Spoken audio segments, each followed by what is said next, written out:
After the disaster level emerged, the monster became an absolute indicator of power that is inherent in humans, as well as in the world that revolves around levels. The higher the level, the better it is in the underground space. A man faced Nergal, whose level was a mysterious question mark. The leader at level 457 felt unimaginable that Nergal's level was unknown and questioned how they should defeat him. Someone urged the man to escape, but he insisted on moving forward without him explaining that if the monster escaped, souls would be in ruins.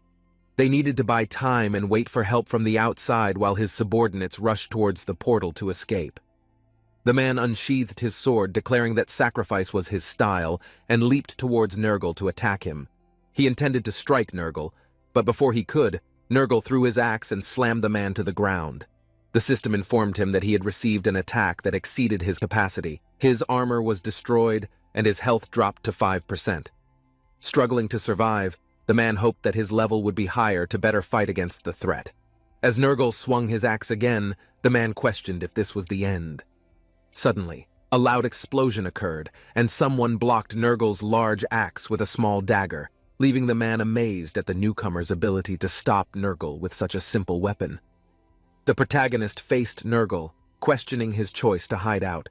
The man warned the newcomer as Nergal launched another attack, but the newcomer agilely dodged it.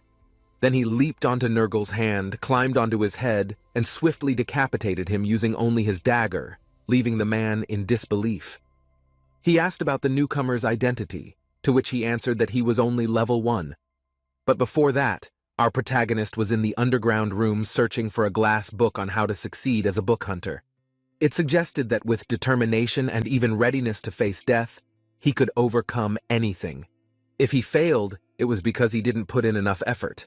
Therefore, before blaming society or luck for his failures, he had to blame his own laziness. In anger, he slammed his phone to the ground and shouted, finding it amusing. Then he returned to the monster's corpse behind him. 7 years ago, he dedicated 7 great years from the age of 20 until now, struggling to become a hunter. However, the results were disappointing every time, with various reasons causing him to fail the hunter exams, which involved tasks like hunting assigned monsters in the vast underground area at the early stages with low levels. It is impossible to defeat the monsters assigned for the exam task after leveling up quickly with good equipment, cleaning up the monsters that end the exam after working part-time all day for safe equipment, his stamina reaching its lowest point, causing him to faint during the exam. He looked at his phone again, angrily wondering who wrote the answers in the glass book, because he wanted to give them some thought.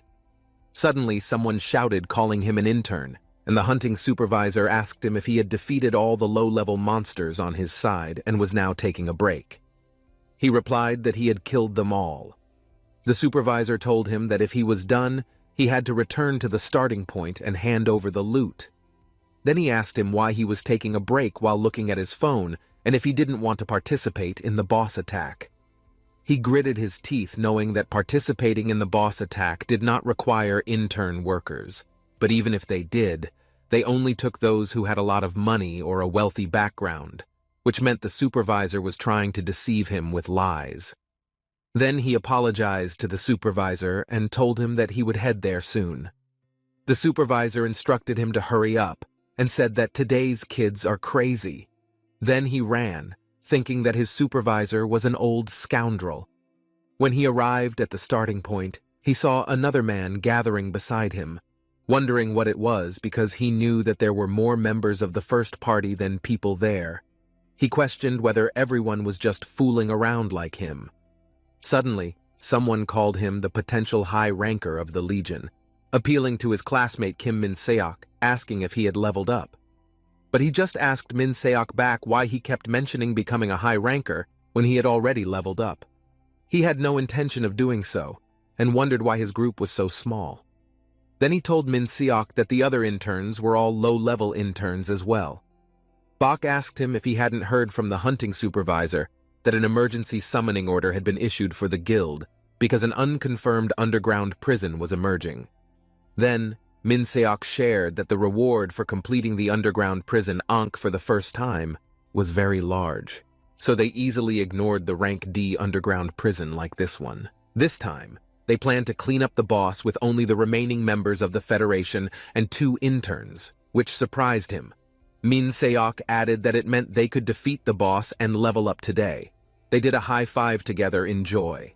He inquired about the 2 remaining members of the Fellowship and pointed out that in order to face the intern workers and defeat the DL underground prison boss, those members must have a high enough level. Min Seok acknowledged he hadn't heard specifically, but believed the guild wouldn't rely on someone incompetent. He also mentioned that the underground prison boss tended to self-destruct when his health was low. He knew that even though there was a Fellowship emergency meeting planned, if they were planning to face the boss with interns, they should include a hunter with a certain level or higher since it was a basic requirement. However, he questioned the feasibility of the plan. Then he asked someone else if they had ever tried to catch Circle Moose, suspecting him among the remaining members of the Fellowship. This man is the least experienced man. He admits that this is the first time he asked the man about his experience in underground boss raids. The man replied that he had never observed it until now. The man was curious why he was asked and mentioned that he seemed anxious, swinging his sword. He reassured him not to worry because he could rely on his equipment. The man named Choi Jae is the grandson of the chairman of one of the leading medium-sized companies in Korea and has a level 55 Jeon-woo. He considered it even surpassing veteran hunters with levels above 100, so they brought in a hunter with financial resources to explore the underground space while observing a big man nearby. He thought that if that was the problem, the only remaining one to trust was the only one left among the remaining guild members, a supervising member of hunters with a level of 205. He believed that with this person, it might be enough. Master Choi Jae-yong's excessive arrogance that overshadows the lack of strength from others is enough, but he knows that the boss's attacks cannot be easily done because they also need to manage the small masses that occasionally appear and adapt to the boss monsters that suddenly change their attack targets. Otherwise, they risk becoming food for the boss monsters one by one, especially with the cruel self-destruction after 3 minutes when their health drops below 30%. They must decide the outcome within that time frame. The supervisor then asked if they have all learned the boss patterns well enough and instructed them to eliminate random monsters that appear when the boss tries to self-destruct. They must fight with their strength while raising their hands. He inquired of the supervisor what to do if their damage was not enough. The supervisor replied that fleeing to the portal was an option, but attacking, even with the risk of death, was better if no one was in the boss room when it self-destructed. The underground prison would be cleared, but they would lose experience points and items. Then, the supervisor raised the sword in hand and shouted at them that if there were no further questions, they should proceed immediately and ordered them to move forward. The interns entered the underground room one by one while he stepped aside, knowing there was no way back. Now, the young one asked if his name was Jeon-woo and said that his level was higher than the others, asking if he had ever defeated the boss. Later, Min Seok appeared and informed Choi Jae-yong that Janu had defeated the boss more than 3 times. Choi Jae-yong questioned Min Seok about this, but Min Seok just winked at him. Aong suggested that the 3 of them should stick together because their actual experience was limited. He believed that by gathering and dividing roles among themselves, they would be much more efficient. Choi Jae-yong then asked for their opinions on his suggestion, and Min Seok agreed. A good plan. When Choi Jae-yong asked if he was okay with it, Min Seok confirmed that he was. Min Seok shook hands with Choi Jae-yong, expressing his anticipation and emphasizing the need to defeat the boss monster to level up. Ion agreed, mentioning that he also needed the items dropped by Circle Moose.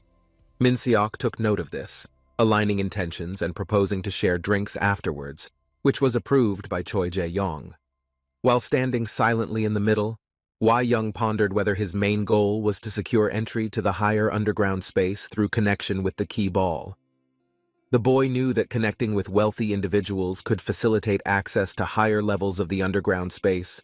For regular hunter Choi Jae-yong grasped his hand, expressing his enthusiasm, which he happily received after leading them to the underground room, convincing himself to be grateful for such a rare opportunity. leaving the way while grinning and smiling creepily as he entered the underground room. The underground prison, without the knowledge of others following behind him, felt an unpleasant feeling watching Choi Jae-yong enter first. Immediately, the remaining strength of the circus dropped to 30%, and it would self-destruct when the undead rose from the underground, flooding the interns with more than 50 of them, level 100 higher than usual. Meanwhile, he managed to defeat one of the undead's leaders, then heard Min Seok questioning their next move, worried they might fail if they continued like this. Young Y called someone to provide support in their position. The supervisor engaged to the boss, demanded to know their status, and instructed them to quickly send a small group and join the main battle. He informed the supervisor about the numerous skeletons, questioning how they should assist Min Seok, then pushed the skeleton he was fighting and urged him to quickly defeat Circle Moose as he held him back. One of the skeletons questioned Solo Mok's strategy and expressed concern for Min Seok's safety. Min Seok reassured him to hold on for just 1 minute and helped the supervisor. Young Y placed a hand on his shoulder, urging them to complete the task quickly. He saw the supervisor fighting the boss alone, gritted his teeth, and leaped towards the boss, instructing Min Seok to hold on for 30 seconds as he would finish it in that time. Then they faced Circle Moose, who only had 27% of his power, and they continued to attack him while the supervisor told them to hurry. He gave it his all and struck the boss with all his might, reducing the boss's power to 23%, and the system showed them that there were 50 seconds left. He saw the dwindling countdown timer and realized that their attacks would not succeed. In due time, he informed the supervisor that it didn't work and they needed to retreat, but the supervisor told him that they could do it and it wasn't over until everything was finished. He considered the supervisor insane because his words were something that could be said in a sports match. But they weren't in a sports match, and if they continued like this, they would be completely destroyed. Suddenly, someone shouted at him to be careful, and luckily he dodged just in time to avoid the skeleton's attack, but he received a minor injury. He then positioned himself and sliced the skeleton's body. The skeleton crashed to the ground, screaming that it was insane and they were almost dead, but he was stunned when he saw a horde of skeletons coming towards them. The supervisor asked why everyone was doing it, and why the skeletons were coming towards them. But then the supervisor saw the intern on the ground, cursing and panicking, and ordered him and Choi Jae-yong to take care of the injured because they would retreat to the boss's office outside, to which they both answered yes. But then a skull stabbed Choi Jae-yong's leg, making him scream in pain. He immediately ran towards Choi Jae-yong and told him to lower his head, which Choi Jae-yong did, and he stabbed the skeleton's head. The supervisor ordered him to support and follow him as he secured the retreat route, to which he answered okay. The supervisor called Min Seok and told him that he was creating an escape route, so he had to hurry and provide assistance. Min Seok answered yes. The supervisor then faced a horde of skeletons blocking the portal, and the system showed them that they only had 19 seconds before their boss self-destructed. Realizing there wasn't much time, he lifted Choi Jae-yong and instructed him to hold on tight. He then quickly ran towards the portal, apologizing to him and explaining that he needed to focus on capturing Cyrus and couldn't see the skeletons, but assured Choi Jae-yong that everything was fine and they would finish their conversation outside. Choi Jae-yong, smiling, asked if he was really okay, to which he replied that he was fine, but in a hurry, so he couldn't talk to him. The supervisor and Min Seok at the portal urged him to hurry, but he just threw Choi Jae-yong to them, telling them to catch him. With only 6 seconds left, he managed to cut the skeleton behind him. Half a moment later, with only 4 seconds left, he ran towards Min Seok and their supervisor brought Choi Jae-yong. But then Choi Jae-yong gently called out to him, confusing him. Choi Jae-yong then asked if he clearly said no problem, and with 2 seconds left, Choi Jae-yong kicked him, causing him to be thrown back into the underground prison. Then the timer reached 0, and the underground prison exploded. He saw his younger self running joyfully towards his parents, telling them that he was there and he would become a hunter. His mother asked him why and if he wanted to protect people by hunting monsters. He answered, not explaining that he just wanted to earn a lot of money and support his younger siblings. He also told his parents that he would fix the leaky roof and replace the car that had been around for more than 10 years. His mother asked when it is truly his dream, and he answers that he also plans to marry a beautiful person, so he needs a lot of money. His father laughs and tells him that he has a quite realistic dream. When his father was about to say something, he asked him why suddenly his parents turned into terrifying monsters and asked why he was lying like that. He woke up startled and realized he was trapped under a beam, shocked that he was still alive. He couldn't see anything in the darkness, wondering if he was blind. Then he heard someone shouting his name.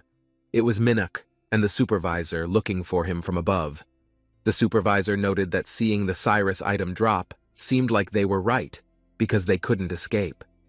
Young apologized to them, saying it was all his fault that Jian-woo disappeared, which made Ung angry because he knew Choi Jae-young intentionally pushed him back into the basement. Suddenly, the ground shook, and the rocks on top of it began to crumble. He heard the supervisor cursing as the underground room was about to collapse due to the explosion. The supervisor ordered them to immediately save whatever they could, leaving behind the items buried in the rubble. Min Seok told the supervisor that they needed to retrieve Jian-woo's body, but the supervisor replied that there was nothing they could do, questioning how they could find Jian-woo among all those rocks, while pleading with them not to leave. He insisted that Jian-woo was still alive. The falling rocks struck him, and the supervisor reminded the crying Min Seok that the underground prison was a hunter's grave, according to the hunter's code. Min Seok then cried and walked out of the underground prison, continuously apologizing to him as he tried to emerge, pleading with them not to leave him. Then the rocks truly buried him, leaving him without hope inside those large rocks, wondering where everything went wrong. When he couldn't ignore Choi Jae-young's injury when he applied for an internship, or even before all that, he asked himself why Choi Jae-young pushed him. Was it out of hatred because Choi Jae-young was greedy for the items dropped by the circle's leader? And why would someone so wealthy do that? He cursed, thinking he should have avoided joining it. The boss burst in and went home with his eyes closed, his head buzzing with questions, but he knew no matter how much he regretted it, nothing would change the fact that he would die. Nothing would change. But then he saw his parents with terrifying faces asking him if this was really what he wanted, making him open his eyes and shocked once again. Then he tried to move his body, swearing that he definitely wouldn't die. He opened his status window, which showed his health was 5 more than 6,950, and Mona's points were 120 more than 300. He couldn't believe he had managed to survive and tried to take his phone out of his pocket. He turned on the flashlight on his phone and saw rocks and skeletons burying him, making him wonder if he could get out. Then the wind hit his face, making him look around and see a small hole above him. He knew that the blowing wind indicated the likely presence of a passage or empty space, so he tried his best to climb up the hole while thinking that even if he died, he had to fight from outside the hole. His hand came out of the pile of skeletons and rocks, and he managed to crawl out. He coughed hard, but was relieved that he survived. However, when he looked up, he was shocked to see a large, long corridor in front of him. He wondered what had caused the explosion, but this place looked too different from the boss room before, and he realized that it seemed like some kind of hallway. Then, he heard something from the middle of the hallway and saw a portal slowly opening. He was surprised to see an underground portal there and walked a little closer while wondering if the explosion had revealed a hidden underground space.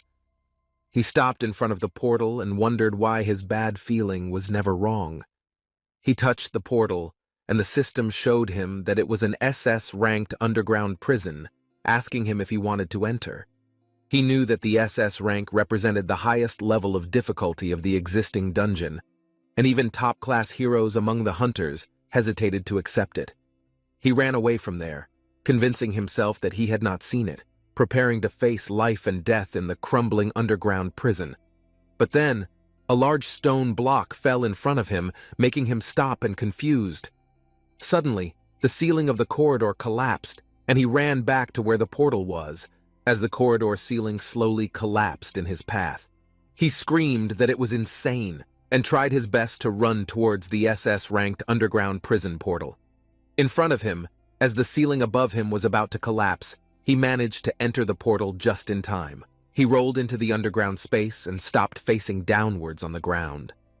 Slowly lifting his head, he saw many graves in front of him, wondering if it was because of his SS rank. As it was an underground prison and not a cave, he then realized something a bit far from him that made him panic, thinking it was a monster. However, he saw that it had a level system, which made him relieved because the blue window level meant it was a person. He thought if there was a person there, it must be open. An underground prison, and that person must be a hero who came to clean up the underground prison, making him feel saved. He ran towards the person, calling them a hero and asking for help, but before he could approach, the person emitted a strong light that blinded him and spoke a sentence indicating that he had been tirelessly collecting efforts there, lying about what he wanted in panic. He wondered what it meant, because the voice sounded so clear in his ears. Even though far away, he looked at the man and excused himself. But the man did not do so. In response, he wondered what the man was doing, realizing it was like a pause screen because the man did not move at all. He waved his hand and called out, but the man only emitted light again and repeated his initial statement, which initially stunned him. He wondered if the man was an NPC who knew that even though reality had become like a game, it was known that NPCs did not exist in real life, making him amazed and wondering if he was the first person to discover the PC. He raised his hand to reach the man, and the man repeated his words. Then he grabbed the man again, and the man repeated his slogan. But when he reached out his hand again, the man shouted at him to stop. The curse surprised him. The man complained about trying to act like an NPC and being trapped with that monotonous repetition. Then he asked about his level, and he answered 46. The man acknowledged knowing it and questioned whether he thought his eyes were just for show and how someone like him could reach level 46. He answered that it just happened, which led him to ask the man who he was. The man answered that he was a manager there, and in game terms, he guessed he was something like an NPC. He asked the man if he could tell him the way out, but the man answered that there was none, because the only way to leave the place meant clearing the dungeon alone, leaving him shocked. Then he asked the man if he was joking, and how could a level 46 person complete an SS-rank dungeon? The man replied that it was true, but advised him not to be too disheartened, because their level and health didn't mean anything. He asked the man what he meant, and the man replied whether he was level 46 or 500, he could be defeated, and the only important thing was luck. He asked the man what kind of luck he was talking about, and the man explained that not just anyone could enter this place, which meant he had to meet certain specific requirements to enter. In that regard, he was already considered lucky. Then the man gestured that maybe he would be lucky again and even find a hidden part. He questioned whether that was possible with level 46 and only 5 health, but the man just turned around saying that time was up and he wanted to help more. However, he couldn't exceed his authority. Surprised, he wondered if the man would just leave. The man floated in the air and urged him to do his best because there were abundant opportunities. If he didn't give up, he tried to convince the man to wait for a moment. However, the man released a strong, bright light and told him that he had gathered relentless efforts. That's where the power he was looking for lay, avoiding death and finding the truth. There was only one entity that could save him. As the light slowly faded, he peeked and looked up, only to see a quest notification commanding him to find a weapon. He wondered what it was. Then he heard the man's voice giving him a tip to keep an eye on the sky because the rain there was quite painful when it hit. He looked up at the sky and saw something bright and many more objects falling. He was surprised when he saw that it was a different sharp weapon. A scissor sword landed nearby, causing him to scream in panic as he danced around, avoiding every weapon hitting the ground. When all the weapons had successfully pinned him to the ground, he looked at them in disbelief that he had once again survived. He stood up relieved, but then he saw something in the sky blocking the light, making him look up, wondering if the day was starting to get cloudy. Then he saw a large bull falling from the sky straight towards him. It made him scream that it was crazy. The large bull almost landed on top of him, but luckily, he jumped just in time to avoid being crushed.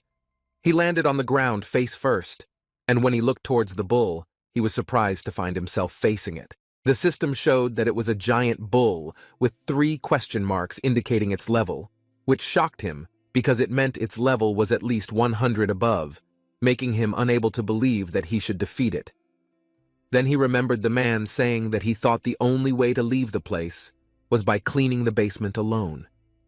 He thought silently for a moment and realized that he had no choice but to try. He then saw a weapon behind him and took the sword that the system showed. The legendary Brilliance class sword was huge, and its attack power was 1.50, making him unbelievably surprised. He wondered how he could easily get the second best class item and realized there were no restrictions on using it. Then, confidently positioning himself, he thought it would be much easier to escape from the underground prison than he thought. He ran towards the sleeping giant bull and decided to finish it off in one blow. However, he started running towards her, making her run while screaming in fear. But then he turned around and stopped himself. He jumped to the side like a matador, letting the bull run past him. Then he ran in the opposite direction of the bull while screaming for someone to save him. Suddenly, he heard the man laughing and telling him that his evasion was like a work of art. He was surprised to hear it. The man asked him if he didn't disappear, then shouted, telling the man that someone was dying there, but he just looked and laughed. The man told him that he wasn't dead yet, making him angry, and he swore that if he got out of there somehow, he would definitely kill Haong. The man then stopped, remembering that when he was still in school. The teacher mentioned during the exam period that the answer lies in the question. He also remembered the man telling him that only one entity could save him, making him realize that basically it meant that among many weapons, only one would defeat the giant bull. The problem is, which of the weapons is the real weapon? He walked into the midst of the weapons while guessing that there were more than 1,000 weapons scattered across the field. He knew the giant bull would devour him before he could test each weapon. In panic, he grabbed his head and asked loudly which one was real. Then he heard the man telling him that he didn't think he had time, which made him turn around to see the bull heading towards him. He picked up many weapons while shouting that if he didn't die, then there would be something close to him. Then he threw all the weapons towards the bull, making the bull angrier and causing it to run towards him quickly. While the system continuously shows him that all the weapons he throws have no effect on the shield, he avoids the shield's attacks as if he were dancing, and the system indicates that he has successfully dodged them. The man instructs him to stop being a hunter and become a matador, but then the bull becomes angrier and swings its tail to strike him. He quickly grabs the shield nearby and luckily blocks the bull's tail just in time, but he is thrown into the air, causing him to fall and roll on the ground. However, he manages to place the shield on the ground to stop himself. The notification indicates that he has equipped the Shield of the Fallen King with special damage absorption skills, allowing him to absorb some of the damage. But then the system shows him that he has depleted all his health points. He knew his health points had reached 0, and the statistics added by the reinforcement effect had all disappeared, which meant he had become a normal person. Then he looked towards the charging bull, wondering if he would die like this. The man called him an idiot and told him to get up, but he only told the man to be quiet and he wanted to get up too. The man told him to take the weapon in his left hand, and he took it. Then the system showed that it was a heroic wind sword, and its special skill was a thick air rifle that consumed 50 mana points and shot thick air. He wondered what he should do with it, but when he saw the bull getting closer to him, he raised his sword, and the sword released a strong wind while the man ordered him to aim and shoot towards 9 o'clock. He followed the man and released the wind that pushed him and made him crash into a tree, causing him to cough up blood in the process. Then he slammed back to the ground, realizing he had no health points or mana points left, and his body was truly trash, so he couldn't even escape. He wondered if this was the end, but then he saw the dagger shining as it pierced the tree. He stared at it for a moment, knowing that a dagger placed at such an angle definitely didn't fall from the sky like weapons scattered on the field. Then he heard the man telling him that he didn't fall, guiding him that he was the one who found him. He tried his best to stand and jump. Then he quickly climbed the tree and landed on the ground with the dagger in his hand. He saw the dagger shining and the system showed that its value was unidentified and a contract was needed to use the system. It also indicated that he had found the weapon, so his mission was complete, and his new quest was to eliminate the giant bull and complete the contract with the weapon.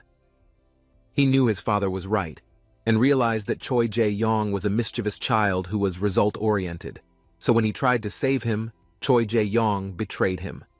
He wondered what would happen if he pretended not to see Choi Jae-yong and went with Min Seok instead. Then he thought that if he did so, the incident where Choi Jae-yong kicked him would not happen. Arguing about where the fault lay, he had to say that Choi Jae-yong, who treated him as expendable, played the biggest role, and he also could not ignore that he had given Choi Jae-yong reasons. He realized that he should have been suspicious of Choi Jae-yong from the beginning when he approached him. Then he laughed. He told his parents that he had returned safely, and they didn't need to worry because he would take care of himself from now on. His older sister told him that he seemed better off giving up being a hunter, which confused him, and he asked his younger sister why. He remembered that they said he was found in front of the portal leading to the collapsed Class D underground prison. The first level he knew it was a situation that couldn't be explained, and could only assume that something had happened after he lost consciousness from his last battle. He wondered if he should enter the SS-ranked underground room again to ask the man, but he didn't know how to do it. He could do it, and he had no guarantee that the underground prison would reappear. He buried his face in the pillow while thinking it was very unfair after somehow managing to complete the SS-ranked underground prison. He couldn't even get an item and was returned to level 1. Then a mosquito flew towards him and landed on his pillow. He was annoyed because even though his family had given him a room and let the mosquitoes swarm around him, he swatted his hand to drive away the mosquito and decided to restrain himself this time, and then sat back down, wondering what he should do when he didn't know how to do anything else, and asking himself if he needed to take out a loan and do an underground tour. He was busy thinking that it would take a lot of money to carry out his plan, but it would happen. It will soon help him level up when the mosquito flies back towards him and lands on the wall nearby. Angrily, he squeezed the mosquito with his hand while shouting, "Power smash!" and successfully killed the mosquito, proudly thinking that after spending 7 years fighting monsters, even if he has been downgraded to level 1, he would never let mosquitoes dominate him. Suddenly, the system shows him that the tutorial mode is activated, confusing him. Then, the system starts sending spam messages showing him that by hunting down 10 creatures, he can gain experience by killing non-monster creatures. He receives 1 experience point for killing a mosquito. After the tutorial ends, he can no longer gain experience by killing non-monster creatures. His level increases. He receives 5 points and all his debuffs disappear, but his health and mana points recover. His sister and mother, who hear him scream loudly, enter his room and ask what happened and what's wrong. Calmly, he answers that he leveled up, and his mother asks him what he did. The meaning is that he leveled up. He told his mother that he had killed a mosquito and leveled up. His younger sibling checked him and told their mother that he didn't have a fever. Then he suggested to their mother that maybe it would be better for him to see a psychiatrist. Their mother replied that it sounded like a good idea. He got very angry and yelled at them that he was telling the truth, but his sister just pointed to the mirror and yelled at him to face reality. He peeked into the mirror and was shocked to see that he was still at level 1, making him scream that it was impossible. He checked the system and found out that he wasn't wrong with what he saw, because it was already confirmed that his level had increased. However, because he was too excited, it seemed like there was a message he had missed. Then he discovered that the system indicated the effects of the beginner dagger contract had been activated, so his level had been reset to 1. He wondered if the beginner dagger was the weapon he used when fighting the giant bull, and if he became level 1 because he summoned his sister Sora to ask where the dagger was. He asked if what he meant was the weapon he held when he was found, and told him that someone from the government had come to investigate. He grabbed Sora in panic and asked her where the dagger was now. She answered that the dagger was in the personal belongings locker on the 1st floor, and suddenly asked what was wrong with it. But he just cursed and quickly ran off, leaving his worried mother asking where he was going.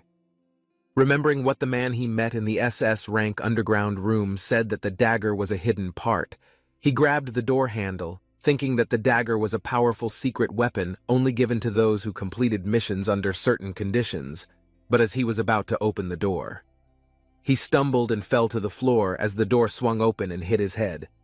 Looking up, he apologized, but was surprised to see Choi Jae-yong holding a bouquet of flowers in front of him. Choi Jae-yong smiled and told him that it seemed like the patient had already woken up. He glared angrily at Choi Jae-yong and grabbed his collar, cursing at his mother. His mother intervened, asking what he was doing and telling him that it was Choi Jae-yong who paid the hospital bills, not the guild. He asked his mother why she even let Choi Jae-yong stay and was about to tell her that it was Choi Jae-yong who did it. Choi Jae-yong reassured his mother that it was okay because he entered that state to save him, so that he couldn't complain, even if Jian-woo wanted to do worse. He pushed his mother and sister out and told them to leave for a while because they both needed to talk.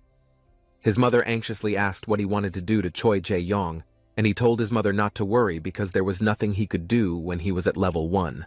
Then he asked Sora if she could take their parents to the cafe for a while, and she agreed when she was sure they were out of the room. He angrily told Choi Jae-yong to let him ask him something and asked why he did it. Choi Jae-yong answered that there wasn't much he could do, and he underwent tests every day because of the air, and that day's task was a sign of Circle Moose. But when Circle Moose destroyed himself, someone had to be in the boss room for his items to drop, and it just happened to be him. Did he send someone to their death just for that stupid test? But Choi Jae-yong angrily asked him what he meant by stupid, then he shouted at him that management succession is like a matter of life and death. And he has to win it even if he has to step on his older brother, but poor people like him with poor parents won't understand all that. He grabbed Choi Jae-yong's collar angrily and called Choi Jae-yong trash, but Choi Jae-yong just warned him not to do it, to try anything, and told him that even though he spreads rumors or sues, the only one who will ultimately suffer is him. He remembers that he was considering forgetting all that if Wai Young sincerely apologizes and gives him money, settlement money, but now he regrets it and asks Choi Jae-yong what if he refuses. Yi Young replied that they would end up in conflict and asked him if he thought he would be okay with that. Choi Jae-yong teasingly told her that after seeing her sister earlier, he would say that she was quite pretty, which made her angrily flinch and throw a punch towards Choi Jae-yong's face. However, as the punch got closer to Choi Jae-yong's face, Min Seok hugged him from behind and cried out that he was truly alive. Annoyed, Choi Jae-yong told Min Seok to let go, but Min Seok continued hugging him and crying, making Choi Jae-yong laugh as he told her that he knew from the first time he met them that they truly had a special bond. Choi Jae-yong then walked to the door to leave and told her that he would go. She wanted to stay and chat again, but she didn't want to disturb them, so she would meet them another time. She shouted at Choi Jae-yong to stay there, but Choi Jae-yong left anyway. She told Min Seok to step back because it made her uncomfortable. However, Min Seok had just informed him that he thought he had left them forever. He pushed Min Seok away from him while shouting at him to back off. Min Seok asked if he was being a little rough, especially since he had even brought his weapon. He asked Min Seok which weapon he was referring to, and Min Seok reached under his coat, answering that it was the weapon he was holding when he was found. Then Min Seok showed him a dagger, explaining that the investigation was over, so he brought it with him. He took the dagger from Min Seok, surprising him, and told him that he would go look for it himself. He stared at the dagger and was certain that it was the dagger he used in the SS-Rank underground prison. Min Seok asked him why he was holding it so tightly, and commented that it looked like a rather basic dagger. He simply asked Min Seok what the investigation's conclusion was about it, and Min Seok replied that the investigation determined the dagger to be of ordinary class. With an attack power of 10 and no special abilities, it made him wonder if the hidden item he obtained in the SS-Rank dungeon was really just that. However, he was certain that it couldn't be. Several hours later, he found himself alone in his hospital room, staring at the dagger. He commanded the system to identify it, and the system revealed that it was a mythic dagger, a beginner-level item with an attack power of 5,500. Its skill, Destruction Attack Level 1, would be activated when his HP reached 0, making him invincible for 10 seconds and destroying the HP of any target, regardless of the amount. The system also indicated that it was a single contract, meaning only the contractor could use the item's effects and access its information. He was surprised to learn that the item was incredibly powerful, and because it was the only contracted item, others couldn't see its information. Then he read that the only set effect of a contractor-level contract was the experience required to level up to level 1. He was thrilled to realize that if the experience required to level up was just 1, it meant he could level up with every monster he killed. He knows that his weakness is his level will be reset to 1, but he considers it a minor issue because it only appears on the surface. In reality, his statistics will remain permanent. He also knows that having the dagger can disrupt the balance significantly. He feels that holding it will only bring more complications.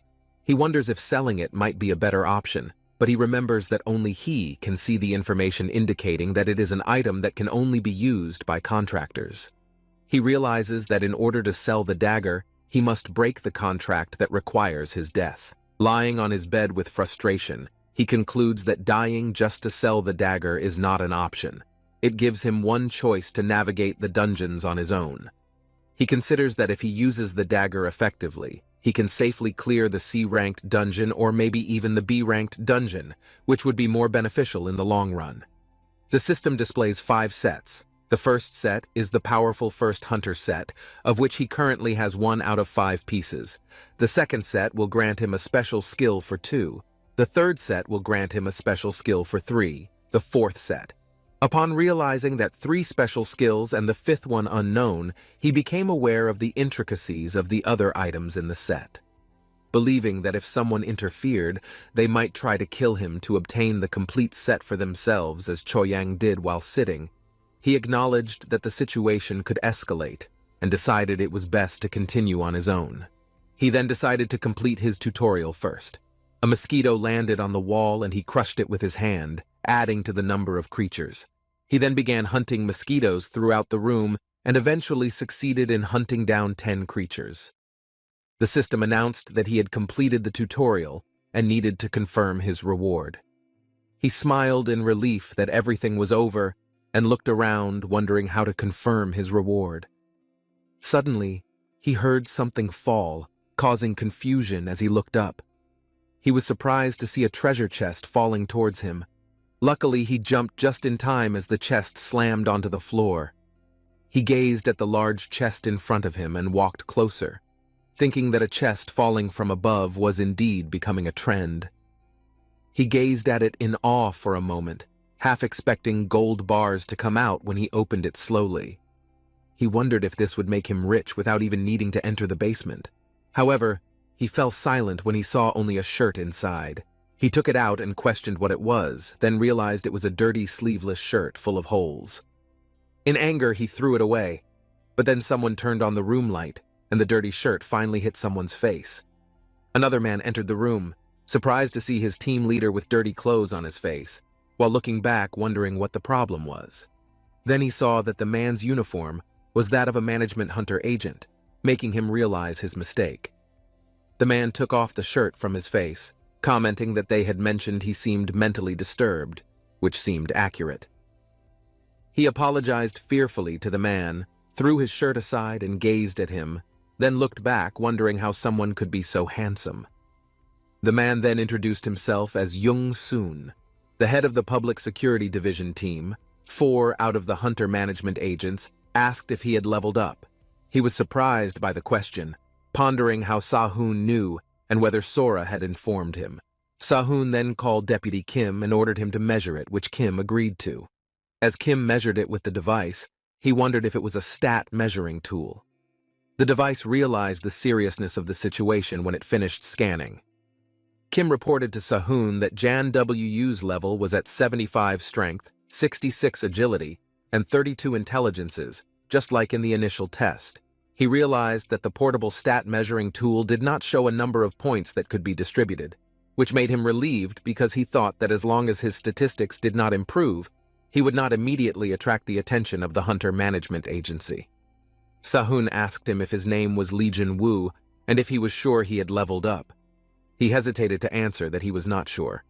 He questioned what he meant by not sure and pointed out that if he had leveled up, the information should appear in the message window.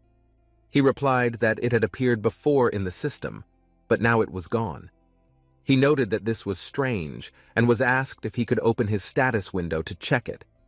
He told Sound to wait a moment and opened his status window. The system displayed that he had normal stats.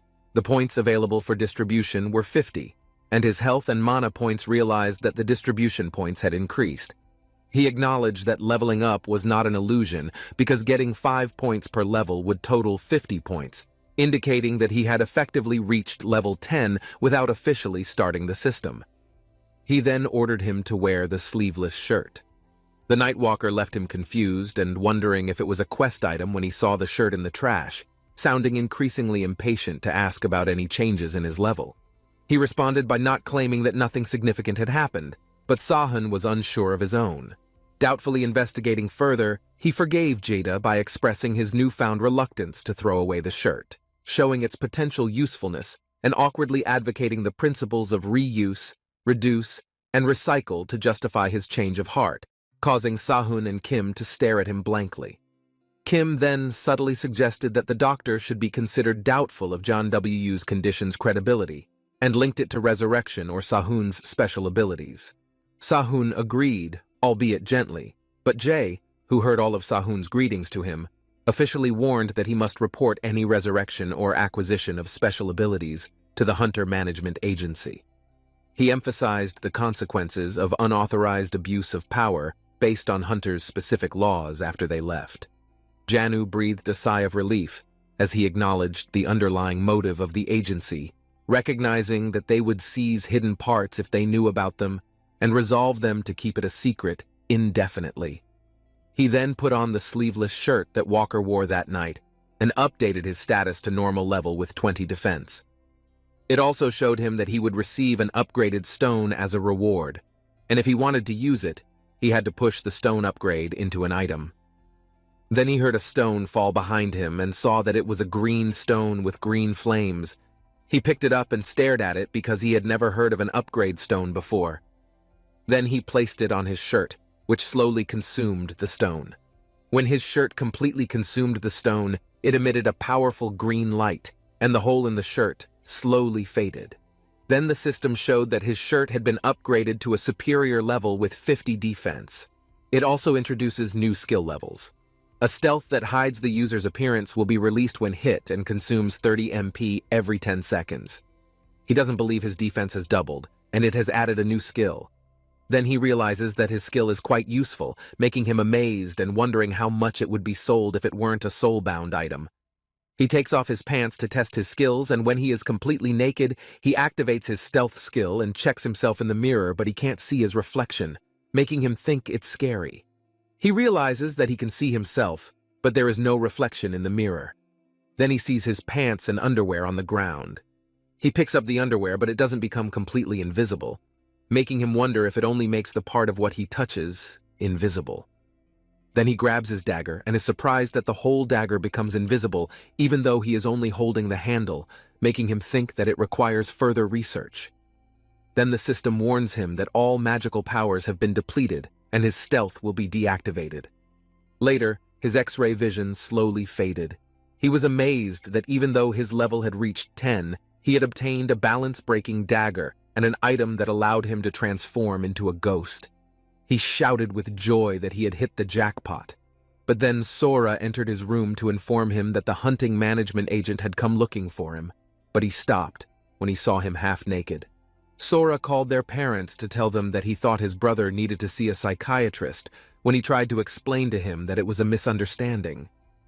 Then he walked down the ruined street and looked up when a system appeared above him, showing him a quest to defeat 5 boss monsters. He thought it was a quest that appeared after upgrading the entire sleeveless shirt he was wearing. Then he ran, thinking that to level up he needed to hunt monsters, not just mosquitoes, and he stopped behind a large building to peek through the gate.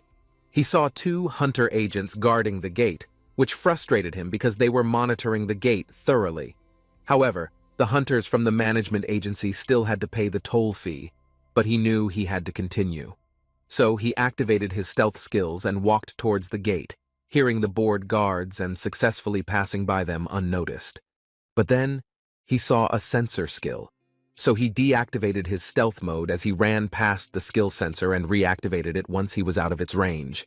Then, he ran forward with relief, thinking it was like a spy movie. He arrived at the corridor where the hunters lined up for their underground space. He walked around, wondering why the underground space was so crowded on the day he was there, when it was usually empty. Then the system showed him that more than 50% of his Mona points were depleted, so his stealth mode would be disabled in 40 seconds. He immediately ran towards the underground space because he had decided to enter any underground space available. However, as soon as his phone rang and he heard a message from the hunting management agent that the B-rated basement room had clearly failed, so the portal opened and was located at Donna Cafe near the Gangnam Station Exit 12. He realized that Exit 12 was there, but then something broke into the cafe behind him. He looked back in shock and saw the lizard warrior glaring at him, then lunging towards him and hitting his shoulder, making him scream in pain and slamming him down. On the ground, the system showed him that because the low-skilled monster had detected his presence, he was hit by an attack that disabled his weapon, and he suffered damage exceeding his tolerance, causing his health points to drop to 0. He realized that he had to be more careful near the basement room than he was careless because he was secretly. The system then alerted him that he had reached a condition that activated a destruction attack that made him invincible for 10 seconds, and he could destroy all health points targets no matter how many he stood. He knew that he had a chance to avoid it, and decided to contemplate it, but he knew that he had to deal with the lizard warrior that caused him to contemplate it first. Then he uttered the incantation, and his sword appeared in his hand. He looked towards it, thinking that the soul-bound object was extraordinary with just one word and equipped with the lizard warrior attacking him continuously with his weapon, but the sleeveless shirt protected him. He was amazed because even though he knew he was being hit, he didn't feel any damage at all, as if there was an invisible iron plate wrapping around his body. The lizard warrior stared at him in horror when he realized that his attack was futile in nature, and he asked if he was done. Then he jumped towards it and declared, "Now it's my turn." He launched his shining dagger at the lizard warrior's neck, easily causing the lizard warrior's head to explode upon impact. Landing, the system informed him that he had defeated the lizard warrior, giving him 1 experience point. His level increased, he gained 5 points, all abnormal status effects were removed, his health and magical strength were restored, and his contract effects were reset. His level became 1 body as the lizard warrior disappeared when he admired the power of the dagger. Acknowledging the accuracy of the skill name and the sudden attack, he suddenly heard people approaching. He observed a hunter asking a woman about the source of light and sound while wondering if it was night or if there was something coming. The woman pointed in his direction, guessing that he was the one who killed her, which made him panic upon realizing that the discovery would force him to explain how he defeated a level 1 monster, risking exposure of his hidden skills. He quickly ran to hide, distancing himself a bit from the hunters when another lizard monster emerged from the cafe and struck him on the head with its weapon. His cup flew away, but luckily he was still unbeatable, so he didn't sustain any damage. Angrily, he told the lizard that he still had 1 life left, making him sweat and scream in fear. Then, with a swing of his sword, he made it disappear instantly. The system then informed him that his annihilator attack had ended. The hunters couldn't believe that he had taken down the lizard in 1 blow and questioned if he was a true knight. They noticed that his level was only 1 digit, which prompted him to flee in panic when one of them tried to capture him. The people shouted for him to stop. Fortunately, the lizard soldiers burst out of the cafe near those people and attacked them, making the people wonder how he could catch the lizard in 1 go. Then the captain left his men, making one of them ask where he was going. The captain answered that he would catch the hooded man, so they had to handle the lizard. The captain chased after him and shouted, making him think they were persistent, but he was surprised to see more hunters in front of him. The captain ordered the others to catch him, but he only used his hiding skills and disappeared right in front of them. He ran to the side while the confused people asked each other if there was someone in front of them who had just guessed that he had used hiding. The captain angrily asked those people how they could miss him, but they answered by asking what they could do if that happened. The man suddenly used stealth. Why did he chase the man, and if the man made a mistake? The captain replied that the man had dropped a lizard warrior in one blow in front of the man who couldn't believe it considering he was only level 1. The captain also mentioned that he used stealth too, and asked if they knew what it meant. The bald man replied that it meant the person must have a legendary or mythic item. The captain thought they had hit the jackpot and asked the bald man what the rules were.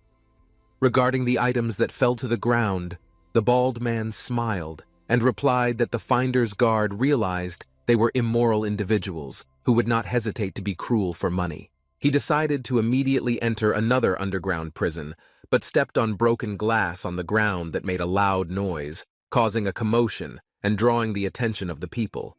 The captain swung his large sword towards him, but luckily he jumped just in time to avoid it.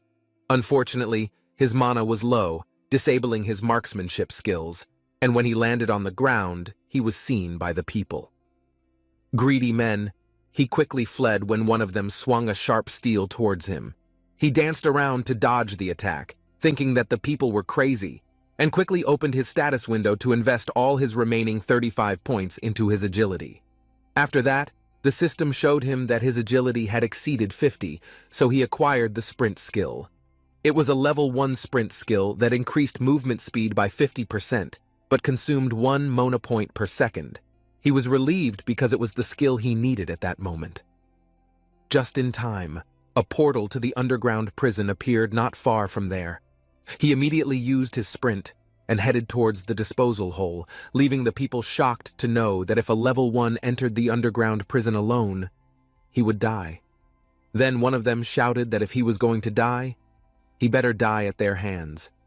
However, he simply turned around before jumping into the disposal hole and raised his finger, instructing those people to resist. Then he fell into the disposal hole, leaving behind the greedy people who didn't believe that he had just insulted them and left them. Looking down into the disposal hole, he thought that everything was over because this was not an underground prison party, so if they entered, they might find another underground prison. The captain told the bald man that if they failed to complete the underground prison, a portal would forcibly open, and the underground prison that person entered was ranked C, so they decided to wait for that person to die, and then when the portal opened, they would collect the items. The bald man inquired of the captain what would happen if he managed to defeat the lizard warrior. The captain replied that he was certain it would be impossible for him to accomplish it alone, because he had been to that underground prison before, and knew it was quite special, so the man would never be able to survive while he fell. The system informed him that he had entered the underground prison of SE rank. He prepared himself for the mission upon entering. Then he landed harshly on the ground, which made him grow a little. It felt like he had entered an underground room of SS rank, and he wondered if he would need another parachute next time. When he looked up and around him, he saw nothing but high walls, making him question if this was truly an underground prison, because it was too peaceful. There are no visible landmarks or entrances to the monster's lair. The system warns him that the mission will begin in 10 seconds and that he must prepare for battle. He unsheathes his sword while reading the system's instructions on surviving by defeating the monsters within the mission's time limit. Then, a timer of 10 minutes appears, and something moves from above. He sees that it is a level 90 slime monster. He is amazed at how clearly the monster's level is displayed, even finding it amusing. He signals for the slime to come down and assures it that he will take care of it. However, when the slime jumps down, another slime appears, confusing him. Then more slimes start jumping down, and a horde of slimes begins to form. He is stunned and terrified, finally screaming, as he realizes that this is a different story when faced with so many. Then, the slimes flow towards him, making him realize that it won't end with just one annihilation attack. He looks at his sword. Uncertain about the duration of the cooldown for a balance-breaking skill like that, he thought that if he relied solely on the annihilation attack, he could run out of options in that world during its cooldown. Therefore, he decided to assume the worst-case scenario where he couldn't use the annihilation attack. He then used his sprint skill to head towards the slime while wondering why his life always seemed to be full of thorns. The half-slime squeezed his body in half and struck him on the side. The system indicated that he only had 80% of his health remaining due to the slime attack he held on his side, realizing that it was more painful than he thought. However, he knew it didn't matter because if he killed it, he would regain his health by leveling up. He then swung his dagger towards the slime, screaming for it to die and cutting it in half, thinking it was successful. But when the slime was cut in two, an eye appeared on both parts, surprising him. In his anger, he asked them if they were amoebas and why they were splitting, while observing two levels. In front of him there were 45 slimes. He attacked one of the slimes, but they dodged his attack. Another big slime fell on him without him realizing it, hitting him and trying to crush him. He cut the slime in half and it split into two, just like the first slime. Then he realized that he was surrounded by slimes. The slimes jumped around him at the same time, pouring down on him like rain. One by one, the slimes hit him and buried him, while he screamed at them to come at him one by one. The system showed him that his health was rapidly decreasing as he was attacked by the slimes, with only 5% of his health points remaining. He knew that he couldn't last much longer, and he had to kill at least one level 45 slime. Then he saw a level 45 slime standing alone next to him, staring at him. So he did his best and ran towards it, shouting that it was his last chance. But then the slime punched him in the face. The health points reached 0 on the other side, which made people greedy, still waiting outside the disposal hole. The bald man asked the captain if he should catch more than 300 monsters in 10 minutes. The captain answered yes, and told the bald man that they were split slimes, which meant that a level 1 person would never be able to finish it. The bald man asked the man if it was strange, because it had been 5 minutes since the level 1 person entered the disposal hole. The man agreed and asked if the level 1 person might have another item to help clean it up, if the captain told them that if that much time had passed, the level 1 person should have failed and caused a dungeon break. But the captain still told them that they had to wait because the level 1 person might be using stealth to survive, and the portal would soon open. So they had to be prepared to catch the slimes on the other side. He was busy cutting the slimes inside the dungeon, increasing his level. He slashed and jumped into the crowd of slimes, killing them one by one. His level continued to increase until he finished them all and was surrounded by dropped items. The system indicates to him that he has obtained 5 points, all status effects have been removed, his health and mana have been restored, and he has been reset to level 1, but his annihilation attack is no longer silent. He looks at the timer and sees that he has 40 seconds left. He opens his status window and sees that he has 1,500 points to distribute. He knows it's only been 9 minutes and 20 seconds, but he has gained 1,500 points as if he had increased 300 levels. He might think that what a normal hunter could achieve in over 10 years, he has done in just 10 minutes. When the timer reaches 15 seconds, the system shows him that the boss monster will appear in 15 seconds. He hopes defeating the slime was not the end because it indicates the final boss is the peak of the underground dungeon. However, he thinks with cheat items, there is nothing to worry about, and he can only defeat the boss monster with the annihilation attack. He picks up the dropped item while thinking he never thought he would look like this. One day, and it is indeed good to have strength. Then he remembers the people who chased him before will not give up on his item, making him wonder if they are still waiting outside the underground prison.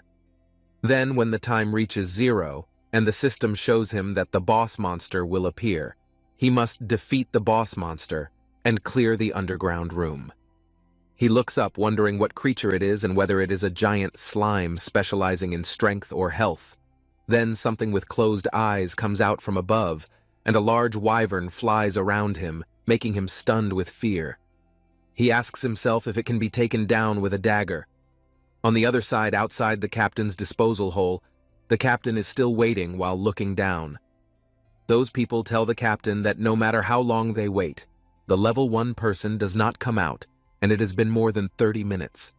The captain raises his voice, telling them that if they complain, they should get lost, making the man angry and asking the captain why he told them to get lost.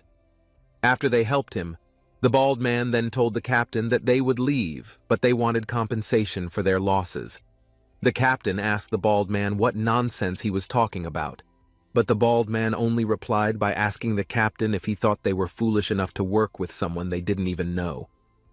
Then, the bald man seriously told the captain that helping them think it would be more beneficial than the underground tour, and because they missed the level 1 man, he had to compensate them. The captain didn't want to agree, but then he felt someone behind him, and after looking back, he saw that it was Kim's voice from the Hunter Management Agency. Then the voice asked them if someone had entered the underground room. On the other side, the wyvern blew blue fire towards him, and he ran to avoid it while shouting at the wyvern to stop vomiting on him. He stopped to look up and saw it flying up, making him wonder why the wyvern didn't come down even once in the 10 minutes he saw it. He desperately wondered what the purpose of the annihilation attack was if he couldn't use it. Then he looked at the dropped item and guessed that he had no choice but to use the scattered weapons around him. He grabbed an unknown item, and it transformed into a weapon. The system showed him that it was an old javelin with high attack power and a level of 50. He aimed the old javelin at the wyvern, knowing that he could only use it to see how far the distance was, and decided to give it a try. He activated his sprint skill and forcefully thrust the old spear towards the wyvern, but it didn't reach the wyvern, disappointing him. Then the wyvern flew down a little and spewed fire towards him. He quickly ran away to avoid being burned alive and opened his status window, realizing that he needed more power. He allocated some distribution points to his strength and increased it to 110. Then the wyvern flew away. He was about to attack again, but he grabbed the sword just in time and threw it towards the wyvern, hitting its body. He was pleased that he struck it and allocated more skill points to his strength, knowing that the object might not scratch him, but it would definitely reach the wyvern. Then he picked up an object from the ground and threw it at the wyvern while shouting for it to take it. It hit the wyvern's wing, and the system showed him that his attack caused 1.69 damage to the one-eyed wyvern, decreasing its health by 96%. He was so excited that he managed to hit it and picked up some items from the ground, thinking that even with a sharp weapon, he surely had a chance. Then he threw everything together, all hitting the wyvern and damaging it at different speeds. A few moments later, he continued to attack it from a distance, reducing its health to 29%. He was frustrated because the wyvern had a very large and annoying health pool. Suddenly, it dove towards the ground, surprising him, and attacked him with its fire. He didn't have time to dodge it, so he got burned and suffered 200 damage. Additionally, he received 100 damage per second for 10 seconds due to this burning effect. It also decreased his health by 57%. He screamed that it was insane because just one scratch reduced his health by 40% at once. Then the wyvern flew back up, and he picked up his weapon from the ground, noticing that its attack pattern had changed. Then, he threw his weapon towards it with all his might, and told them that they had to finish their fight quickly, but the wyvern only met his weapon with fire, and his weapon melted in its path, causing the fire to fly straight down. He burned it to death, receiving 5,000 damage from it, and his health points dropped to 0. He was sad because in the end he failed, but then the system showed him that he had reached that condition, and his annihilation attack was activated, reminding him that he still had one more chance. He took his dagger, and when wind spewed fire again to finish him off, he threw the dagger with all his remaining strength to meet his fire. The system indicates to him that he has achieved such condition. Thus, he acquires the bird pierce skill that allows his arrow to penetrate the wyvern's fire and directly hit the wyvern's mouth, causing its head to explode into pieces and scatter everywhere. Many items then fall towards him, while the system shows him that he obtained bird pierce. His level increased by 5 points, and his health and mana are restored because he successfully defeated the one-eyed wyvern. However, once again, his level is reset to level 1. They entered the room below, but someone landed badly on the floor of the room, making their waist hurt. They still didn't really know if that was where the level 1 entered. The captain's followers felt that their efforts would be in vain. The dungeon was indeed quite challenging even among the C-rank dungeons. Someone at level 1 couldn't clear it, but every time they died, they would respawn. When they checked themselves at the hospital, there were no signs of awakening or special skills. The captain thought that if someone had the boss's item, it might be possible, They suspected that the person was the one for 15 years. Instructions had been given from above to immediately report any findings. They had to investigate the case thoroughly. The captain gave instructions to track the dungeon and complete the investigation, then check all the CCTVs in the Gangnam Station area. But that meant they had to work overtime. The captain asked him to work for an extra day or two. Then, dinner was ramen. Although the food was unpleasant, they had to work seriously and catch anyone they could. A man returned to his place very carefully because he had to sneak around. His family, who saw it, realized that Jian-woo looked panicked. They suspected that someone was chasing him, but he argued that he was fine and they didn't need to worry about him. He had left the hospital without a word, and now he was wandering around at night. They didn't know what he was really doing, but they were sure that he was having trouble. He apologized and asked Seora for permission to borrow her computer. When he checked, it turned out that it had been tracked by the Hunter Management Department. She peeked at what he was doing. She was immediately shocked when she found out about the Hunter's legal case. She brought him snacks and asked why he did that. He laughed by giving the reason that he had a little strange experience. He wanted to know if he could get compensation. She suspected him of being involved in a crime. He choked while drinking the milk because, of course, he didn't commit a crime. How could a level 1 enter the dungeon? She admitted that she couldn't call him and couldn't connect, and maybe because there was no signal in the area. He showed his cracked cell phone, and that might be one of the causes, and he would fix it tomorrow. He hasn't changed it yet because he's too busy looking for a part-time job. She advised him not to go overboard because he's not a hunter, and there are a few things he can be sure of. He agreed with his sister's words, and then she left him. He thought entering the dungeon without paying was a bad act, but it wasn't a big crime. However, if you look at the increase in statistics, the existence of hidden items can be revealed if he's not careful. He had to be more careful in acting from then on because there were still many obstacles he had to face. Among them were the rewards for killing Wyvern, and he saw the most prominent necklace, and the rewind skill had some value if sold. He thought about selling it directly because it would be a waste if he had asked the price but didn't sell it. He intended to sell it on the online market because it attracted too much attention, and if he entered the black market, they would most likely kill him. Instead of accepting the money, he would only get harm, and he wanted to find another way. Then, when he was thinking about it, Kim Min-seok suddenly called him. The man asked him if he drank alcohol because he had stopped. Then the man immediately hung up the phone. He was very upset with him because he had gathered his courage, but the man did so, and Kim Min-seok immediately laughed because he passed the hunter exam and was recruited by a guild. He was very impressed with his partner, but he felt strange why Kim Min-seok told him about it. Kim Min-seok told him again that he had ended up in the same team as Choi Jae-yong. He was immediately shocked to know that, but his partner advised him that whatever had happened to him, he shouldn't have been in the same team with someone like that, but he had no choice. Kim Min-seok apologized to Jian-woo. Then his partner pretended to laugh because it wasn't his fault. He thought he shouldn't apologize because he had worked hard for it and leveled up as much as he could. Kim Min-seok reminded him not to forget to take him out for a walk if everything went well, even though he didn't like that person being the party leader, but he would level up blindly, and it would be worth it. Choi Jae-yong is the party leader. Jian-woo was very surprised when he found out, and his partner confirmed it, then told him that the last management test was a leadership test. He had to clear the dungeon as the party leader. The man led the troops and convinced his team to catch it slowly so that the first or second was safe. While the party leader was preparing his troops, Gaeon-woo was spying on them from behind the wall. The party leader informed that the Changwen Guild party was there and told them to open it. They managed to finish it and returned before their shift changed. The man in the white hat praised their hard work and hoped that they could return safely.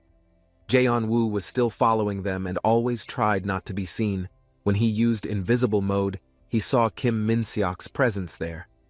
The man in the red costume thought that becoming the heir to the Yuseong group would bring a lot of money, but indeed if combined with the tribute and gate fee from the guild, the amount was several billion.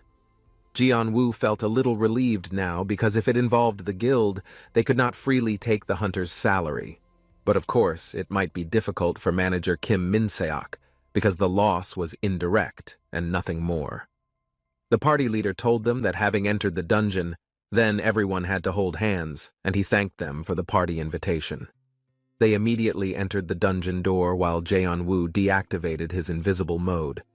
He used the inventory skill that allowed him to track dungeons that had been opened in the last week and then entered the portal he wanted to track.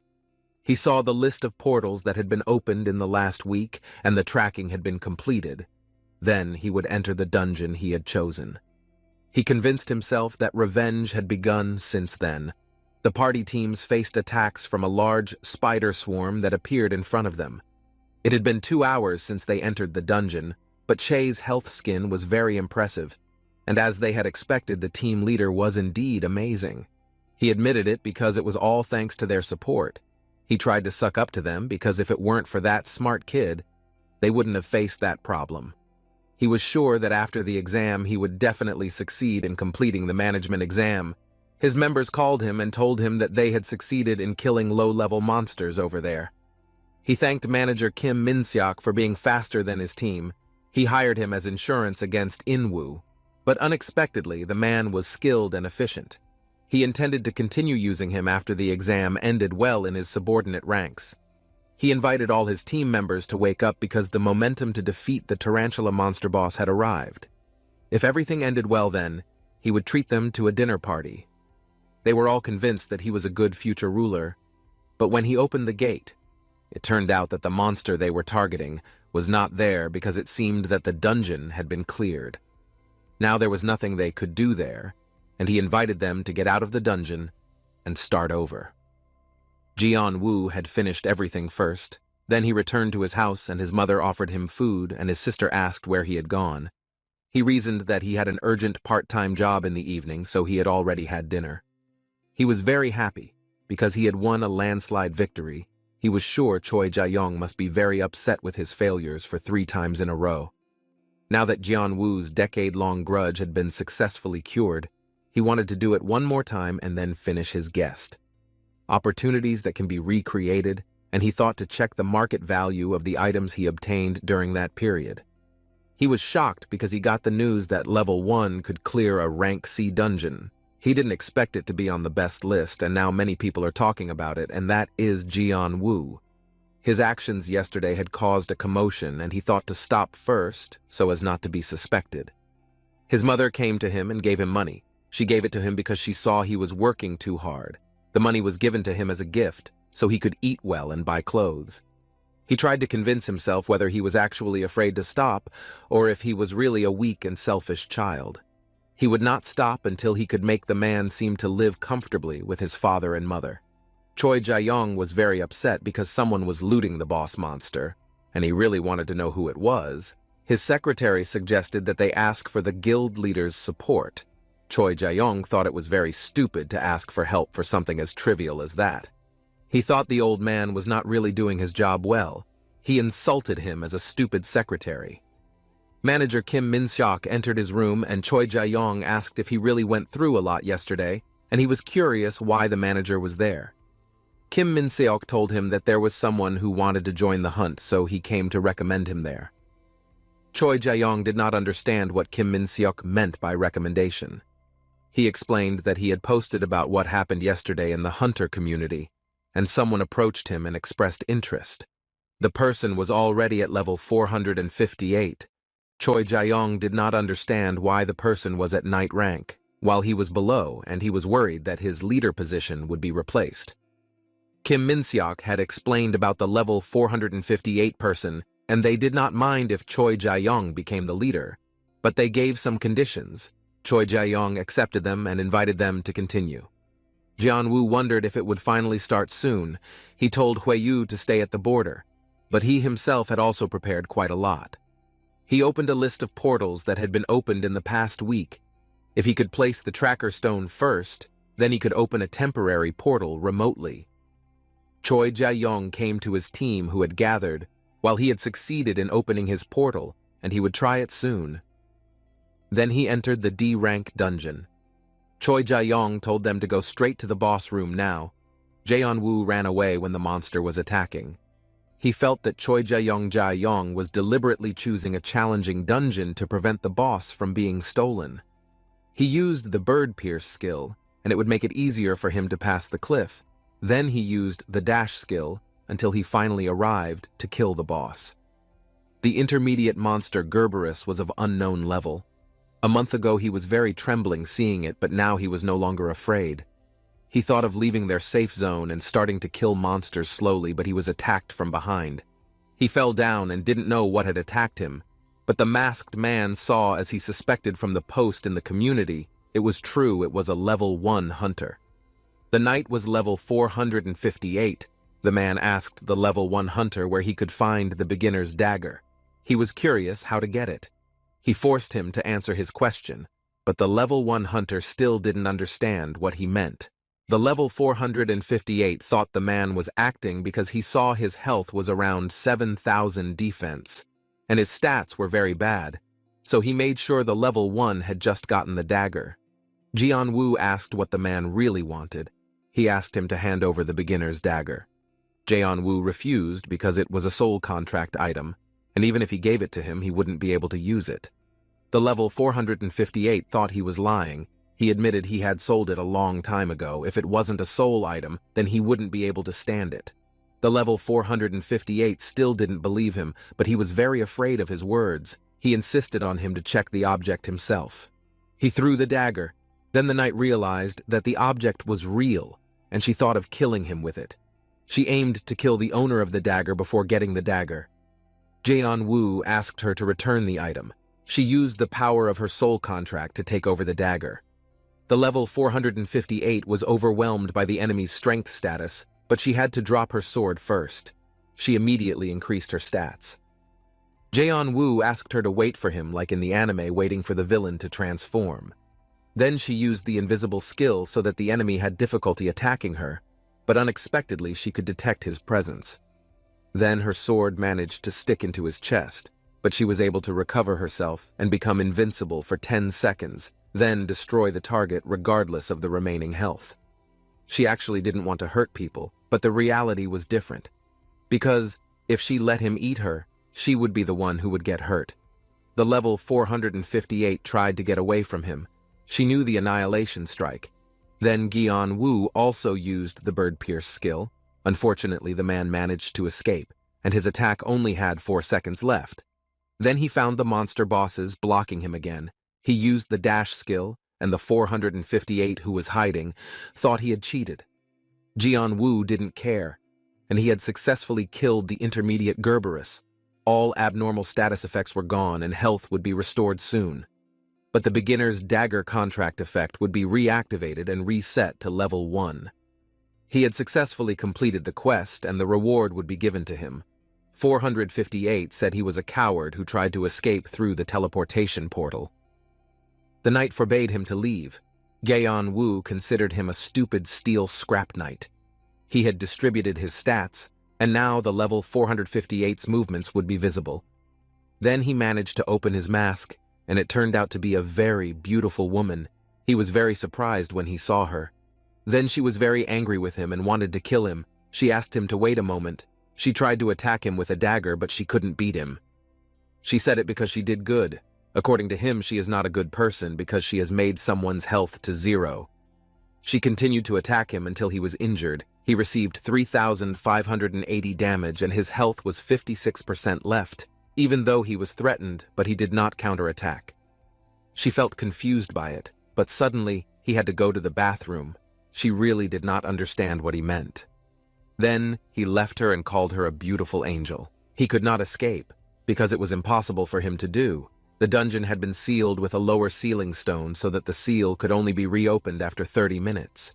He was very annoyed with the person who installed the seal, and it turned out that the perpetrator was, according to his prediction, the team led by Choi Jae-yong had come to block him. Choi Jae-yong had suspected that the perpetrator was Lee Goen-woo. He did not expect that the stupid team leader could find out so quickly, and if he knew like that, he did not want to go through all the trouble. He told them to start attacking him, but Kim Min-seok was very confused about how his partner could be there. Jeon-woo apologized to Kim Min-seok, but he would explain everything later. The level 458 scolded Choi Jae-yong because of their agreement that he could not enter the boss's room before he caught the perpetrator. He did it because there were several conditions that required him to know something suspicious. He told his team to surround them and catch them. She felt very confused because she had been threatened and considered an enemy. He mocked her as a level 1 beggar, but Jae-woo was able to kill the boss and then she could escape after that. And that might only be possible if a hunter like the level 458 helped him. He pointed his sword at the treasure hunter named Han Se-yeon. She was quite famous because she had wandered into a dangerous dungeon without a guild. She knew the man thought that she was involved with the fashion terrorist who wore shabby clothes. She thought the man was very disgusting. He would not want to be treated like a pushover by a cold-blooded person like her. Choi Jae-yong immediately asked his troops to attack the two people, even though her steel body had been destroyed, but she would never give up. If he found it hard to believe it, then she would prove it by killing them all. He saw that the situation at that time had become very complicated, and he thought about inviting her to form a temporary alliance. She refused and told him to die quickly so she could use his dagger. He was very annoyed with the bastard angel. If there was an identity war, then they shouldn't have hidden it anymore. He opened his screen, and she was curious about what he was doing. He asked her to wait a moment because he would show her a miracle. He took out the inventory skill to hide the user's appearance and consume 40 MP every 10 seconds. Other passive skills are detecting traps, invisibility, and other skills. His new skill, Hawkeye, has been added. He felt confused because it turned out that a hidden quest had been created, and he was directed to come to the boss's room. The conditions had been met, and the progress of the hidden quest had been met too. He was not sure he could get in there, while he was still trying to guard against Choi Jae-yong's team, and the sealed phantoms would be released. He was directed to kill the quest owner and the monsters in summon. They witnessed the ground split, and they suspected it was Jae-woo's trick. They looked at the monsters coming towards them. Supreme Zombie and other Supremes came towards them, but their levels were unknown. Jae-woo received a notification that he could only use the skill once. He felt threatened because he could only use Annihilation once. He must be able to ensure his survival, and he must not let go of the thread of hope. They unite to defeat Supreme, and he saves Kim Min-seok because he knows him. The man in red feels strange that someone from a low level can be there. Kim Min-seok tells him to be quiet because the man in red is just trash at a high level. The man gets angry and tries to attack him. Jae-woo gets a notification that there are no more points to be distributed. He tries to attack the man in red and apologizes to Kim Min-seok for just adding his stats. The man just realized he was at a high level just to get some good items. He felt his movements slow down after increasing his stats compared to Han Se-yeon's attacks. He managed to attack the man in red because of his very good weapon. Kim Min-seok immediately asked his partner about his whereabouts there, but he told him to drink the potion first and rest, then he would explain to him after that. Those who were still alive were very surprised by the level 1 person. It was indeed very impressive, but they had to immediately return to continue their mission. Jae-woo holding his dagger to kill Choi Jae-yong, but the supreme monsters surrounded him and thought they were joking with him. The knights there tried to save themselves from the attacks of the supreme monsters. Jae-woo used his power to kill the supreme zombie, and his level went up, and he got a point. All abnormal status effects were removed, and health and mana were restored. The beginner's dagger contract effect was activated. He thought it might be because it was a mythic grade weapon that he was able to kill monsters without even using Annihilation Strike. Kim Min-seok, who was drinking a potion, was surprised by the appearance of the supreme skeleton. His partner told him to duck. He told him to keep drinking potions and rest, and he would finish the monsters. They were even more surprised because the man could still survive when he kept attacking the monsters, but his health remained at 100. They didn't know what skill he was using, but it seemed like a mythic skill. Choi Jae-yong was sure his brothers were down there. He supported the stupid man with expensive items because he lost the successor exam. He denied it because he got that power with his own hard work.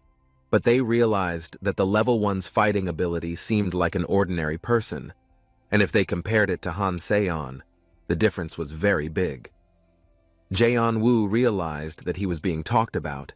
Then his attention was diverted to the woman who was attacking the supreme monsters.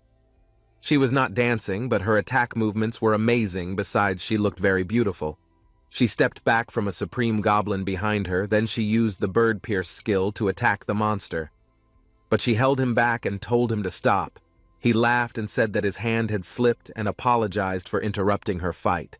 She left him without responding to his words, and he realized she was a very cold person. Then suddenly she jumped high to attack the monster from above, and she slashed his neck. She replied to his words earlier by apologizing because her hand had also slipped. However, they were on the same side, and indeed, team leader Choi Jae-young's intuition was right. They had felt cheated by the two heroes, and they would teach him a lesson. He was very annoyed to hear it and immediately wanted to attack people who talked a lot like them. The people were fighting to attack him, and they would not attack the monster before the two people died. She felt that the presence of the monster was enough to make them difficult, and she shouldn't have provoked them. She did it just to increase the tension. Kim Min-seok had recovered, and she wanted to help them. They witnessed the split ground had closed again because the first hidden quest had been completed. Then the second one would start soon, then the ground would move or collapse. She saw that there were 2 minutes left. The members of Team Choi Jae-young realized that the ground seemed like it was going to collapse. They thought it was a trick that Jeon-woo was playing. Then the team members had fallen in. Jeon-woo thought that if he fell, he would die, while it turned out that he was on the ground opposite his partner. He intended to approach them, but the gap was too wide. If he jumped, it would be the same as him betting. Unfortunately, he had no other choice but to use the necklace of regretful Sage-grade legendary. Then he used the rewind skill level 1 to reverse the situation and the user's position to 10 seconds ago. Even though he would fail later, he could survive if he returned to 10 seconds earlier. Kim Min-seok told him that there was danger behind him, and Choi Jae-young came to attack him. He used his dagger, but it didn't work even though his emotions were already burning. They attacked each other using their respective skills. Jeon-woo fell into the abyss, and he didn't expect it to end like that. Fortunately, the necklace didn't fall to the ground. Then his time reversal skill was active again. He was able to climb up again, but didn't reach the surface because he had fallen in the last 10 seconds. Choi Jae-young walked away, leaving his sword, and his members questioned where he was going, because the path he chose was very dangerous to pass. He looked for the boss token that had been stolen by Jeon-woo, and he managed to get it. He needed it to inherit the company. He laughed very happily when he showed the object to his rival, but Jeon-woo thought he was like a person who had lost his mind. Choi Jae-young thought he had won, but not long after he was made helpless by Tartaros's shadow. And that was the end of the second hidden quest. Then the last hidden quest would begin soon. He had to kill the hidden boss monster and complete his mission. He felt it was difficult to conquer because Tartaros's shadow was very large, and they couldn't find out its level. Unfortunately, they all had to exit through the portal, and the knights would definitely die too, but they couldn't escape because the dungeon was sealed with a lower-grade seal stone. They had the choice to break the seal or wait for 10 minutes. It turned out that the seal would not break, even though the person who installed it was dead. Kim Min-seok felt afraid and confused to face the very large monster. The monster came from the realm of death, and they saw troops in black armor coming towards them. And the level of the creatures was still unknown. The monster managed to attack Choi Jae-young's team in just one attack. Currently, the 3 of them were in very dangerous condition. They were trapped. She realized Jeon-woo didn't use the Annihilation Strike skill, and she just found out that her partner's skill was limited. She asked him not to waste time in defeating them, and then he had to come back soon. She expected him to give her words of encouragement. She didn't want to do it even if she died. She just wanted to take her dagger and attack the enemies. He was annoyed to hear the woman's words that were very indifferent. He stepped forward to block the monsters, and Kim Min-seok encouraged him.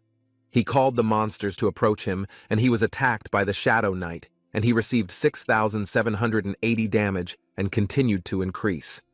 The remaining health was only 20%. He was helpless to attack them who were very strong. They attacked him using invisible abilities, and it was useless for Jeon-woo because he had the Hawkeye skill. He could see them all, and they fought back without being seen. He swore to destroy them, and his combat ability had decreased by 15%. His speed had slowed down by 10%, and his resistance had decreased by 20%. He was warned that he should use his time to rest. His fatigue was too high that none of his attacks landed. He got attacked.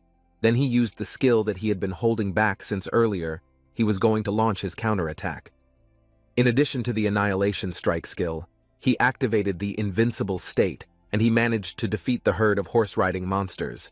Then now the only one remaining was the Tartaros monster. Unfortunately, he had used all his skills and he had no other choice but to stab his dagger directly into the monster's body.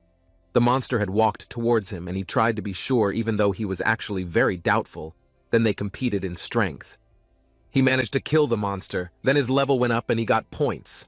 All abnormal effects were removed and he managed to recover. He had completed the last hidden quest. He was trying to catch his breath after losing a lot of strength. But his two friends disrupted his rest.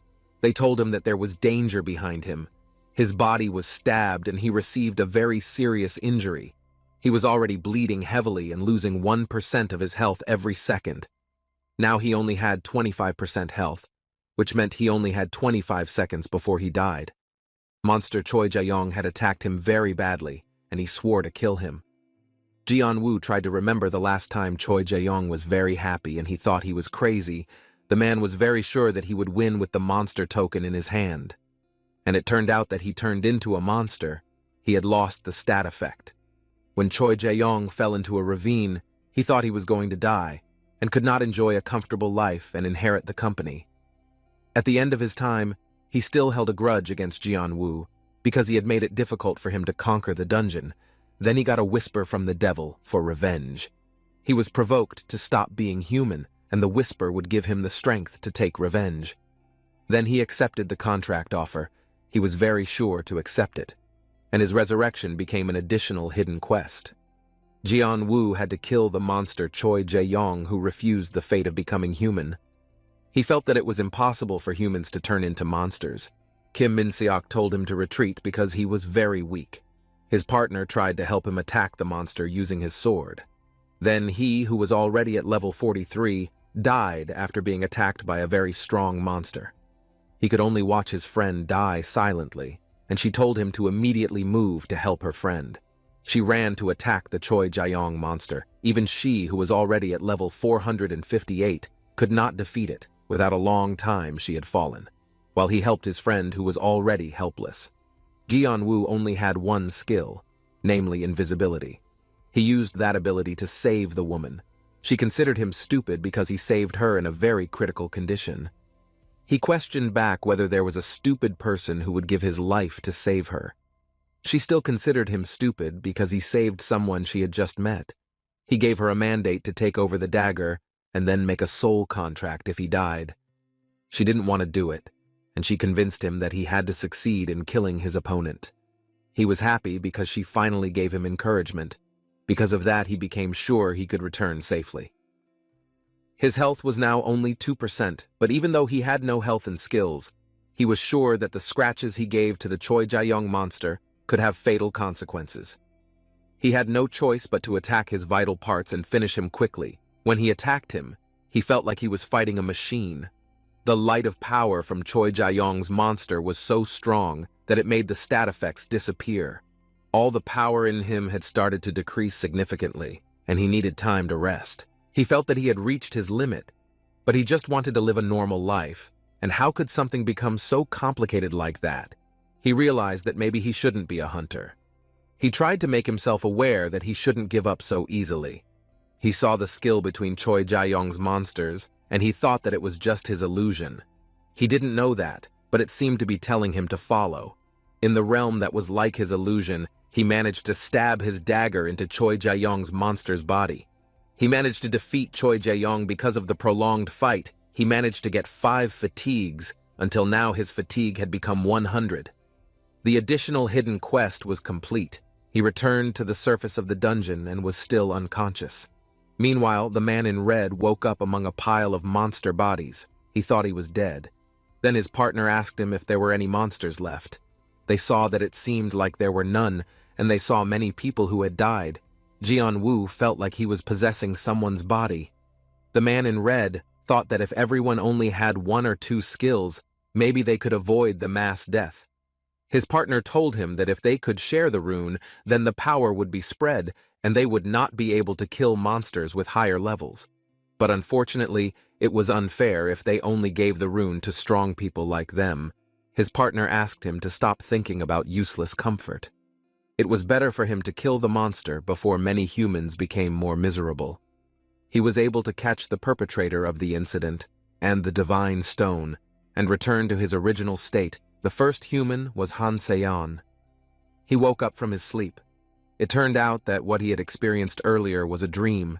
He felt very confused about where he was because the place was very glittering luxury. He tried to walk around, but he did not find any rich people around him. He saw the skylight that was very beautiful from outside. He saw a room that was emitting red smoke and tried to open it. He had been hit by a trap that gave an attack from lightning strike. He lost 50% of his health and was temporarily paralyzed by a very strong electric shock attack. His body became stiff and black. Then Han Se-yeon approached him. She told him that there were many rooms that if touched would give a trap. But he actually touched the one with the trap.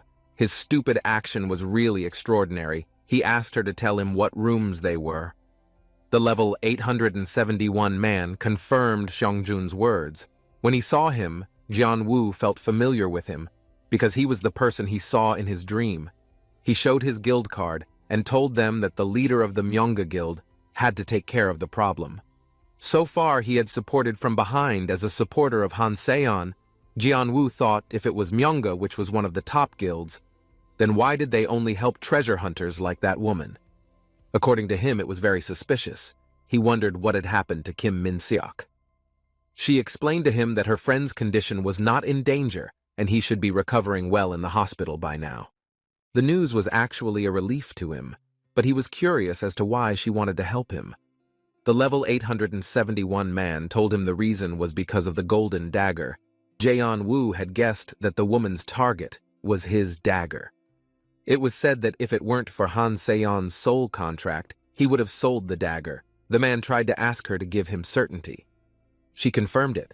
The man was curious as to why she did it, when if she had kept the dagger in her grasp, then she could have become the best hunter, or even a hero. She wasn't really interested in such things. She had lived in poverty all her life, and her dream was only to live in a nice house with her family. The man asked her to make a deal regarding the dagger and Han Se-yeon, but she felt that they couldn't do anything because it was a soul contract. But that was only possible if they were in the Lost Land. That place was a place located in North Korea and close to the world-famous demilitarized zone. That was because it was taken over by monsters due to the dungeon break. Even heroes would die when they got out of there. She tried to convince him again. But it would still be safe, and they would postpone it until they managed to find the best way to approach him, and he didn't need to worry. Han Se-yeon offered it for 100 billion. He was very surprised by the nominal amount she offered him. He was curious why she wanted the item so much, because even though it was a mythic item, usually hunters at the night level already had it. He still wanted to know the real reason she wanted the dagger at a very fantastic price. The man apologized to him because they both couldn't give the real reason, but if he still insisted on knowing, then he had to be ready for the consequences. Han Se-yeon told him that the item actually belonged to her brother. That person was the first hunter during the biggest raid, and it was the legacy of her brother named Han Seong-jun. The first hunter during the apocalypse was Han Se-yeon. The man was the person he saw in his dream and also had the same name. But he had never met the first hunter during the apocalypse. The man confirmed it, but he just wanted to make him believe in them. He told her that her actions trying to investigate information controlled by the Hunter Management Department would be dangerous for her and her family. Even with the highest authority in Korea, the department still left traces, and she thought it would be better to follow it first, and at least she could see the picture. She wanted to know the face of the previous owner of the dagger. The man had proof, but she needed to ask Han Se-yeon's permission. She allowed it because it still wouldn't bring him back.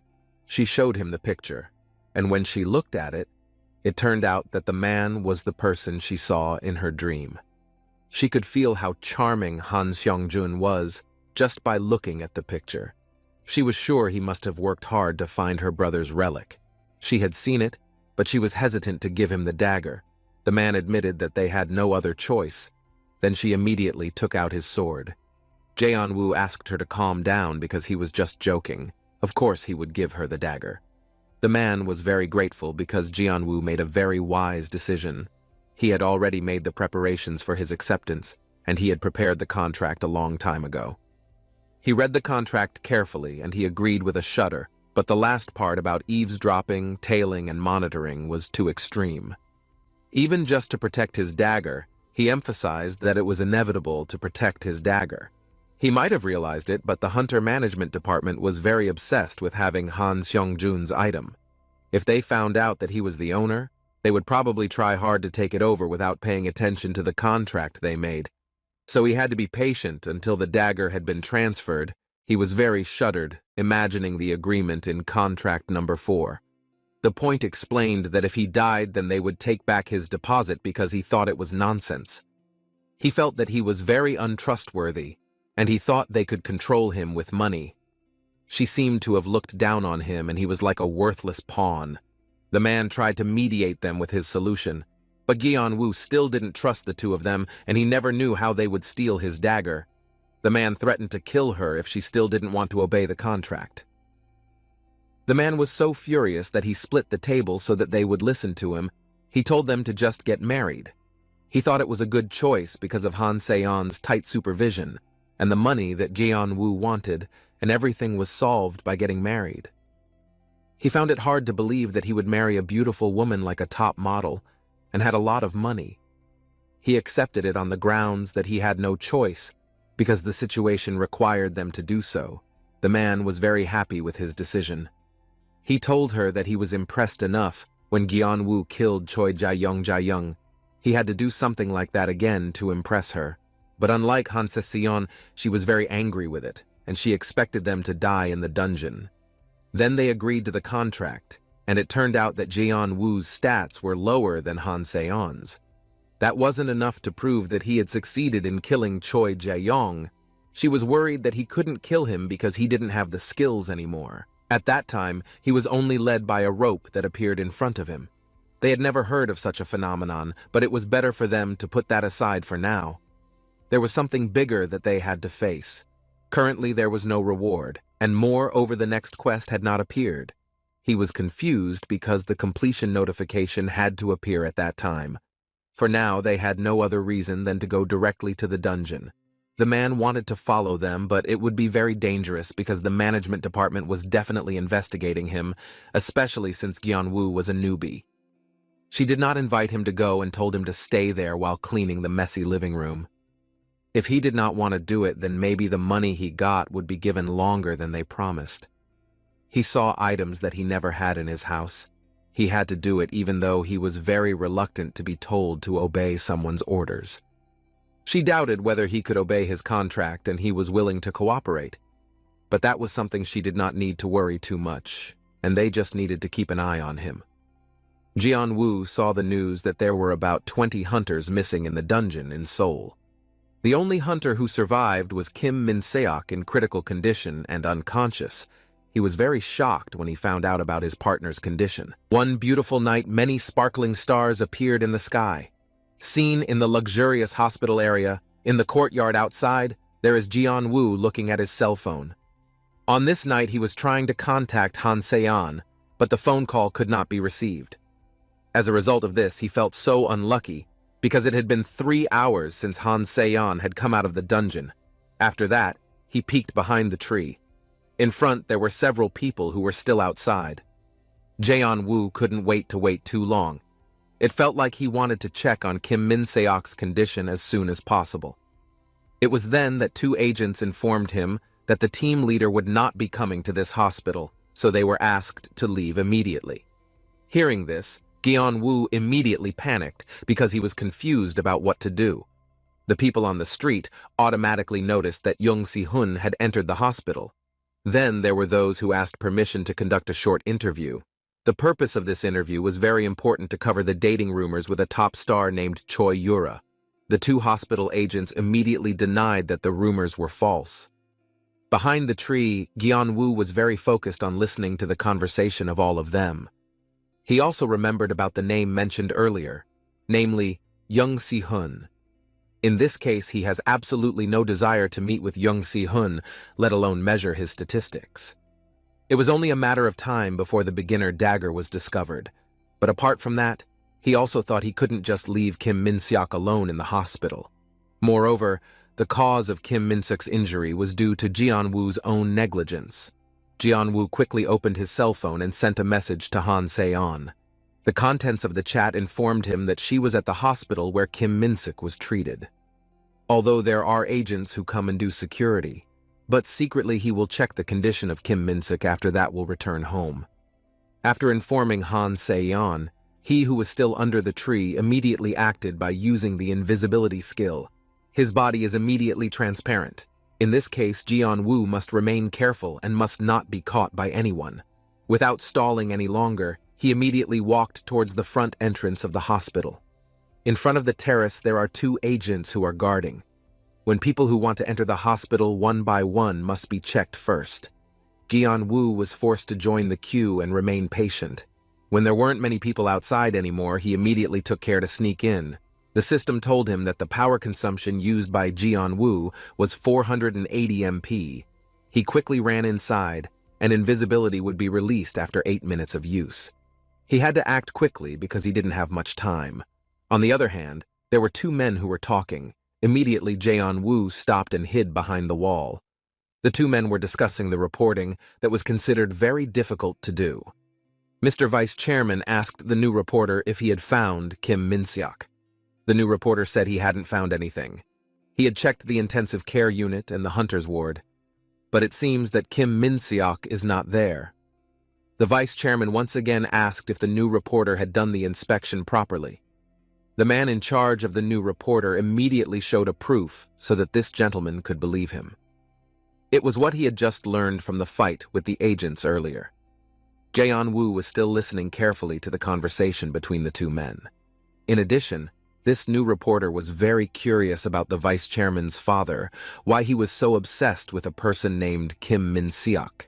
Hearing that, he did not want the conversation that was being discussed to be diverted immediately.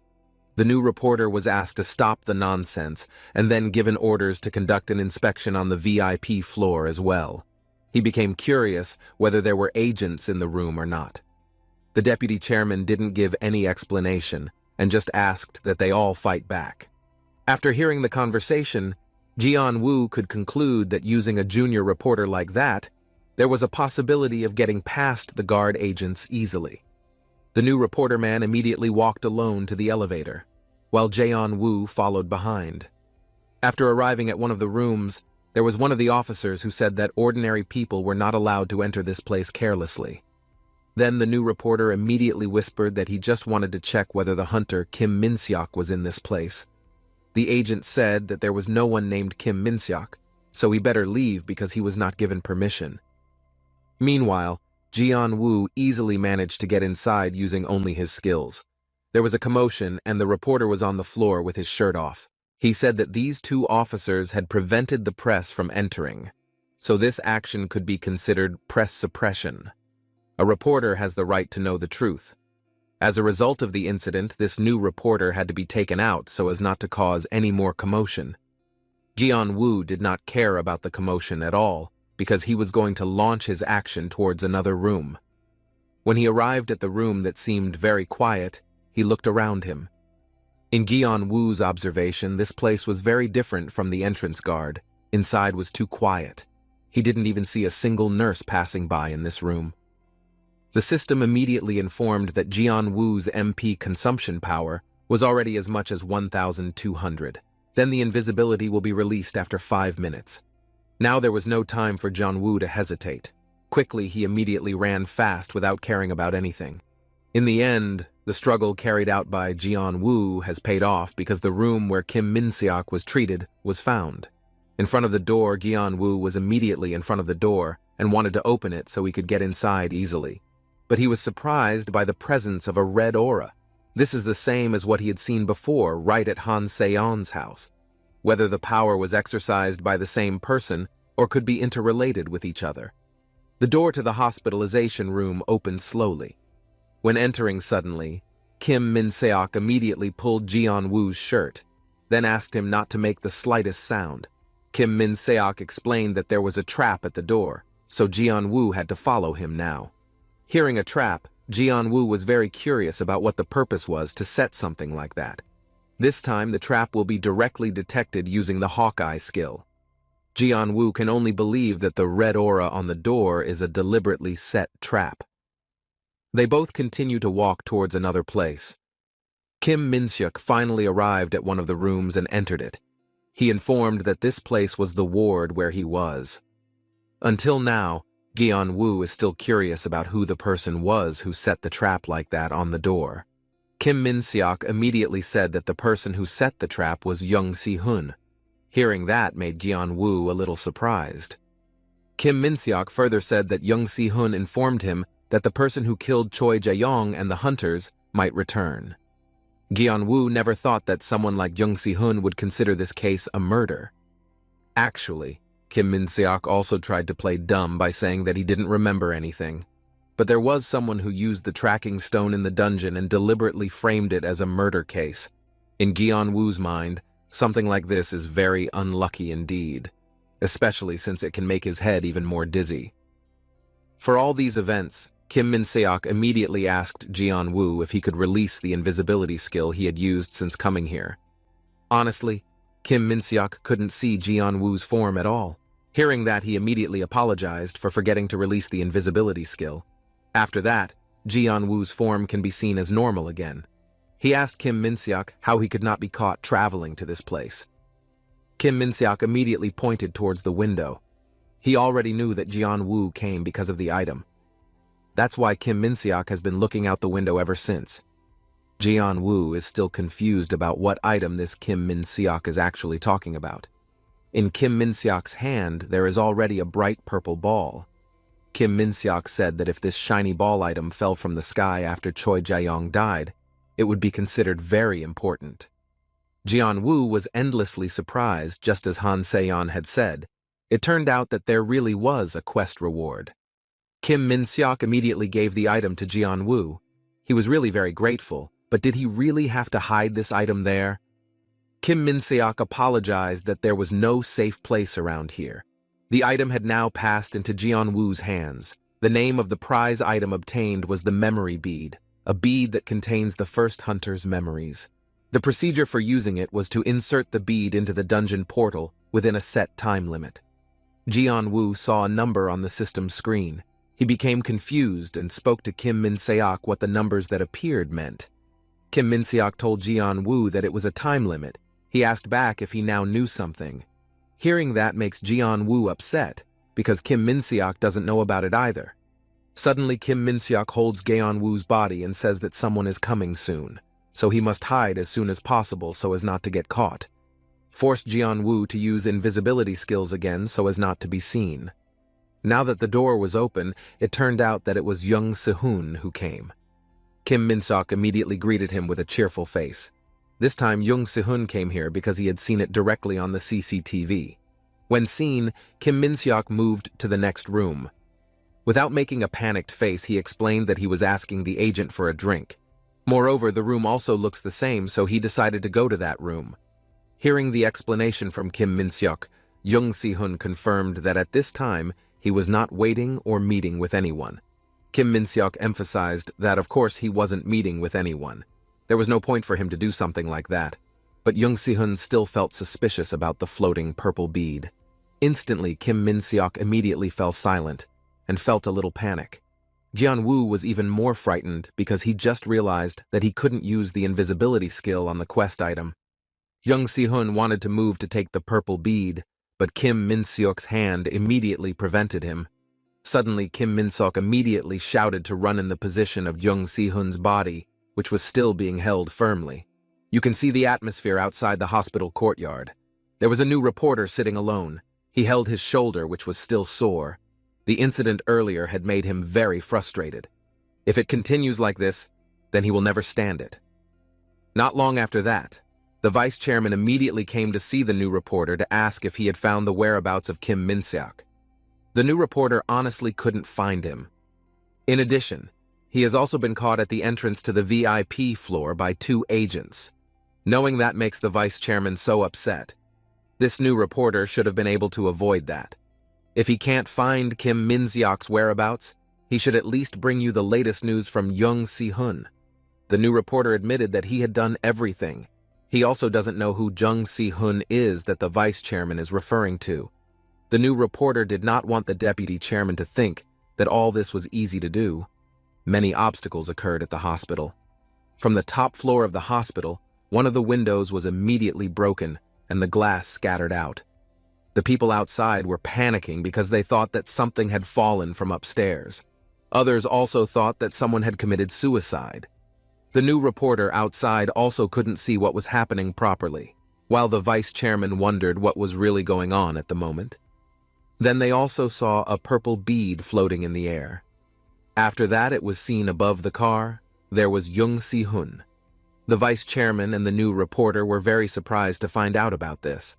The people outside were immediately excited because they saw Jung Si-hun fall from the hospital floor. In addition, people out there consider events like this to be very extraordinary indeed. He immediately got off the car and started running fast to take action in pursuit of the purple bead.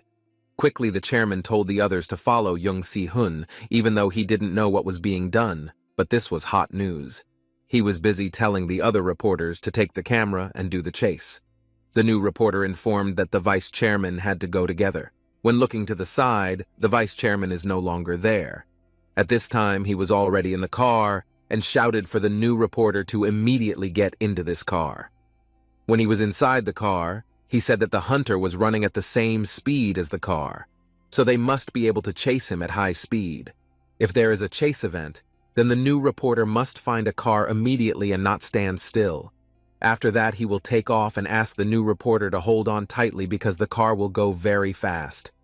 From inside the car, Jung Si-hun was still busy chasing the small bead-like object. He asked the new reporter to take out the camera and start recording. The point is that the camera must always be close to Jung Si-hun and photograph his movements in high-speed mode. The portrait of Jung Si-hun in pursuit of the purple bead was finally successfully obtained. The new reporter immediately wondered what the bead was because it moved so fast. It was obvious that the purple bead was a hidden object, so the vice chairman asked the new reporter to stop talking and continue doing his job well. Jung Si-hun was still chasing after the purple bead. The vice chairman, who was busy driving, was not going to let this opportunity slip away. The car that he was driving continued to go so fast that it even made the new reporter become very panicked. Right now he felt unlucky because it was difficult to take pictures in such an unstable state. The chasing process still didn't stop until Jung Si-hun was at a dead end, as well as the chasing car. The reporter just informed him that there was a wall ahead, while the car he was driving was traveling at such a high speed that it made the vice chairman's father very panicked. Jung Si-hun will not stop and will continue to launch the action. The situation is getting more chaotic because the middle of the barrier wall has been destroyed. The car immediately rolled over, making the 2 people inside feel panicked and very scared. The car immediately flipped over, and the new reporter immediately came out from inside. In a state of consciousness, he wondered if he was still alive. Meanwhile, the vice chairman who was in the car was very busy asking about the camera. The reporter explained that under these circumstances, the camera was not important at all. However, the deputy chairman remained stubborn and told he to check the camera whether it was safe or not. The new reporter couldn't figure out what the vice chairman was really thinking. Seen on the camera screen, the photo of Jung Si-hun is still stored in good condition. He didn't see any Jung Si-hun in this location anymore. The new reporter was sure that Jung Si-hun had entered the portal along with the purple bead. The vice chairman got angry and felt bad that Jung Si-hun had destroyed his car and decided to jump over the portal. So today's mission was really very chaotic. The reporter just told him that the hunter holding the purple bead was still in this place. He was immediately surprised and did not expect it at all. In the camera clearly captured the figure of the person, and the level owned is 1. Gi-on-woo is seen in this place, feeling unlucky for everything that has happened this time. In front of him, there is a portal with very bright light. He said that he had to meet with Young Si-hun, but now he doesn't know where Young Si-hun went. Is it possible that the events at night are just his imagination? Now the system tells us that Jeon-woo successfully entered the reward dungeon. So far, he had absolutely no idea what happened afterwards, but the quest has been successfully done for now. In front of him, he saw a vast expanse of sea. Meanwhile, on the outskirts of the land, there were many tall buildings. On the beach sand, there is a name that reads Haonime. Jeon-woo confirms that the place he is on now is Busan. Not long after, a man came carrying drinks and said that Jeon-woo was in this place. Jeon-woo immediately glanced back. The mysterious man immediately said that he must have a plan to collect a set of items. It's true that human greed will never cease to amaze. Jeon-woo remembered well this person who spoke and met him. While in this place, Jeon-woo accidentally met a mysterious man. He asked if there was anything that surprised Jeon-woo now. For Jeon-woo, it would be very embarrassing to wear a swimsuit in such clothes. The mysterious man who had brought a buoy and a bottle of drink pointed towards the beach and asked Jeon-woo to enjoy it immediately. Even so, according to Jeon-woo, the Sagita dance felt a little awkward. The mysterious man immediately asked if something like that made him dislike it. Does it have to be the mysterious man who just left without taking the mission reward he brought? For those words, he gave praise and said it was very suitable for use by a mysterious man. In his mind, Jeon-woo saw with his own eyes that the NPC in front of him was very similar to Han Seong-jun in the photo he had previously seen. On this occasion, Jeon-woo asked permission to know the identity of the mysterious man. But he doesn't want to say that. But as said before that he is the administrator here, so Jeon-woo can call him whatever he wants. In addition, he told him that the prize was over, so he could leave here right now. Jeon-woo didn't understand what gift the mysterious man was referring to at all. It seemed like Jeon-woo had forgotten to mention it. That way he would tell him that the quest reward was the opportunity to ask the mysterious man one question directly. Jeon-woo asked again if all of that was considered a reward. He thought it was too insolent. The mysterious man immediately got angry when he dared to insult him in a way that was not polite at all. Jeon-woo was also annoyed because the mysterious man asked to call him whatever he was. Therefore, he decided to call him a thick face. The mysterious man already looked resigned and asked him to do it at will. But there are things to remember. At first, this is a place where everything starts without any explanation. Bottles and floats are immediately dropped carelessly.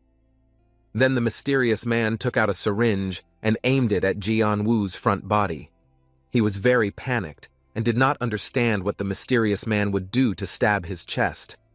The mysterious man immediately asked he not to feel anxious because he only injected stimulants because the limitation item belonged to Jeon-woo. He quickly jumped from a tall building while shouting very loudly. Jeon-woo fell like this because a mysterious man deliberately dropped him from above. From above, the mysterious man hopes that Jeon-woo can come back alive as a challenger. His body is still in the air because the building he stepped on earlier was very high. While speeding up, he suddenly felt that he was very sleepy. On the other hand, there was a voice calling Han Seong-jun to wake up. His eyes began to open a little, and saw a disciple shouting to wake him up. Han Seong-jun immediately opened all his eyes. His colleague was furious to see him being attacked by monsters and fainting in this place. In his eyes, the person in front of him was Shin Hyung when he was young. He hopes that if all this happens, it won't make Jeon-woo experience memories with Han Seong-jun's like this. Han Seong-jun immediately got up and told Shin Hyung that he would immediately take care of the problem here. Then what would be done was to knock out the monster in just one attack. Shin Hyung made sure that his partner was not joking. Looking at the monster with the skull face is really very scary, especially the size is very large. The monster's name is Tartarus. He thought that it was a quest monster, but surprisingly now it has appeared again. Jeon-woo, who possessed Han Seong-jun's body, will provide assistance to deal with his monster. The first thing that will be done is by using the equip. In his hand, there is already a weapon. Without waiting for a long time, he immediately ran to approach the Tartarus monster. Instantly, the atmosphere was so tense that the stones flew and made Han Seong-jun's body unstable.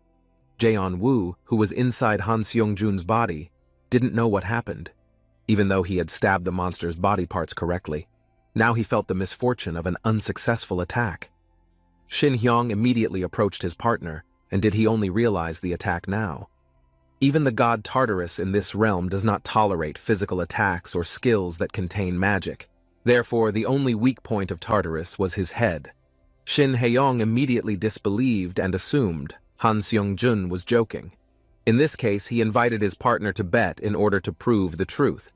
The thing that should not be forgotten is that there are often answers in conventional methods. Shin Hyung wanted to know more about whether there was an event to reach the head of the Tartarus. In carrying out the attack, Han Seong-jun claimed that he only needed fly runes, but Shin Hyung himself saw that his friend didn't have any rune slots left. For him, there is no rule that says Han Seong-jun must use runes. Hearing that, Shin Hyung immediately regarded Han Seong-jun as a crazy bastard. He immediately told him to go to the 3rd Squad of the Defense Force. With pleasure, Han Seong-jun will do it and ask his partner to give him time. While walking to a place seen in front of Han Seong-jun's eyes, there was a very fierce fight already going on. While busy paying attention, he finally saw a man who was killing a horrible goblin. The goblin's head was immediately severed with blood. Then Han Seong-jun approached the little boy with yellow hair. After everything was safe, Han Seong-jun immediately asked this little boy if he had a fly rune.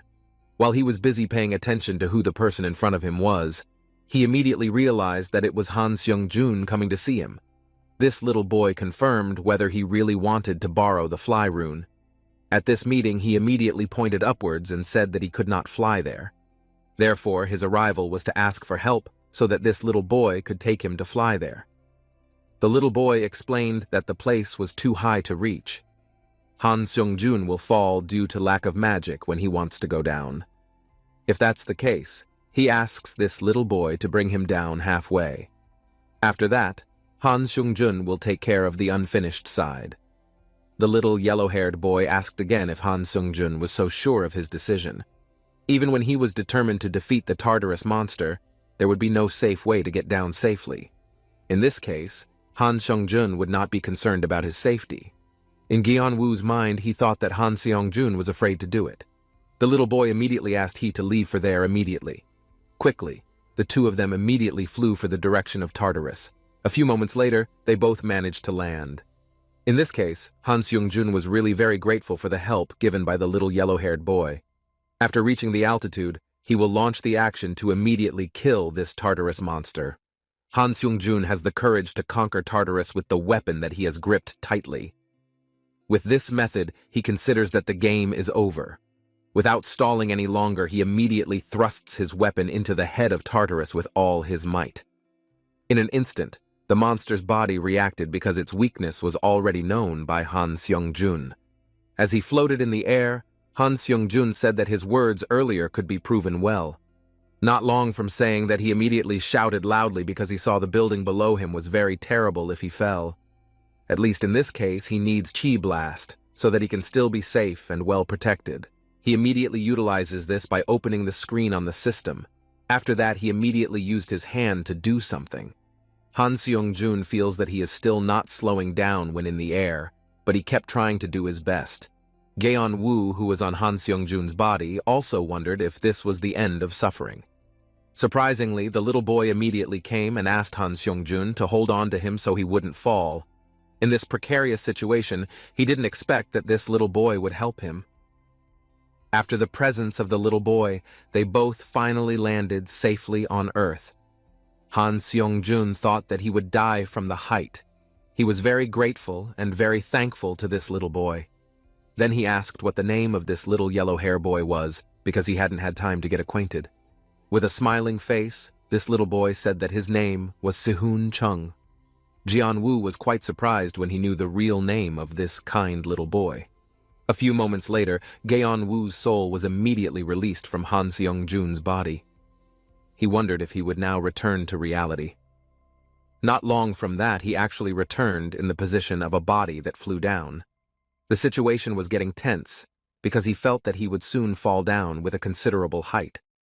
Without thinking, he immediately opened the system screen so he could use the item as his helper. One of the items immediately used by Gyeon-woo is 2 wings. While still in the air, he also did not know what wings he was using because they were very shiny like gold. With the help of the wings, it was easier for Jianwu to slide down safely.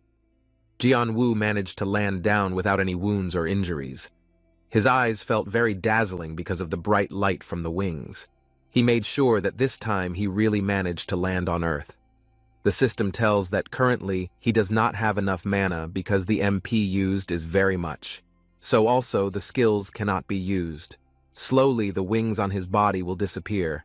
A body that has not been balanced makes Jianwu immediately fall to the street. Unexpectedly came a mysterious man who praised that Jianwu landed very cool. Seeing the mysterious man here, Jianwu was immediately furious because all this was the result of a mistake made by him deliberately pushing him down. Previously, the mysterious man had told Jianwu that this place started without any explanation. Even though the mysterious man told him something like that, but still, he had pushed from the top of a very tall building. The mysterious man felt that he was not really needed to be here. But with this attitude, the mysterious man was getting very annoyed because he had called him a thief. Jianwu just found out, so that's the reason the mysterious man did all this. Maybe he was crazy now. The mysterious man felt that not accepting the title of thief was cruel enough to hear. Jianwu wanted to know if there was a name that the mysterious man actually wanted to be called. The mysterious man once imagined and felt that the name of a stranger was very cool. There was a Torino name that he thought was good, so from now on Jianwu should call him by that title. When asking to be called by that name, Jianwu just heard it was very terrible. After discussing the name, Torino wanted to know if there was anything that made Jianwu curious now. After thinking about it, he wanted Torino to tell him how to get out of this place. The question was immediately answered that the boxes would fall from the sky. So there are things that Jianwu needs to do, namely finding a box containing a key to get out. Then he went to the portal in the sky. After listening to the explanation, Jianwu could explain that it was like a treasure hunt. It's possible that the wings used by Jianwu earlier disappeared due to the potion running out. Seeing that he was still confused, Torino immediately told him that the wings disappeared not because of the potion. Torino said that the wings used by Jianwu were the original gift. Therefore, the wing item will be stored in Jianwu's own inventory when the potion time ends.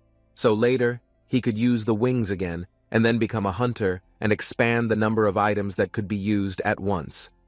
Afterwards, he asked if he was so sure to give up the dagger set item in such an easy way. When making that decision, of course, he was so sure to do it as well as possible. The thing to be afraid of when he collects all of that before he returns this dagger to Saeon. Jianwu continued to think wisely because he didn't want to be wrong in taking action. He was not so sure about handing over the dagger before doing so. Whether it was also possible to hand over his soul contract item to someone else would not be a problem. Torino, who had been observing Jianwu's face, immediately asked if he intended to sell the item. Jianwu said that he did have the intention to sell it. Hearing that, Torino did not insist at all because he had the right to make a decision on his own choice. He also asked if that was the last question from Jianwu. After all his curiosity had been answered, Jianwu felt enough to ask, and nodded his head that he would not ask again. Suddenly, Jianwu asked again how to hand over Torino's set items. He said that he had absolutely no idea how to do all that. Instantly, he was angry because he realized that Torino had lied to him. With a panicked face, Torino said that he seriously didn't know. He actually only knows how to set hidden pieces, but it will be a different story when he has collected all the set items and met the designer. Hearing the word designer made Jianwu feel very curious about who that person was. Maybe for him to cancel the soul contract on the item will do something like that. It is likely that the person referred to by Sedinyer is Han Seongjun. Torino suggested that he can collect all the items and meet Seongjun himself if he is very curious about it. Now Jianwu understands very well. Anyway, later he can't just hand it over. Torino also confirmed that now it was time to start the action since Jianwu was also done with the question. Finally, the tutorial begins. The treasure box will fall from the sky after looking for the key to this dungeon. As the treasure box began to appear, Jianwu was preparing to use his wings and couldn't wait to try it out. Above the clear sky, treasure boxes descended in large numbers. Jian-woo saw with his own eyes that the treasure boxes totaled 10 chests. In addition, since the escape portal was in the sky, Torino suggested that Jian-woo could leave when he started to fly in the air. That way he immediately launched the action and would fly off while saying goodbye to Torino. Jian-woo flew above the sky and he felt very relieved to be able to do all this smoothly without any obstacles. A few moments later he saw a place that was quite beautiful, namely the forest and a large expanse of water. He planned to land in that deserted place. After that, he immediately landed safely to the mainland, and in front of him there was already a treasure box. Without waiting any longer, Jian-woo walked over and immediately opened the cartoon treasure box slowly to find the key. Then he found a paper with writing on it. At first, he did not understand what this paper meant, but he judged that this was really very childish. He became annoyed and crushed the paper with both hands. Although he was very upset, he felt that this was better, rather than the monster that appeared would be more harmful to himself. After that, he also said that Torino didn't tell him in advance that everything would be like this, except for the key. According to he, everything is the same even though he is still upset, but still wants to be an NPC.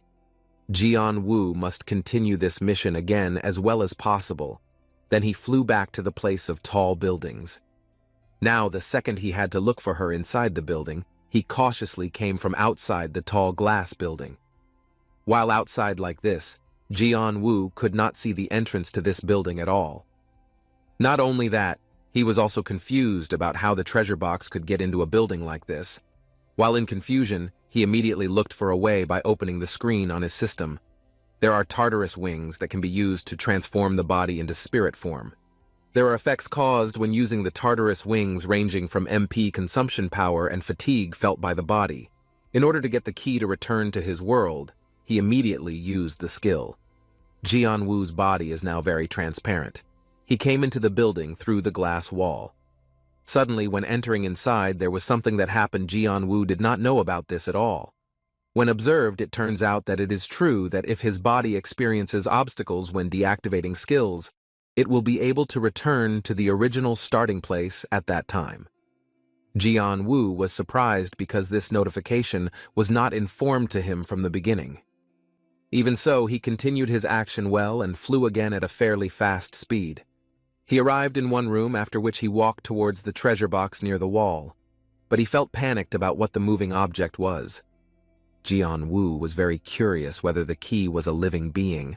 The treasure box kept moving, but in his mind he said it must be a ball-like object. This is certainly the same as the ball that is the key to this underground room. Instantly, the treasure box opened and shattered. Jian-woo was still wondering what was in it. Surprisingly came out Young Si-hun, who confirmed that Jian-woo had done something careless all this time. Jian-woo was immediately confused and wondered why Young Si-hun could get out of the treasure box. Young Si-hun immediately got angry and used his sword to injure Jian-woo. He was immediately in pain and asked what Young Si-hun wanted to do here. Young Si-hun firmly informed that Jian-woo was arrested due to hostage-taking and ongoing criminal acts. Hearing this, Jian-woo couldn't stop thinking that he didn't take hostages and arrest at all. Surely all of this happened due to a misunderstanding. Young Si-hun immediately rebelled and did not accept the defense. Young Si-hun asked Jian-woo to stop talking. The reason should be explained directly later to the law enforcement agency. He immediately attacked Jian-woo. The situation became very tense. In his heart, Jian-woo felt that something was wrong, especially since Young Si-hun could enter this place unexpectedly. Young Si-hun wouldn't let Jian-woo stay silent. He asked him to come out now and handle all of this right now. This time, Jian-woo really apologized for not being able to reveal himself to anyone other than the challenger. If Young Si-hun is really concerned about this, then the thing to do is to kill him. He doesn't know if that thought will be a good solution or not. Young Si-hun immediately pointed a gun at Jian-woo's face. Young Si-hun saw with his own eyes that Jian-woo wanted to try to escape the reality of this problem. So with that, he will not give a guarantee to be able to succeed in doing so. Fierce attacks again occurred between the two of them. Jian-woo was busy dodging the swords that were always directed at him. When the fight occurred inside the building, Jianwu quickly ran to get outside using his skills. Now his body is partially outside the building, and with the flight skill he managed to fly in the air. Jianwu has managed to escape from outside the building, which is very dangerous for his life. What he did was a strategic retreat. Meanwhile, Young Si-hun, who was still inside the building, was immediately hit by a large amount of laka, until he was overwhelmed to be able to avoid it. Young Si-hun did another way to catch up with Jianwu to escape. With the help of his power, he immediately walked on air and saw a long white line. Young Si-hun wouldn't let Jianwu go until he yelled at her to stop. Then, when looking back, Jianwu panicked and did not expect that Young Si-hun created a mana stone just to follow himself flying. Jianwu couldn't wait to see what skills were used. Young Si-hun did not ask Jianwu to explain and find out whatever was being done now. With this chaotic situation, Jianwu had to quickly find the next treasure box before Young Si-hun caught up. A few moments later, he looked towards the beach. It seemed that in the left direction, there was his treasure. But not only there, the treasure box is also near the mountain. Seeing these two different places made Jianwu feel very confused about where he should go. After thinking things through, he decided to go to the right. Then Jianwu immediately flew quickly so he could get to his destination. But he immediately changed his mind, because he would head towards the left to open the treasure box. Finally, he arrived near the beach, and in the middle of the sand there was indeed a treasure box. He found the same paper when he first opened the treasure earlier. Seeing this made Jianwu very upset. He should have drove towards the mountain so as not to be in vain. Quickly, he went straight towards the mountain to open the treasure box again. Now in the bushes, Jianwu was already in front of the treasure box. Jianwu felt very curious about what was in the treasure box this time. What might be in the box was a key or a piece of paper like earlier. From behind, something happened. This made him immediately alert. Then an explosion was heard from where Jianwu stood near the mountain. Young Si-hun was already in the same place and asked he to surrender right now. Seeing Young Si-hun's arrival again really upset Jianwu. That way he challenged Young Si-hun to end all this. Besides that, Jianwu also won't put him in the box. Hearing those words, Young Si-hun would not be able to believe the lies that were made. Even if what Jianwu said was true, he would still be a suspect in the Hunter murder case. It's better in this matter. Jianwu surrender peacefully.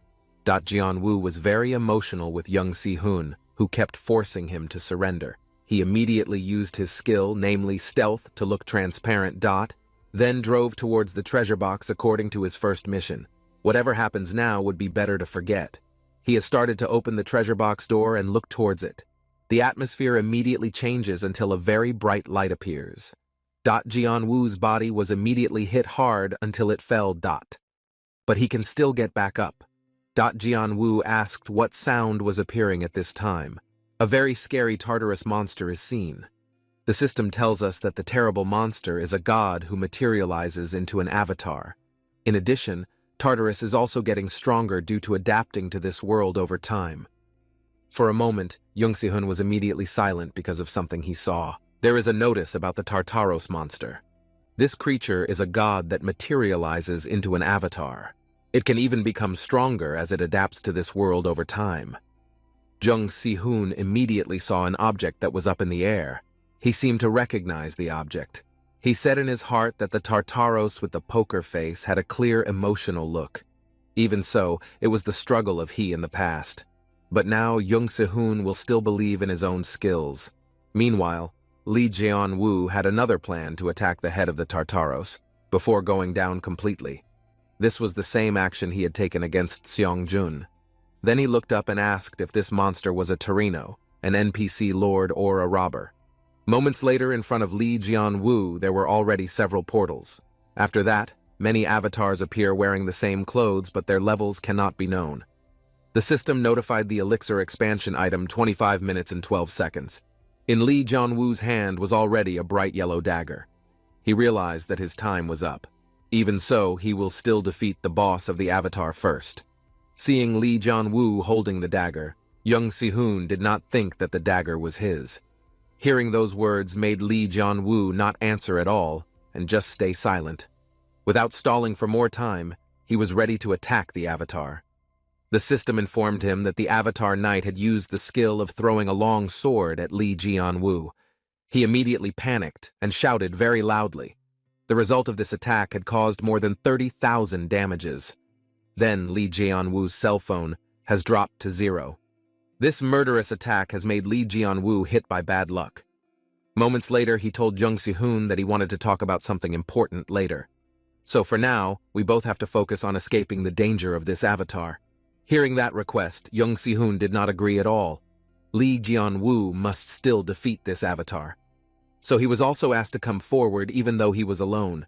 The avatar was already getting more and more furious, wanting to attack. Li Jianwu's feet quickly stepped forward to fight again. After getting up and starting to get excited again, he finally managed to defeat the Avatar Knight. With this, he managed to get 1 experience. The level owned by he has also increased. The bonus obtained is receiving 5 points. There is a skill called Beginner Dagger with level and experience reset as before. Jung Si-hoon expressed the opinion that this battle was not accurate. Besides that, it was also too heavy for Li Jianwu to do it alone. Finally, he intervened by using his own power to fight some of these avatars. In just a moment, the mage and knight-type avatars were defeated. Furthermore, he explained that if there was damage in the underground room, then the people outside will be in great danger. Therefore, he invited Li Jianwu to complete this mission as soon as possible so that everyone could survive. Seeing that action, Li Jianwu shouted loudly and asked Jung Si-hoon to stop being stubborn. The system tells him that 30% of the manifestation has been completed. The deepest god has started to reappear. This caused health to decrease by 30%. Meanwhile, health and mana recovery will be limited. Avatar Tartaros himself has used the Fist of Power. This time, the person who would be his target was Jung Si-hoon. It can be seen that Tartaros has clenched his hands ready to give a fist. Li Jianwu, who witnessed dangerous things before his eyes, immediately panicked. He asked Jung Si-hoon to quickly avoid the attack that Tartaros would give. Without thinking, Li Jianwu will act and use his flight skill to fly. He was very annoyed to see Jung Si-hoon, who couldn't block the attack. While the hands of the Tartaros are getting closer, then Jung Si-hoon in his heart said if this was all that Tartaros would give. Jung Si-hoon immediately closed his eyes because it was too late to avoid all this. A few moments later, something happened. Jung Si-hoon slowly opened his eyes and saw nothing. Terreno quickly provided protection using his shield. He immediately said that if Jung Si-hoon wanted to sleep, then he should close his eyes properly. Suddenly, he was caught off guard and shouted due to the hard pressure from above. It turned out that this Tartaros deliberately pressed his hand to make the enemy suffer even more. From above the air, Li Jianwu watched them both down there. He did not expect that the NPC was too strong to be resisted by anyone. In this meeting, Jung Si-hoon felt that he had met Terreno. Then he also immediately noticed Jung Si-hoon's face, who was watching him seriously. Terreno immediately attacked and was also confused by this. Li Jianwu immediately shouted loudly, seeing his colleague who was attacked intentionally. This time, Li Jianwu couldn't just stay silent. He immediately approached down. Then he was angry while asking what Terreno was doing to attack like that. Jung Si-hoon is currently weak and fell to the ground due to a sudden attack. While getting questions, Terreno said that he was wrong. He really didn't realize that there was also a Li Jianwu in this place. Then he, in his heart, wondered if Jung Si-hoon recognized Terreno. After a small commotion, Terreno immediately took out a bright green ball in his palm. He asked Li Jianwu to take this item directly. Li Jianwu became anxious whether it wouldn't be a big problem for the NPC to just give this. Terreno explained that this was not a complicated problem because there was a bug. By adjusting, this has become the work done by the Terreno.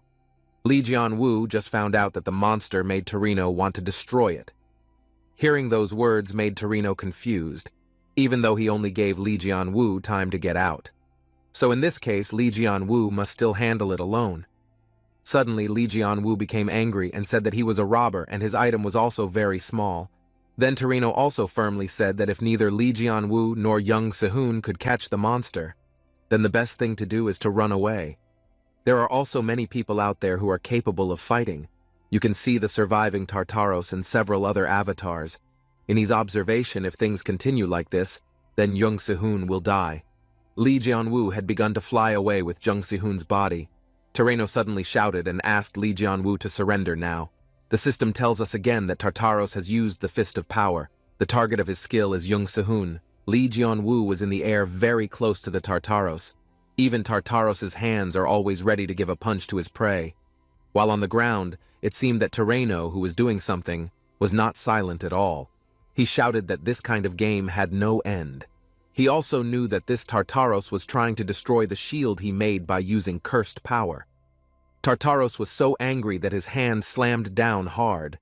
Meanwhile, Tereno was holding his shield with all his might. Even with this, the situation was getting more and more chaotic.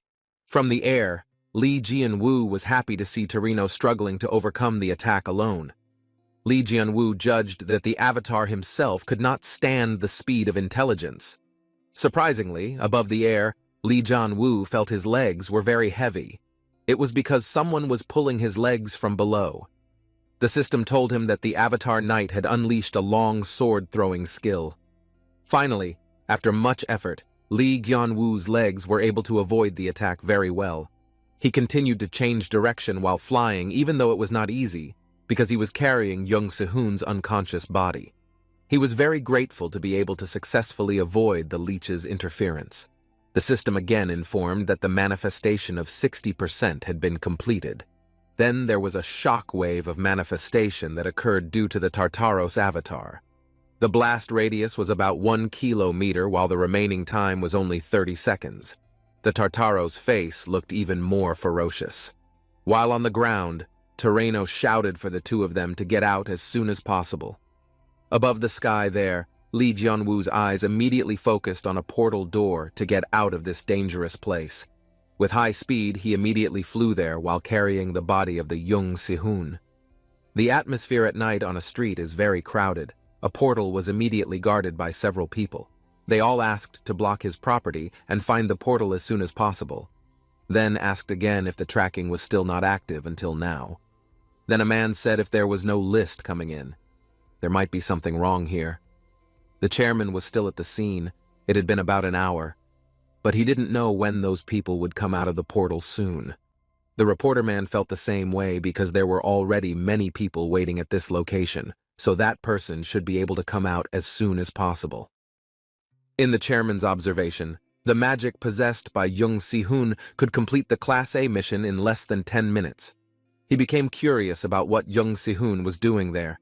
The reporter man asked if in that place, Jung Se-hoon had fought to the death with a level 1 hunter. Hearing those words, the chairman became emotional whether it was a joking sentence or not. It doesn't make sense at all if a level 1 player can last more than an hour.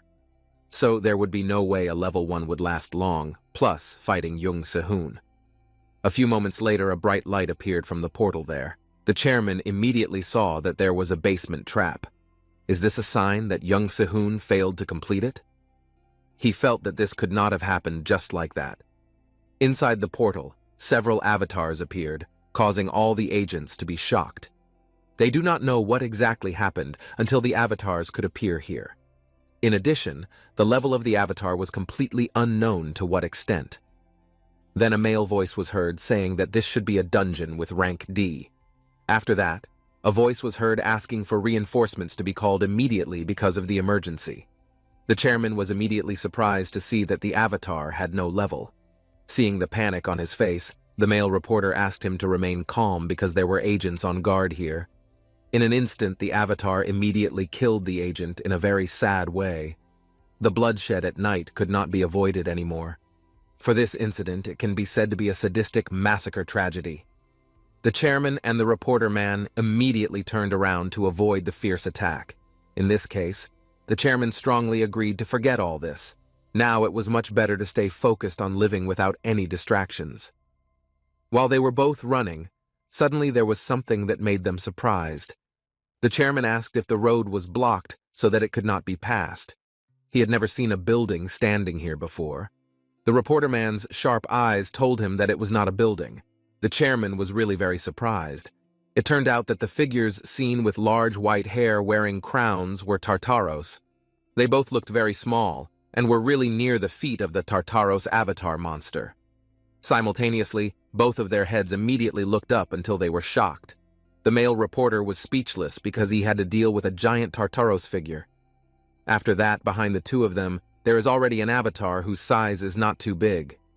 The reporter's face is very frightened when he and the father are really in great danger. With that weapon, the avatar immediately launched into action. The male reporter who can't fight can only whimper in fear without moving to take any action. Lee Jianwoo's legs were already speeding up. He immediately came towards the avatar and cut off the head until it was cut off. Finally, they did not get killed. After doing that, Lee Jianwoo immediately turned around. The system informed him that he had successfully killed the Avatar Knight and gained 1 experience, and then earned 5 points. In addition to the beginner dagger, has also been reset again. For the attack that was so fast, the chairman became curious about how Lee Jianwoo could do such a great thing. Hearing the man's words made Lee Jianwoo look back and ask them both to keep everything seen tonight a secret. He said that all of this is just a moment that should be forgotten and not to be remembered, and even become curious to investigate it. On the other hand, 2 agents were seen fighting with the avatar. One of these agents asked if there was any backup yet. Then his partner asked him to survive a little longer to face this pretty great enemy. Surprisingly, Lee Jianwoo directly in the middle of these 2 agents. They both immediately wondered why there could be other people in danger. Without saying much, he immediately stepped forward towards the avatar. One of these agents asked Lee Jianwoo to run away immediately because it was very dangerous now. Seeing the courage of this young man made the agent confused about what level he had so desperate to come forward. In just a moment, he had managed to kill the avatar using only the gold-colored dagger. The avatar's body was immediately destroyed and separated from its original form. Seeing this unexpected event made the 2 agents immediately surprised. They simply did not believe in the attack that was seen firsthand, even though the 2 agents knew that Lee Jianwoo was still at level 1, but he can already provide extraordinary attacks beyond level 1, after successfully killing the vile avatar. He told the 2 agents that if they wanted to know more details, they were welcome to ask Young Si-hoon there directly. The agent immediately fell silent while still not expecting the Lee Jianwoo's prowess. On one of the streets seen Young Si-hoon lying in pain because of the attack earlier. The agent quickly saw the chairman's condition, which was very concerning. The system informed that the manifestation was 80% complete. The explosion caused by the manifestation of the Tartaros avatar had occurred. Estimates for the blast radius reached up to 10 kilometers. The remaining time was only 3 minutes. The Tartaros face looks really scary. Lee Jianwoo was furious to see it, and even he felt unlucky with the presence of NPC to get here. After that, he immediately flew to approach Tartaros using emergency skills. He wants to wait all this out until he can have another meeting. One of the avatars that still existed looked down and pointed his weapon. This time, the avatar immediately released the leg hold skill. This caused the flight speed to decrease by 50%. Lee Jianwoo's leg was immediately pulled by using the avatar's skill strongly. He who realized that his leg was pulled felt very unlucky and asked the avatar not to do this kind of thing anymore. Suddenly, there was a sword traveling very fast. Instantly, the sword hit the target and the avatar's head was cut off again. The system tells you that the mage avatar has been defeated. With that event, Lee Jianwoo was no longer affected by the leg hold skill. He who was still in the air immediately looked down because he was curious who the person who had done it was. Seen on the road below, Young Si-hoon turned out to have started to rise again. Young Si-hoon gave direct instructions to agents to prioritize defeating mages in favor of level 1 hunters, namely Lee Jianwoo. They all immediately understood and would obey the order as best they could. After giving directions, Young Si-hoon immediately shouted, calling Lee Jianwoo asking what he was doing upstairs now. He should take action to go up faster before it's too late. Hearing the direction, Lee Jianwoo still remembers that Young Si-hoon will not cooperate with the suspect in any case. But now his attitude has changed again, making Lee Jianwoo confused. Young Si-hoon said all of this is for the sake of the people's lives.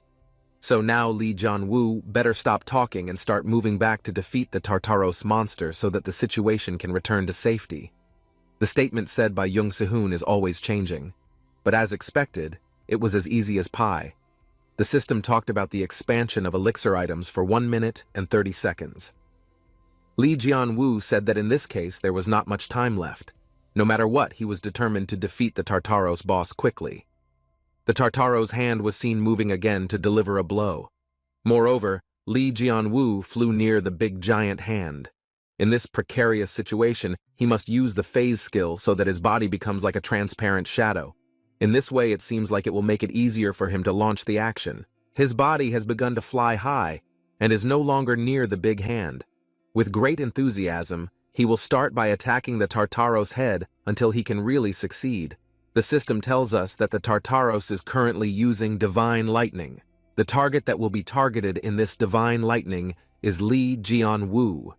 It can be seen clearly on the head of Tartaros that there are already many terrible lightning bolts spreading. Then Tartaros not only uses that power, but also using Awakening. That's what makes the attack speed increase. Then the lightning immediately spread downwards. Lee Jianwoo, who was in danger, immediately covered his head so as not to be hit by the dangerous divine lightning. Then he deliberately shouted very loudly and asked the Tartaros to stop doing this dangerous action. He even called the Tartaros monster crazy for not stopping attacking. The system informed him that the elixir expansion item only had 30 seconds left. He realized once after seeing the notification because now there was not much time and mana left. So, whatever it was, he had to be able to act quickly. In addition, another notification appeared if the Tartaros used an intense gaze, especially towards Lee Jianwoo.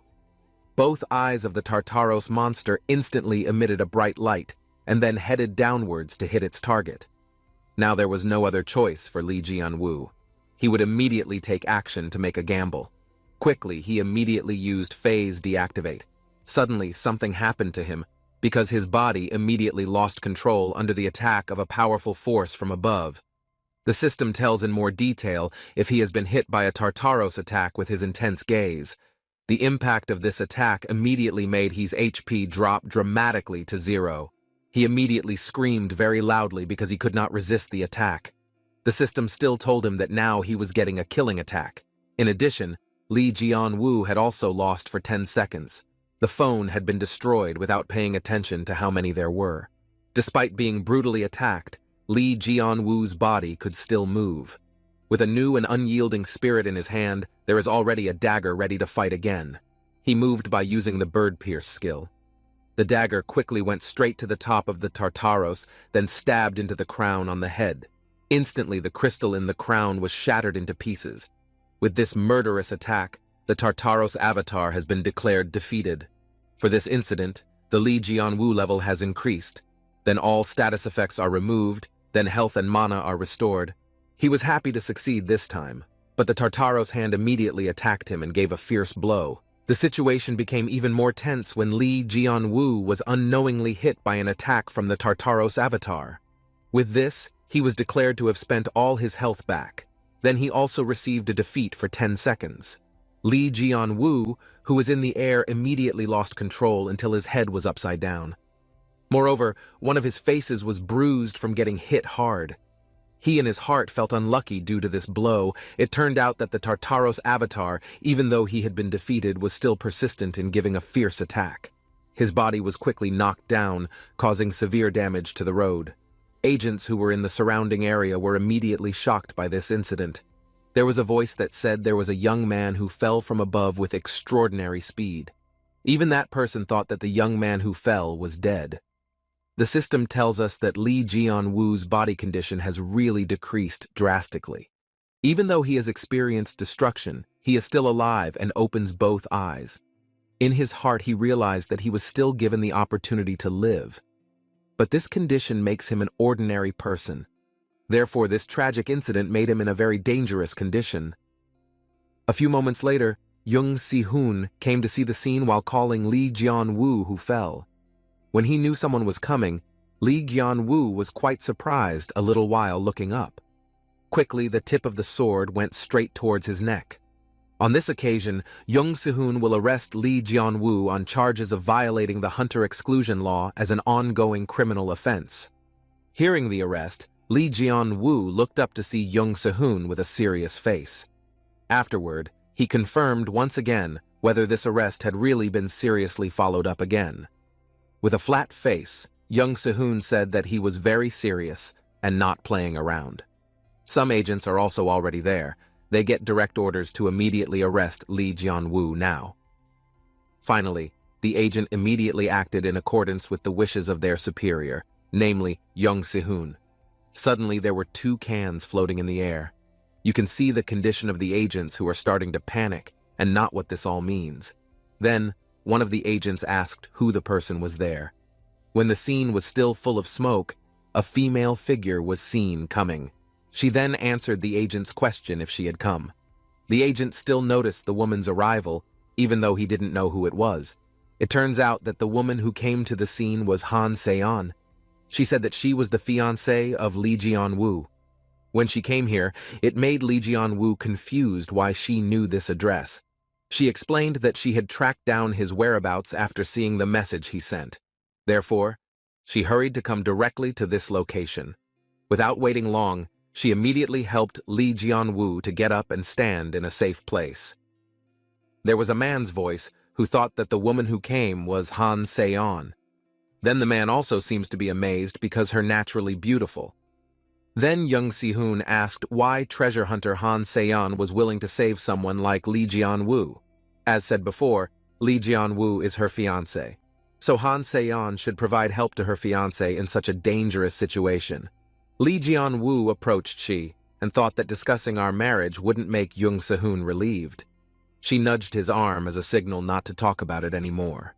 Quickly, Young Se-hoon pointed his sword forward. He asked them both to immediately back off in this case. He wants to arrest Han Se-yeon on the grounds of being a bad person too. Hearing that threat, she said that she really cared about those words. If she really dares, she challenges Young Se-hoon to catch her if she really dares. One of the agents behind asked if we should catch the 2 people together. To that question, she asked the agent to stop doing anything. Treasure hunters use many unique items, so our side can counterattack. On this occasion, Han Se-yeon will show who she is. Around her body there is already a red aura of power. She knew that Young Se-hoon would know what she was doing. Especially today, she had also prepared 24 hours of control equipment. That's why she couldn't wait to greet him and laughed with joy. Suddenly, Young Se-hoon incited Lee Jian-woo not to easily trust women like Han Se-yeon. Hearing those words made Lee Jian-woo even more confused why Young Se-hoon was inciting like this. Furthermore, Young Se-hoon explained that living with such a woman would make Lee Jian-woo used. So, it's better to surrender now in order to save Lee Jian-woo's life in the future. If he wanted to surrender now, then Young Se-hoon's side could consider it as coercion from Han Se-yeon. Lee Jian-woo immediately shouted very loudly when speaking. He asked to wait just a minute, whether this sudden change was just to catch him. Then Han Se-yeon, who was behind him, made sure that Lee Jian-woo did not believe in Young Se-hoon's foul mouth. When she asked like that, it made Lee Jian-woo quite surprised. She explained that she was talking about utilization and weakness. If he is still determined to choose with Young Se-hoon, then the impact that will arise is death. Seeing this, Young Se-hoon said that what she said was very confusing. But he was very curious whether the dagger with Lee Jian-woo was really his. She thinks Young Se-hoon has lost his way of thinking. Han Se-yeon doesn't know why people like that are not ashamed at all, because they have ignored all the truths that exist. While listening to the debate, Lee Jian-woo became confused. They discussed about truth and power. Then what exactly is going on between the 2 of them? Without responding to anything else, Young Se-hoon with his stern face asked Lee Jian-woo to come to him. Meanwhile, Han Se-yeon threatened that if he came with Young Se-hoon, then he would not hesitate to finish him. In this condition, Lee Jian-woo was really confused by the attitude of these 2 people. When he wanted to talk from above, there was a helicopter coming. One of the agents panicked because the helicopter was suspected of being Han Se-yeon's escape transportation. Seeing this emergency situation made Young Se-hoon immediately shout, calling everyone to take action. Then the agents were also asked to shoot the helicopter and capture the 2. Han Seon's power with an elongated rope immediately came and tied all the agents so that they could not move. One of the agents felt bad because he was completely immobilized. Plus, the skills of the agent could not function properly. There was one can that released its contents until everyone had a coughing fit, and their vision became blurry. At an opportunity like this, Han Seon immediately ran to pull Lee Jong-woo's hand to follow her to avoid great danger. In an emergency, she asked if Lee Jong-woo wanted to die because he seemed to believe Young Si-hoon's words more than her. He did all that because he wanted it to happen. Then he also just bought time. Han Seon opened her status windows to click on one of the items to be used. In a short time in her hands, there were already 2 seatbelts. There is not much time left to be at this location, so she immediately put on his belt to be safe. Then, in her hands, there was also a tool that would make them both fly in the air towards the helicopter. Quickly, the rope immediately hangs over one part of the helicopter. They both finally went up at high speed. She asked Lee Jong-woo to hold on tight so as not to fall down. Then Lee Jong-woo's sword immediately broke the rope that bound all the agents. He shouted loudly, calling Lee Jong-woo. He gave a warning that following Han Seon would only increase his crime again. In addition, Choi Jae-young and other hunters were also destroyed by monster quests. From the air, Lee Jong-woo explained that he was innocent. So Young Si-hoon just caught another bad guy. Young Si-hoon is worried about something. He has no idea how much suffering the dagger will cause. He was very sure that Lee Jong-woo would regret his wrong decision. Lee Jong-woo only believes that time will tell the truth. Therefore, he will follow his own path without having to be forced by others. After hearing all the explanations, Young Si-hoon was just silent while staring at Lee Jong-woo's departure with Han Seon. She said that she doesn't want to meet someone like Young Si-hoon who is called an officer. Now the atmosphere has begun to subside because Lee Jong-woo and Han Seon have entered the helicopter. Then one of the men who came to call Jung Si-hoon asked if he was okay now. Jung Si-hoon said he was fine now. His men wanted to give him for defeating an unknown level boss. So the actions taken by Jung Si-hoon were very extraordinary. He emphasized that he never beat the Avatar. His men became curious about who the person was who had done the creepy monster. Young Si-hoon told them that the person who did it was Lee Jong-woo. Hearing that fact made his men even more surprised whether it was really serious the crazy young man who defeated him. The next step Young Si-hoon will do is report this to the leaders. Therefore, his men must ensure that this incident is not revealed to anyone. Especially no reporter should dare to plunder this incident. His men immediately obeyed the wishes of the Young Si-hoon. All agents who were still at the location immediately paid homage to the order desired by the Young Si-hoon. When he walked away from this location, there was a small slime on the asphalt. Then the slime climbed into one of the agent's shoes. In the silent night, the helicopter had landed on one of the buildings. Finally, Lee Jong-woo was able to get off first and said that he could survive. Suddenly, Han Seon immediately pushed his body, telling him to get out of the way. Lee Jong-woo was really confused about what happened. Then came a man who said that she was angry because Lee Jong-woo preferred Jung Si-hoon before. Then he asked if there was no other way to get more points. Yun-min immediately asked Lee Jong-woo to wait for a while. Then he calls Han Seon, who is just silent. She asked him not to talk to her. This time, she just didn't want to see his face again. Then he immediately whispered and said that was not what he wanted to talk about. Han Seon seemed to be fed up asking for everything to be enough. Whatever he said didn't mean anything at all. Not long after that, Han Seon saw 2 women coming out of there. Lee Jong-woo's family came together and asked what was going on. His younger sister immediately asked if it was true that her brother was now a criminal. Then his mother confirmed whether her son would now go to prison due to a case. Lee Jong-woo wondered why all his family knew about this news. While the family was worried about each other, Han Seon immediately spoke up about this. Before that, she greeted everyone. A few moments later, everyone was in the room for a more intense conversation. They had previously had an important conversation. Then Min Seok gave a response if Lee Jong-woo's action was extraordinary. Min Seok now knows that the reason why Lee Jong-woo stayed at level 1 was because he defeated monsters. Then his mother asked if that made his son rarely come home. Lee Jong-woo immediately agreed to all the questions from Min Seok and his mother. After that, Sayora also conveyed that such actions were very dangerous if they were determined to fight with the Hunter Management Bureau. He could only remain silent. Then his sister whispered whether his brother could trust people like that well. One of the men said that it was certainly not easy to do. But after the dagger is moved, Lee Jian-woo is believed to be safe. If there is a problem, they will also hire the best lawyer so that they can provide support to Lee Jian-woo directly. Han Se-yeon asked him to stop talking because she was about to say something. She walked straight to where Lee Jian-woo was sitting. Without any embarrassment, she immediately held Lee Jian-woo's arm. Lee Jian-woo was very surprised to see Han Se-yeon's behavior in front of his family. This time she will explain that the relationship with Lee Jian-woo is not just a friend. They both have promised each other for the future. Hearing those words, Min Seok was immediately happy and congratulated his close friend.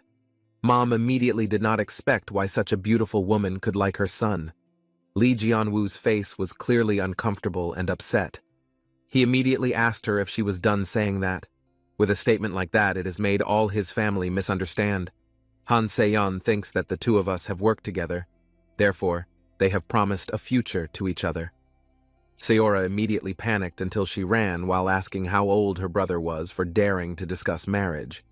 Then, Lee Jian-woo explained that it was just a misunderstanding. After much discussion, there was some money shown. Lee Jian-woo's father immediately asked what the purpose of this money was. Then Yun-min explained that this money was used as an advance payment that had been promised to Lee Jian-woo. He, with his serious face, will keep his promise under any circumstances. This money is as proof. Lee Jian-woo's father was confused why he showed this money to everyone. It would be better if the money was given to Lee Jian-woo directly. Yun-min reasoned that he was Lee Jian-woo's biological father, so he should know what was really going on. He explained to Yun-min that whatever his son did not need to be confirmed. Lee Jian-woo is an adult child, surely able to make his own decisions. Besides that, he also believes in his son, whatever happens. A few moments later, he asked Yun-min where she would now be staying. Gladly, Lee Jian-woo's father's room will be shown directly. Meanwhile, Mom assured Lee Jian-woo if Sayora would be fine, so there was no need to worry about it. Now, he better focus on taking care of the problem that happened. In this case, Lee Jian-woo can only say thank you to his father and mother. Then he greeted Min Seok that it was late at night, so further discussion will be done tomorrow. Coincidentally, Min Seok also felt very tired tonight, so he would go to bed soon. They all went straight to their rooms to sleep. When it gets late, they all sleep in one of the luxury buildings. Seen in the room, Lee Jian-woo sleeping with Min Seok, who snored. It made Lee Jian-woo uncomfortable because it was very loud snoring. After all, Lee Jian-woo couldn't just wake Min Seok up after all he had been through. Afterward, he decided to sleep on the sofa to make it more comfortable and less noisy. While leaving the room accidentally, Yun-min and Han Se-yeon were talking together. He asked her if he should leave under these circumstances. Then she explained that we have no other choice. Moreover, we cannot do harm to people who are innocent. Lee Jian-woo did not expect and wondered what exactly he wanted to do at this time of night. He is secretly still investigating the conversation. Then Yun-min asks if Han Se-yeon really cares about Lee Jian-woo. She said that she was not like that. In his heart, Lee Jian-woo is getting curious about why his name was mentioned earlier. Yun-min said that the two of us don't have much time. Many people have died because of monsters. Now the Tartaros appear even more pathetic. He guessed that everything was a resurrection that was bound to happen. Lee Jian-woo in his heart was really very curious about the discussion. While his feet were still busy stepping slowly, he accidentally nudged an object and fell down. Simultaneously, Yun-min and Han Se-yeon immediately saw it. Lee Jian-woo immediately laughed and said that he saw someone get up. Yun-min said that she just wanted to sleep and invited Han Se-yeon to rest too. When they both wanted to leave, Lee Jian-woo immediately prevented her and honestly heard the conversation earlier. He became curious what exactly had woken up from the words of the two of them earlier. Hearing that question, she said it was none of Lee Jian-woo's business, so it would be better to step back and not interfere in this matter. Lee Jian-woo assured that Han Se-yeon was telling the truth. He asked this because he had heard that he had been mentioned. Previously, she had given a warning to Lee Jun-woo. She will allow him to meddle in people's affairs carelessly. If it is still done, then he himself will be in great danger. The thing he did was just hand over the goods, then take the money and live quietly. After giving advice, she went straight up the stairs. Lee Jian-woo felt uncomfortable inside. There must be something hidden in the conversation that he didn't want others to know. After the night passed, there were many luxurious cars consisting of several colors. In addition, the car is also very shiny. Min Seok, who saw this, asked if everything was real. With this many cars, Min Seok said that we can drive luxury sports cars. He reassured his best friend Lee Jae-woo that this wasn't a dream. If this is a dream, then it's very unfortunate. Meanwhile, Lee Jae-woo was busy looking at the Windows status screen to check. There was a notification about a quest that asked to complete the wings of the Tartaros. The remaining time for this quest was 3 days, 11 hours, and 30 minutes. More than the time given then, the quest is considered to have failed to follow. In his heart, Lee Jun-woo knew that the new quest had started to reappear. Although he had plans to equip the wings now, there were 3 equipment slots filled with soul items, so he thought that this was indeed very impossible to do. But he can still upgrade his abilities to Hunter. Of course, all this is in order to increase the necessary equipment slots. Visible on Lee Jian-woo's cell phone screen is a message from Han Se-on. She asked him to immediately take her car of any type in the parking lot. Then he must also immediately arrive at the Hunter inspection site at 11 noon. Whatever it is, he can't be late because it's very important. So, with this help from Han Se-on, Lee Jian-woo has decided that he will take the Hunter exam. A few moments later, the lights of one of the red cars could be heard. Min Seok happily drove and said that the 2 of us would immediately leave using this luxury car. The 2 of them got ready, and the car went straight to the location that had been determined by Han Se-on. The towering gates stood firm, guarded by 2 soldiers. Gun-woo Lee glanced at the entrance, feeling an odd anticipation. A crowd of contenders gathered near luxurious cars, their nervous energy apparent. Gun-woo wondered how many were there to prove themselves. Gun-woo checked his phone, reading the message. It was cryptic, but clear. Han Se-yoon was setting the stage. From behind the glass, people pointed at Gun-woo as whispers filled the air. He ignored them, focusing on his goal. Gun-woo overheard someone mentioning a woman nearby, but he stayed focused. This was no time for distractions. Laughter echoed behind him as a man in the crowd joked loudly. Gun-woo remained stoic, his determination unshaken by mockery. Chaos erupted as an explosion resounded nearby. Gun-woo instinctively ducked, his eyes darting toward the rising smoke in the distance. Gun-woo tightened his grip, muttering to himself. He knew this wasn't an accident. Se-yoon's involvement made everything deliberate. Han Se-yoon, Gun-woo murmured, hearing his name whispered by someone nearby. Without hesitation, he started moving toward the smoky chaos. 10 minutes later, Gun-woo followed a guide's banner toward the examination hall. The unsettling energy around him grew heavier. "Which way to the hall?" Gun-woo asked. The guide gestured ahead, warning that the path would be riddled with challenges. The guide muttered about making guild leaders out of this bunch. Gun-woo caught the doubt in his voice but ignored it. Another man sneered, eyes on Gun-woo. "Small fries won't last here," he growled, his aura exuding hostility and arrogance. Gun-woo's gaze hardened as the man threatened him. A silent resolve flickered in Gun-woo's mind. He wouldn't back down, not here. The crowd's attention shifted to a flashy red car nearby. Gun-woo glanced over, sensing that something crucial was about to unfold. The man eyed Gun-woo, smirking. "Another fool for the Hunter exam," he thought, oblivious to Gun-woo's quiet, determined resolve. Gun-woo stared at his phone again, noticing something unusual. His instincts kicked in, and he realized this situation wasn't ordinary. Someone exclaimed, "He's level 1!"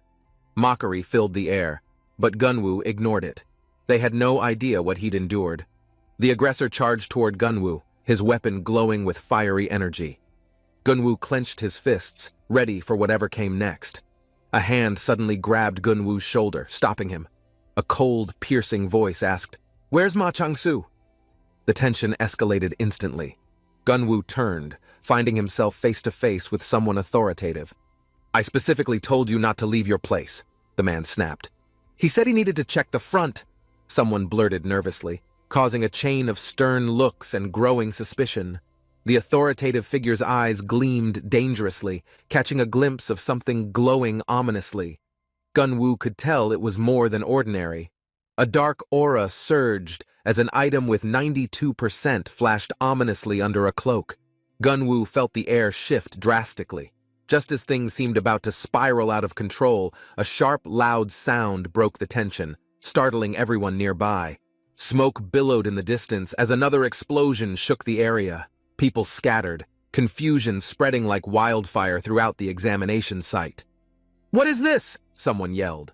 Gunwoo scanned the chaos, his mind piecing together clues, realizing this wasn't an accident at all. "Get Ma Chang-soo and lock down the perimeter," the authoritative figure shouted, urgency growing as Gunwoo remained calm and observant.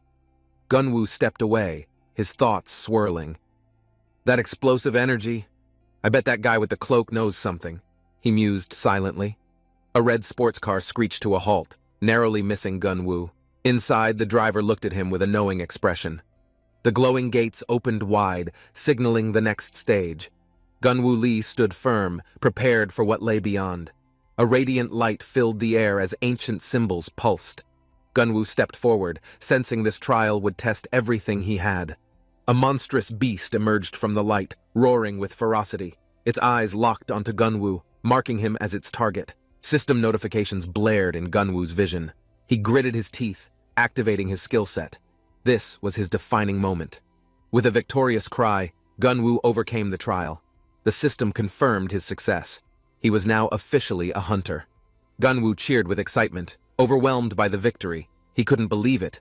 After all his struggles, he'd reached this monumental step. Another notification popped up, detailing his next task. Gunwoo took a deep breath, realizing his challenges were far from over. His companion approached, grinning.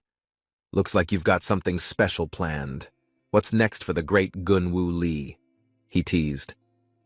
Gunwoo smiled, but didn't answer immediately. He clenched his fists, determined to uncover the deeper mysteries hidden within this strange system. As a new artifact materialized in his hands, its power coursed through him. He felt the weight of mythic destiny. Gunwoo unfolded a pair of radiant golden wings. His companion gaped in disbelief, muttering, "You really are full of surprises." Testing his newfound strength, Gunwoo soared into the sky. The wings responded perfectly, amplifying his speed and agility dramatically. However, as Gunwoo trained mid-flight, a sudden blast knocked him off balance. He barely recovered, his heart racing with adrenaline. His wings glowed, adjusting to the turbulence. Gunwoo dived sharply, landing gracefully as his companion marveled at the sheer spectacle. "This power is incredible," Gunwoo murmured. But deep down, he knew this was just the beginning of something far greater. Gunwoo's friend marveled at his wings, clapping. "Wow, you actually did it!" Gunwoo smiled faintly, knowing he had only begun. A system notification prompted Gunwoo to acquire a skill. He hesitated before selecting yes, spending 500 points to unlock it. The notification revealed, Special Skill, Level 1 Leap. Gunwoo's eyes lit up, realizing the potential of teleportation within a 100-meter radius. Gunwoo activated the skill, vanishing in a flash of golden light. His laughter echoed as he appeared across the field instantly. "Incredible!" his friend shouted. Gunwoo's excitement grew as he envisioned using this skill in combat, testing the limits of its reach. Gunwoo marveled at the precision of his teleportation, but the skill demanded focus. He steadied himself, preparing for another leap. With wings glowing, he soared again.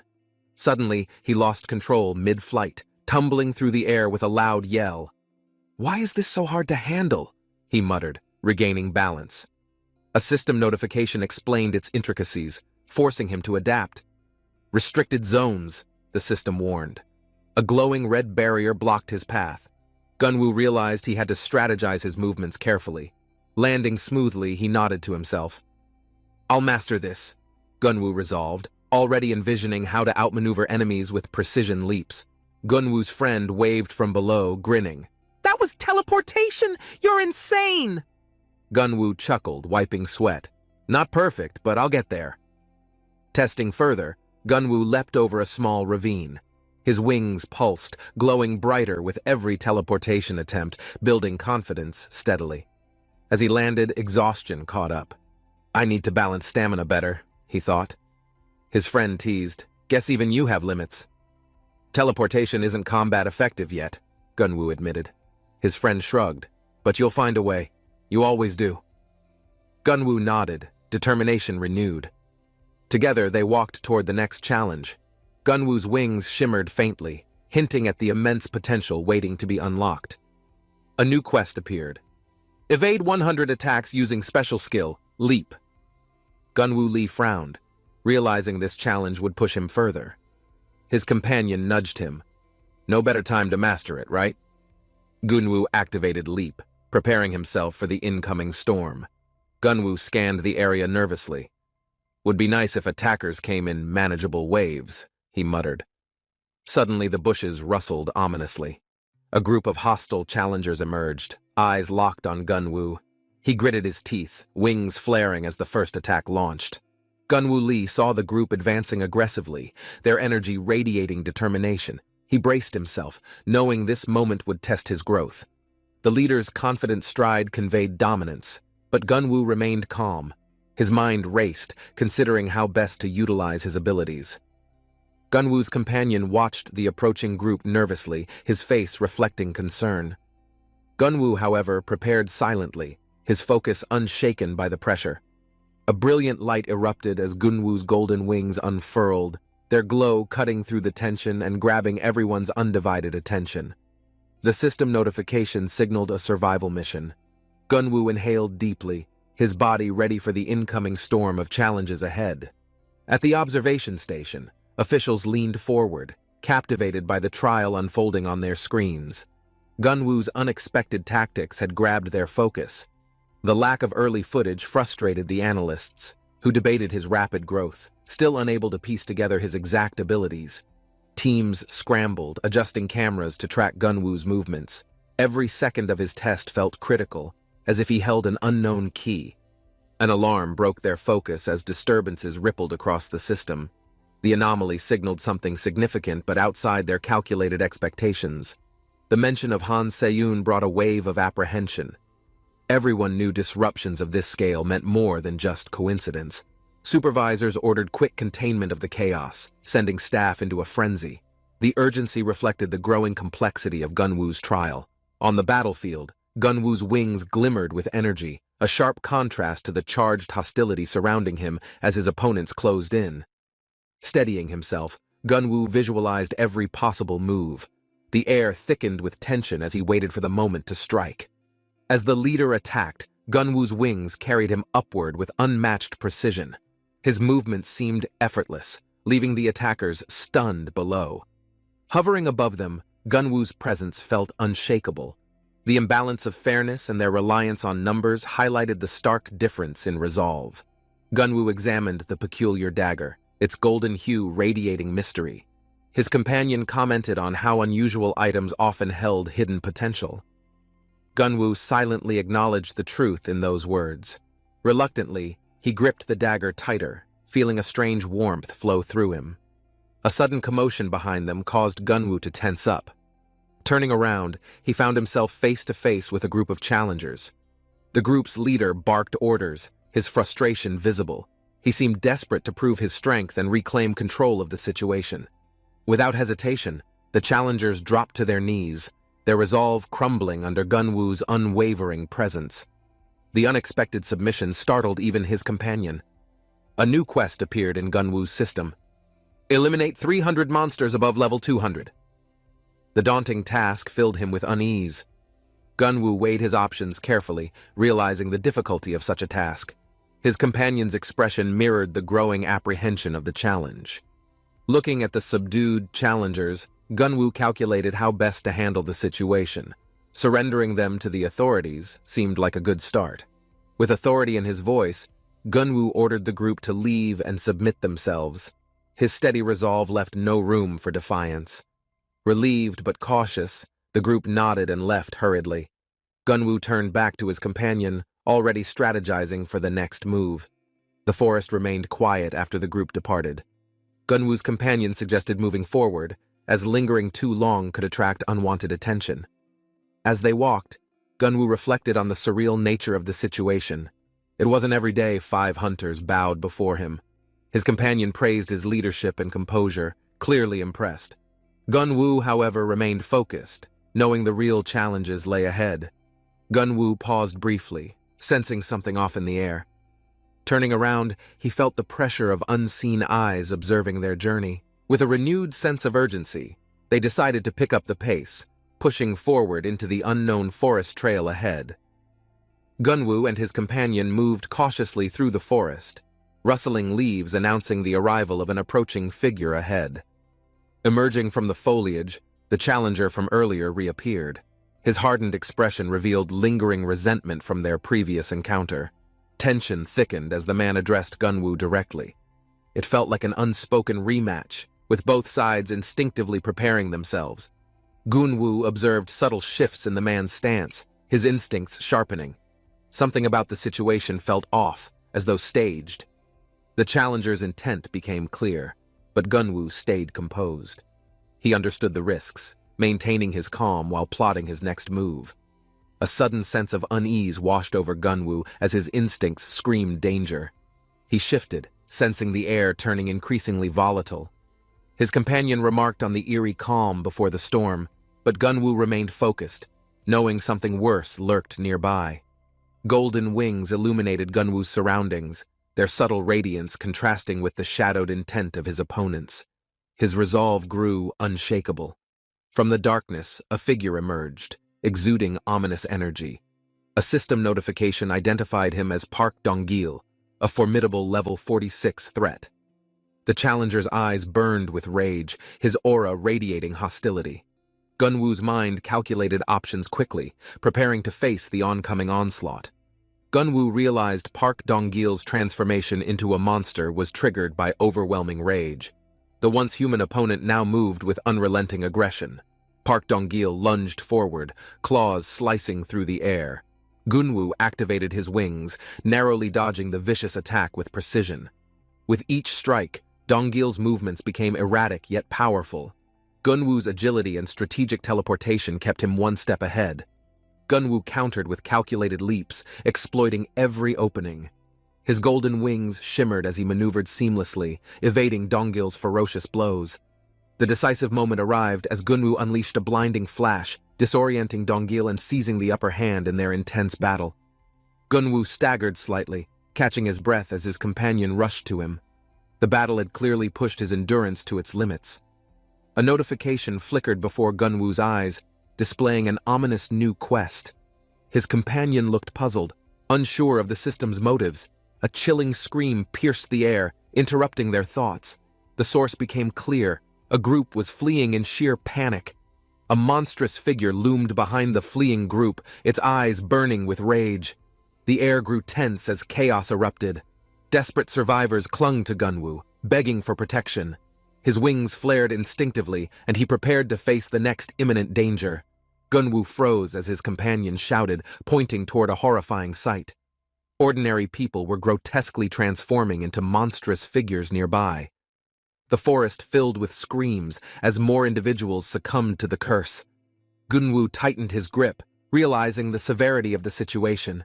Notifications flooded Gunwoo's system, listing multiple newly transformed monsters with high levels. The threat grew exponentially, heightening the tension around him. Gunwoo scanned the chaos, his mind racing for a strategy. His companion stood speechless, overwhelmed by the growing numbers of enemies. The growing horde of enraged monsters closed in, their distorted cries echoing. Gunwoo braced himself, wings glowing faintly in anticipation.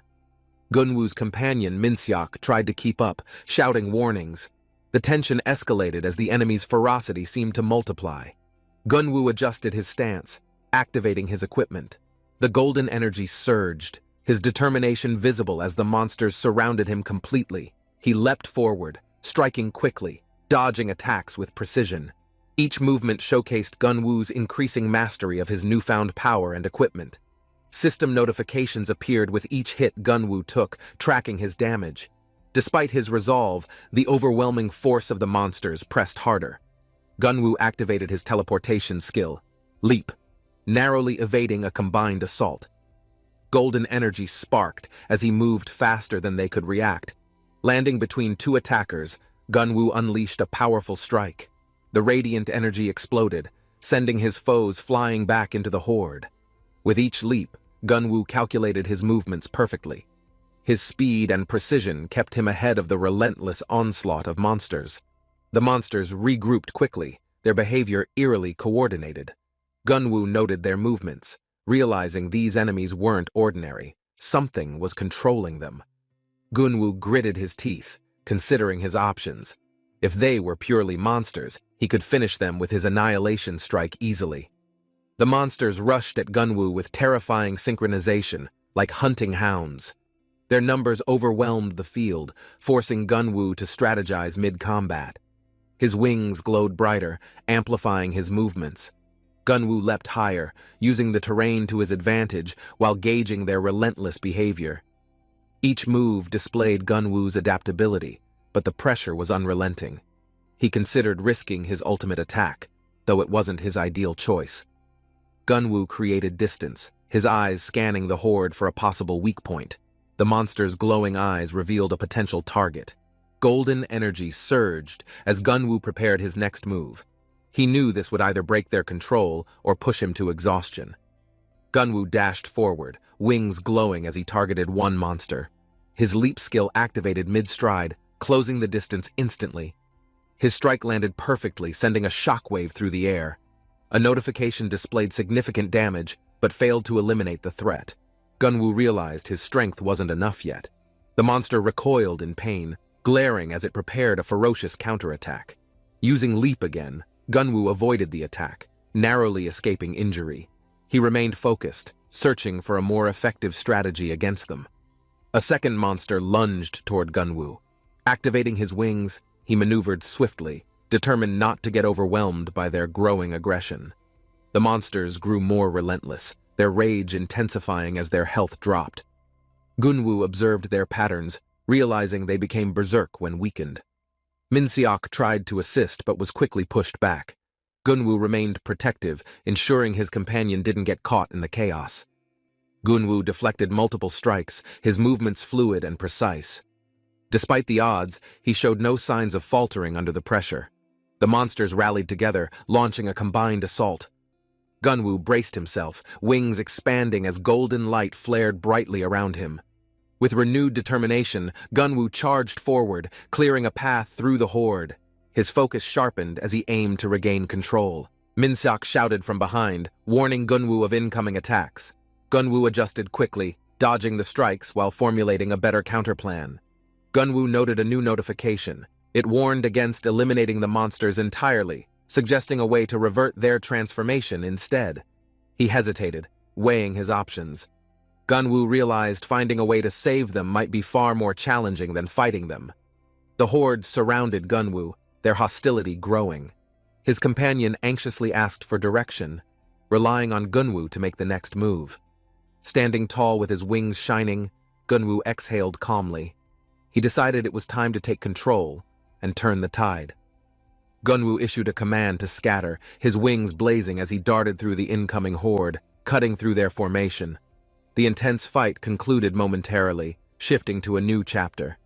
Gunwoo took a brief moment to assess his surroundings carefully. In a separate location, a man struggled to climb over a wall. He glanced back nervously, clearly running from something dangerous. Another man appeared beside him, frantically urging him to hurry. The tension in their movements suggested a life-threatening pursuit. The sound of footsteps echoed as they scrambled. They knew there was no room for error in their desperate escape.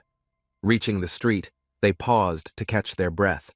The city felt eerily quiet, a stark contrast to their earlier panic. One of them glanced around, unsure whether to retreat or go inside. The lingering sense of unease pressed heavily on them. A distant scream pierced the air, breaking the stillness.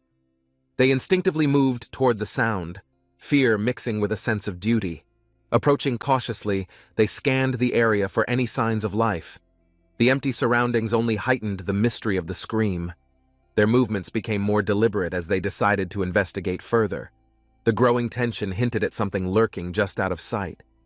As they advanced, a bright flash of light erupted in the distance. It illuminated a figure, obscured by its intense glow. They froze, unsure whether to proceed or retreat. The energy emanating from the figure felt both powerful and unnerving. Taking out their camera, they zoomed in, trying to identify what, or who, was responsible for the phenomenon unfolding before them. The atmosphere grew heavier, their breathing shallow as they adjusted the lens.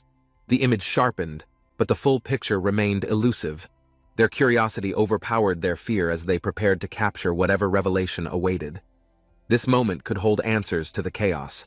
Gunwoo glanced at the system notification flashing Level 1. His calm exterior masked the intense thoughts running through his mind. Observers in the control room noticed him, panicking at his level. They questioned how someone so low could handle the trial. Outside, chaos ensued as participants scrambled. The looming gate seemed more ominous, and the fear in the air thickened. The sudden transformation of individuals into monsters sent shockwaves through the crowd. Gunwoo stayed composed, analyzing the growing threat around him.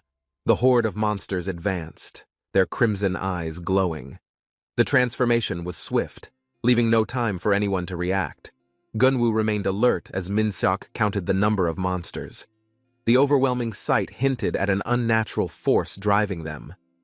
Min-seok observed the patterns of the monsters' behavior, recognizing that something had gone horribly wrong with the transformation process. Gunwoo, meanwhile, noticed the gate seemed to be pulsating, its energy directly tied to the chaos unfolding in the area. The agents deployed at the scene struggled to contain the situation, their efforts futile against the sheer number of transformed participants. Gunwoo turned to Min-seok, knowing they had to act fast. His wings flickered faintly, readying themselves for the next move. The monsters grew more aggressive, but something felt off about their movements. Gunwoo realized the source might not be purely natural. Among the transformed crowd, a familiar face appeared, their monstrous form commanding more attention. Gunwoo tensed, sensing an unusual power radiating. The control room picked up new data. Their screens highlighted an energy reading at 92%, signaling a significant escalation in danger. Gunwoo prepared himself as the atmosphere became more intense. The monsters were growing stronger and the energy source seemed closer. Min-seok urged Gunwoo to decide quickly. Gunwoo knew hesitation could cost lives, and he focused on tracking the core of the issue. Gunwoo assessed the situation carefully, noticing the ominous black blimp hovering in the distance. It felt out of place and threatening. Min-seok pointed toward the direction of the blimp, encouraging Gunwoo to investigate. Gunwoo nodded, sensing something unusual about its presence. Activating his leap skill, Gunwoo propelled himself forward with radiant golden energy. His wings shimmered as he closed the gap swiftly. Landing near the blimp, Gunwoo's sharp eyes caught movement. A faint shadow within the blimp hinted at something more significant. Gunwoo narrowed his gaze, realizing the blimp wasn't just a vehicle. It was emitting a strange energy tied to the chaos. Gunwoo fixed his gaze on the figure holding the glowing orb. He sensed its influence, spreading chaos across the battlefield. Activating his wings, Gunwoo darted forward with precision, shattering the orb in one strike. The energy field surrounding it dispersed. A notification confirmed the orb's destruction, weakening the enemy priest's power. Gunwoo didn't waste time savoring the victory. More awaited. A monstrous figure lunged at Gunwoo, roaring in fury. He spun mid-air, countering with a calculated strike that sent it reeling. Min-seok cheered from afar, seeing Gunwoo handle the chaos with skill. The monster's aggression seemed to diminish, giving hope for control. Gunwoo's movement stayed sharp as more enemies rushed in. Their ferocity was no match for his agility and relentless counterattacks. He caught sight of another glowing object in the distance. Realizing its connection to the chaos, Gunwoo leapt toward it decisively. Destroying the second object triggered another notification, further disrupting the enemy's strategy. Gunwoo felt the balance of power shifting in his favor. Min-seok, observing Gunwoo's progress, marveled at his growing skill. Despite the relentless attacks, Gunwoo remained focused, dismantling the enemy's hold piece. Another horde advanced, but Gunwoo's determination only grew. With each calculated leap, he displayed unwavering control over the escalating situation. As Gunwoo's efforts neutralized the chaos, the remaining monsters began to falter.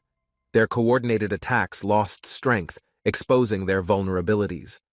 Minseok urged the others to regroup, trusting Gunwoo to handle the remaining threats. The battlefield became a showcase of his resilience. The defeated monsters dissolved into mist, leaving behind signs of their human origins. Gunwoo paused, reflecting on the price of this battle. A faint glow in the distance caught his eye. He advanced carefully, sensing that this next encounter would define the outcome. Gunwoo prepared himself, wings expanding with radiant energy. His unwavering resolve set the stage for the final confrontation ahead. Gunwoo Lee's eyes widened, startled by the chilling presence. A surge of energy hinted at the unexpected arrival of danger. A mysterious figure, cloaked in power, emerged. The screen displayed sealed priest Lovavit, radiating an aura of malevolence. Gunwoo assessed the priest with a smirk, thoughts racing. That one might be the leader, he mused quietly. Energy spiraled violently as the priest summoned power. Gunwoo braced himself, knowing this moment would define the battle ahead. Strangers collapsed nearby, victims of the chaos. Gunwoo's resolve deepened, his mind laser-focused on protecting those unable to fight. The sealed priest unleashed a torrent of blackened energy. Gunwoo felt its oppressive weight as the air crackled around him. Shadows twisted unnaturally, forming monstrous shapes.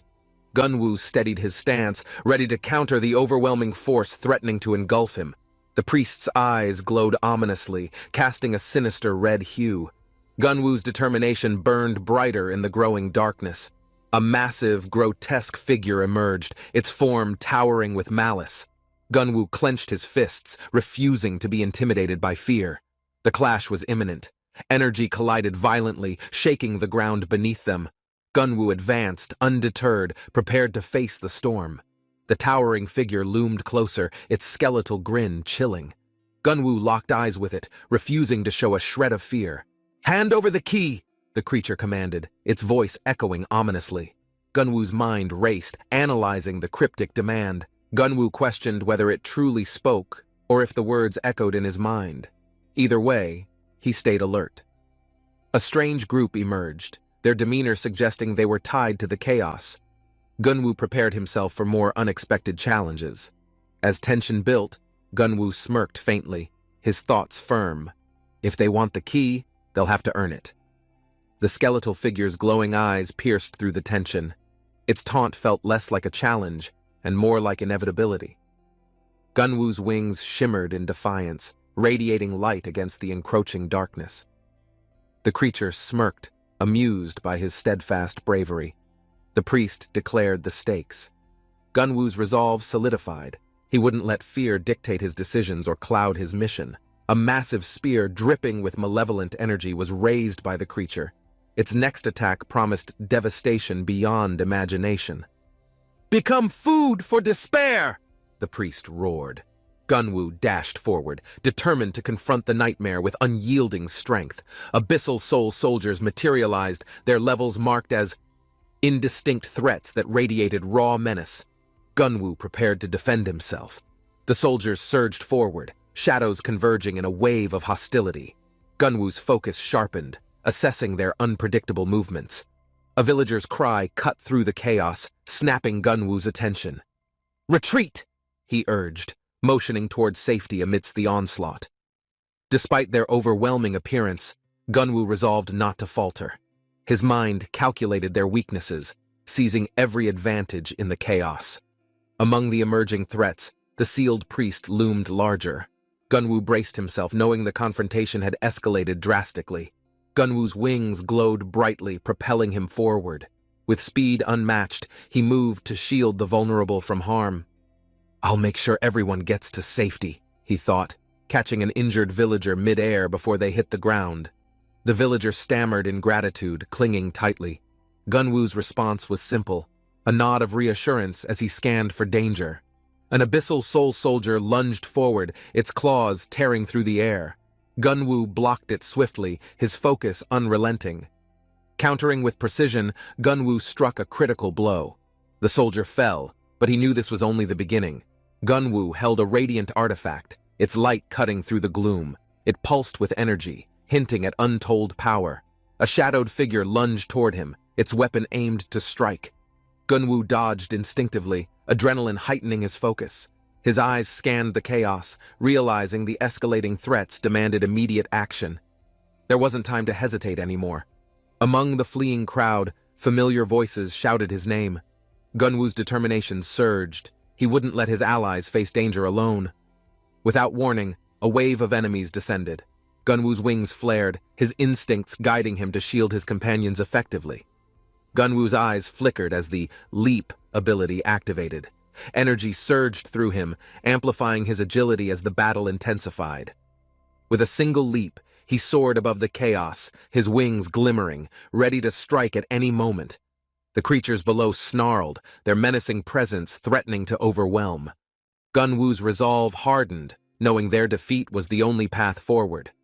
They're adapting, he realized, sensing their shifting strategies.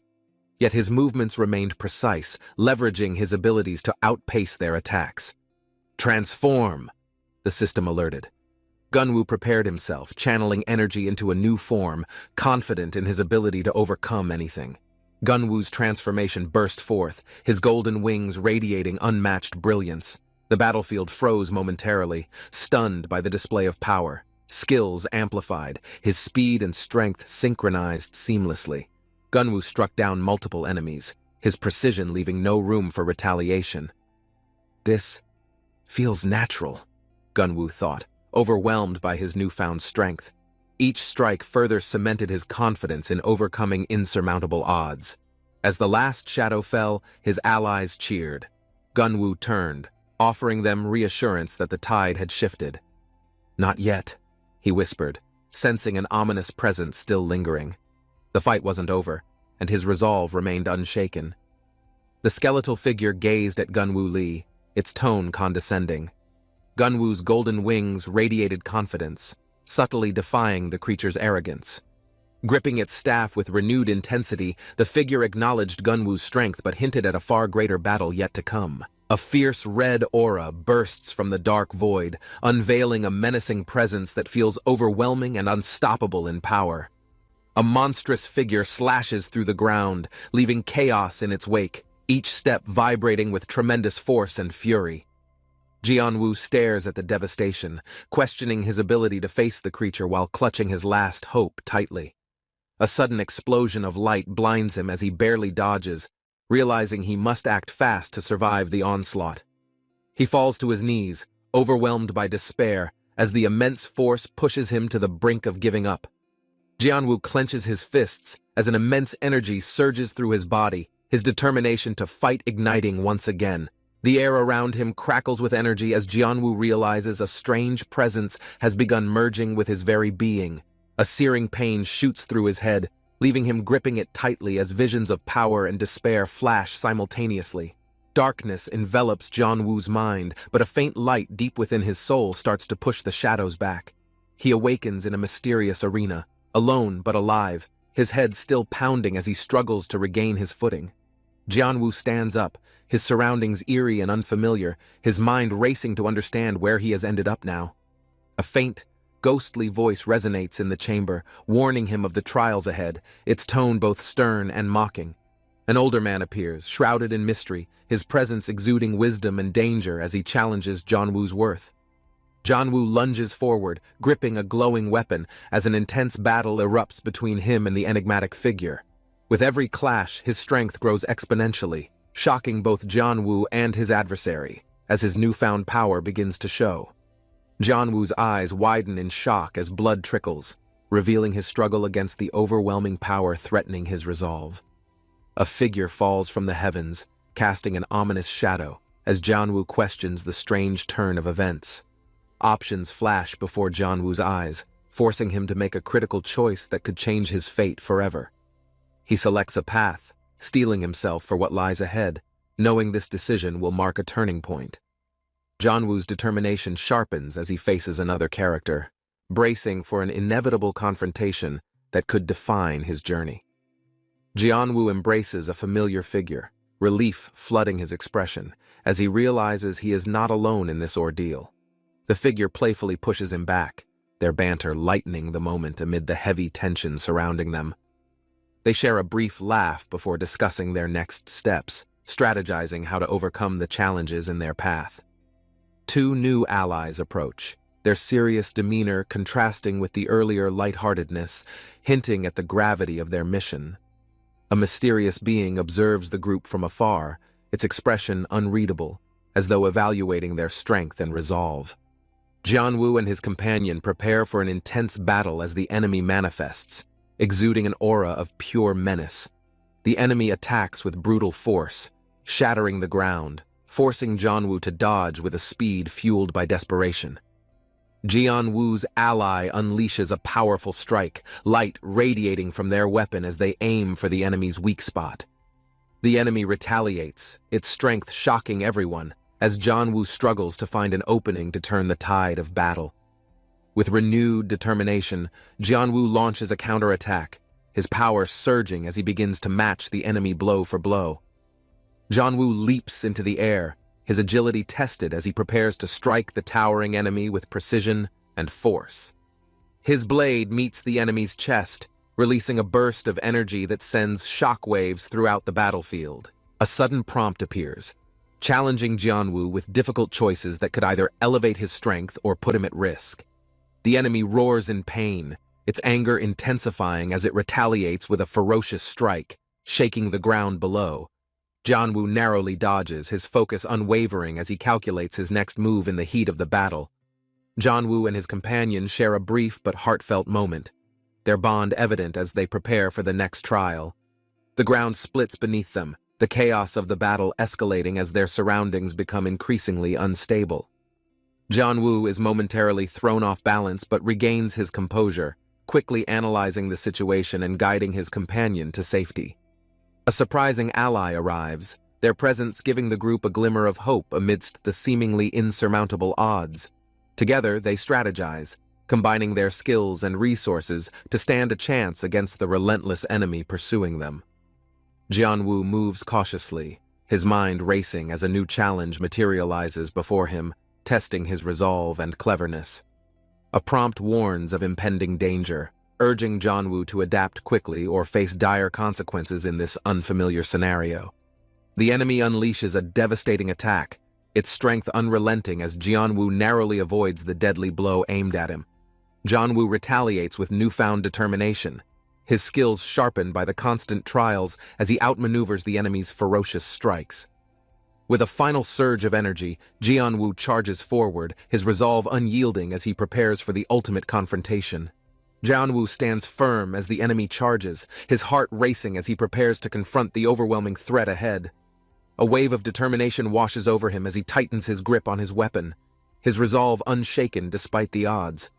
The monstrous enemy roars, radiating sheer malice, as Jianwu braces himself for the inevitable clash with unparalleled focus. Suddenly, a bright light engulfs the battlefield, momentarily blinding everyone, as an unexpected ally leaps into the fray. As the light fades, Jianwu and his ally unite, their combined strength creating a glimmer of hope in the chaos. Jianwu exchanges a glance with his companion, their shared determination fueling their readiness to face the challenges ahead. The enemy's form shifts ominously, its growing power evident as it lets out a deafening roar, shaking the very ground. Jianwu and his companion observe as the enemy's dark aura intensifies, realizing they must act swiftly before it becomes unstoppable. They take position, strategizing their next move, their teamwork vital as the enemy looms closer, emanating an aura of pure menace.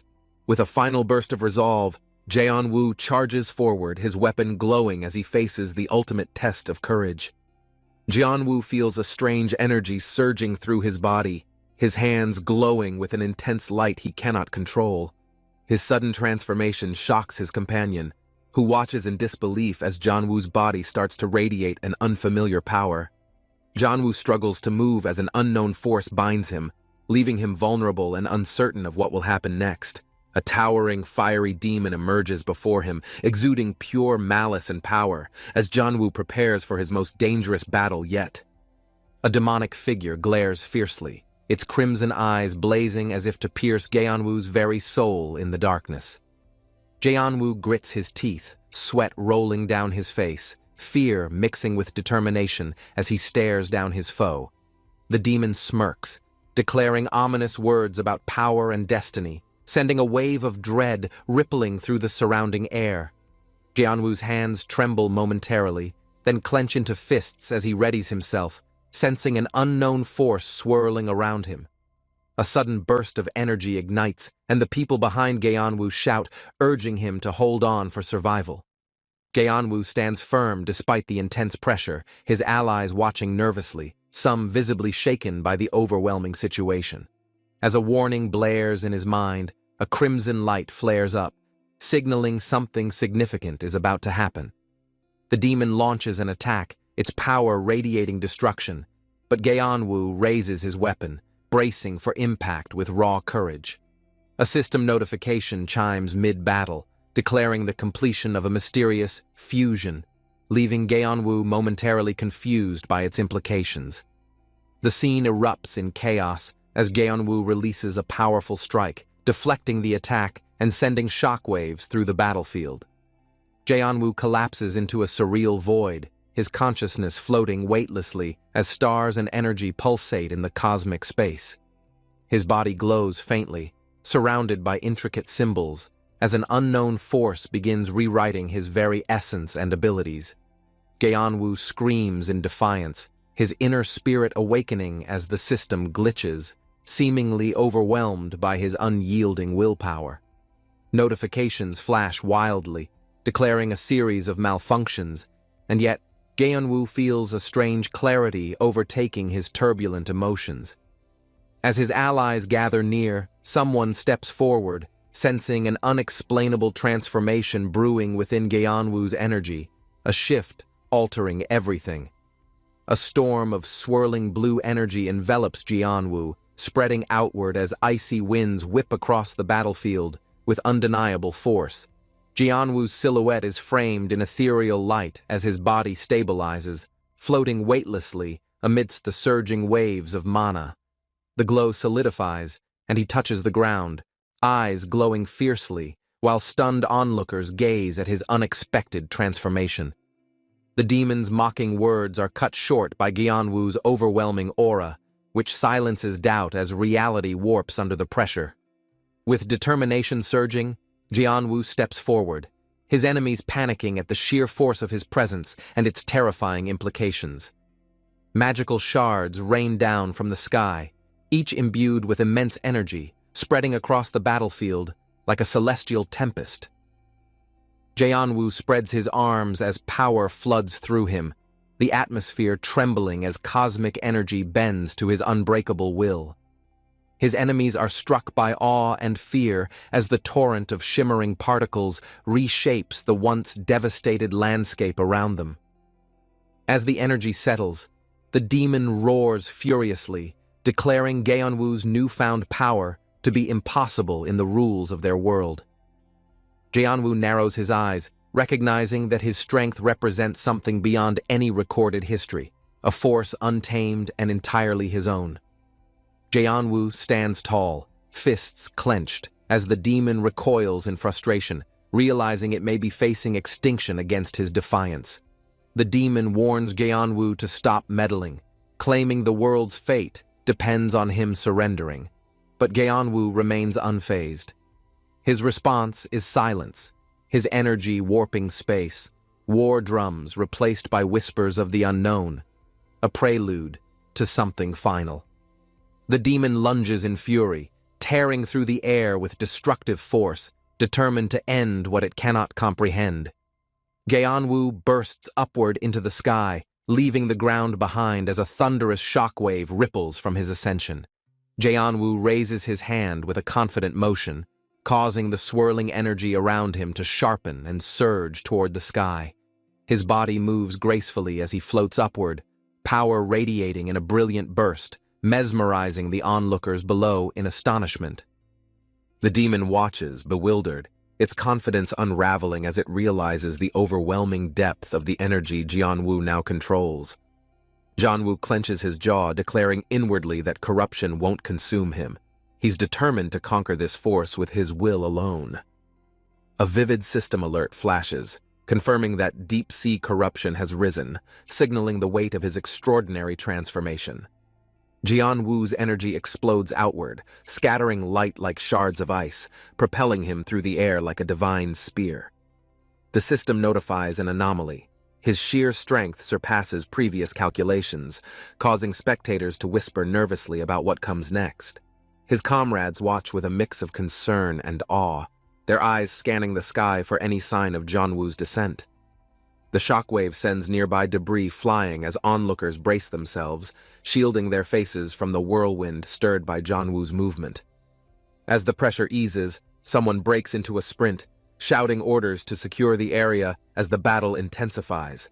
The system triggers a sprint mode activation as a figure moves faster than humanly possible, closing the distance in seconds.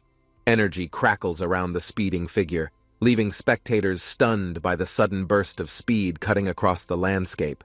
Jianwu's ally leaps forward, their body charged with power, colliding into the chaos with relentless determination to aid their friend. Civilians scatter as the ground rumbles beneath their feet, their worried faces reflecting the scale of the unfolding confrontation.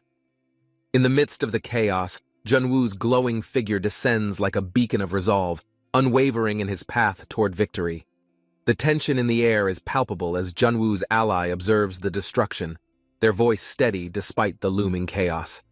Onlookers exchange worried glances, trying to process the immense scale of Jianwu's power, wondering if he's still himself. Jianwu's ally clenches their fists, their mind racing with concern as the distant figure of Jianwu hovers in radiant silence. Jianwu's determined gaze pierces through the dissipating mist. His eyes glow with calm defiance as if daring fate to act. Someone nearby asks nervously what the plan is now, their uncertainty hanging in the air as they await the next step. Jianwu's ally sprints forward, the ground cracking beneath their feet, their determination shining as they prepare for an inevitable confrontation. Turning sharply, they freeze upon spotting two familiar figures, enemies who shouldn't have been there, watching with calm, calculating eyes. The golden-haired leader steps forward confidently, his piercing gaze locking onto Jianwu's ally, radiating an aura of authority and unyielding strength. Jianwu's ally tenses, their gaze narrowing as the golden-haired leader strides closer, exuding a chilling confidence that silences the crowd. "It's you," the ally thinks, recalling past warnings. The enemy's expression shifts to one of unsettling calm, heightening the tension. The allies' instincts scream to hold ground, but fear gnaws at their resolve as the leader raises a hand toward them. The air thickens with power, causing the ally to stagger back, knowing this wasn't a battle that could be won alone. A surge of corruption seeps from Jianwu's form as his glowing figure shifts, alarming both friend and foe with its intensity. Jianwu's energy spirals upward, creating an immense shockwave that fractures the ground, drawing gasps from the soldiers observing the chaos. The leader's composure falters as the power's scope becomes undeniable. This wasn't the opponent they had anticipated facing today. Blue-tinted shards of energy scatter, forcing the troops to shield themselves as Jianwu ascends higher, eyes blazing with fierce determination. The leader grits his teeth, barking orders to secure the perimeter, realizing their tactical advantage was slipping with every passing second. Jianwu's ally kneels briefly, clutching their weapon, preparing for what feels like their last stand against an unstoppable force. The leader locks eyes with Jianwu, acknowledging for the first time that something far greater than corruption was consuming him. Jianwu's glowing form pauses midair as if contemplating something, then launches downward, leaving a fiery streak in his wake. The allies' pulse quickens as Jianwu descends with shocking speed, aiming directly for the leader, shattering all attempts at defense. "He's gone berserk," someone whispers nearby, their words carrying the weight of realization as Jianwu's full power ignites the battlefield. The leader adjusts his stance, whispering a grim warning. This fight was about more than strength. It was about control. The golden-haired leader's piercing gaze intensifies as he signals an attack, his calm composure masking his lethal intent entirely. His second-in-command steps forward with authority, their tactical orders carrying through the chaos as soldiers reposition to support the leader. The leader smiles faintly, fully aware of the stakes, before leaping forward, leaving a trail of dust in his wake. The impact echoes as energy collides violently, the air trembling as Jeonwoo's glowing form braces against the devastating strike. Jeonwoo's ally yells, tightening their stance, refusing to stand by as they prepare to leap toward the intensifying battlefield. The leader lunges with terrifying precision, aiming to end the battle quickly, his blade meeting Jeonwoo's glowing fist in midair. Jeonwoo's raw strength deflects the attack, sending shockwaves that crack the pavement, while the crowd watches in stunned disbelief. A bright leap command flashes as Jeonwoo pushes his momentum further, his form a blur as he accelerates past defenses. The leader shouts, trying to track Jeonwoo's movements, but Jeonwoo shifts directions mid-leap, catching him off guard in an instant. The bystanders cry out as the force of their collision spreads, causing tremors that send debris scattering across the area. A soldier shouts for reinforcements as energy pulses explode outward, the intensity making it clear they were vastly outmatched. Jeonwoo's ally charges in, weaving between rubble and soldiers, determined to close the distance before it's too late to help. The leader steps back slightly, calculating his next move, but Jeonwoo surges forward again, his fist glowing with relentless power. His ally signals that they're almost in position, shouting for someone to hold steady as the ground quakes beneath them. The shockwave hits like a tidal wave, sending both sides into chaos as Jeonwoo's force propels everyone backward in the blast. Jeonwoo ascends like a comet, energy cascading around him as his determination crystallizes into a final unbreakable resolve. The battlefield quakes as his descent tears through the air, energy radiating outward, shaking even his closest allies to their core. Cries of warning echo from the bystanders below as the torrent of power surges, scattering debris like a violent storm. The golden-haired leader braces against the waves of force, his stoic composure wavering under the sheer weight of Jeonwoo's strength. Jeonwoo's form sharpens midair, his figure glowing with an eerie brilliance as he channels his focus into one decisive strike. Jeonwoo's ally sprints toward him, cutting through the storm of energy with a determined expression and outstretched hand. The golden-haired leader yells, eyes wide, watching the ally close in, unsure whether this approach is rescue or recklessness. The ally's voice pierces through the chaos, urging Jeonwoo to stay anchored, their words carrying the weight of friendship. Jeonwoo's eyes flicker, recognition softening his gaze as the chaos around them slows for a brief, fragile moment. With a determined shout, the ally reaches Jeonwoo, their hand clasping his in an effort to halt the impending destruction. Jeonwoo's energy pulses as their connection stabilizes, grounding him within reality, though the weight of power still surges within him. "You're not alone," the ally's determined gaze seems to say, their words unspoken but echoing loud in Jeonwoo's mind. Jeonwoo's once raging energy begins to calm, his senses aligning as the storm within dissipates into a quiet, controlled resolve. The golden-haired leader watches, awestruck by the scene, torn between admiration and the fear of what happens next. Jeonwoo breathes deeply, his expression serene, yet resolute, whispering a silent promise to end this fight without losing himself again. The ruins crackle with fire as a colossal beast with golden eyes emerges, its form a terrifying embodiment of destruction. A lone child stands amidst the wreckage, eyes wide with fear and awe, as the beast's fiery gaze locks onto him. Flames swirl as the beast's growl deepens, its towering form casting shadows over the boy, whose feet remain frozen. The beast's breath sends embers fluttering like ash, yet the boy raises his head, steeling himself against the overwhelming terror. A low, menacing voice rumbles as the beast leans closer, as though testing the courage of the small, brave figure.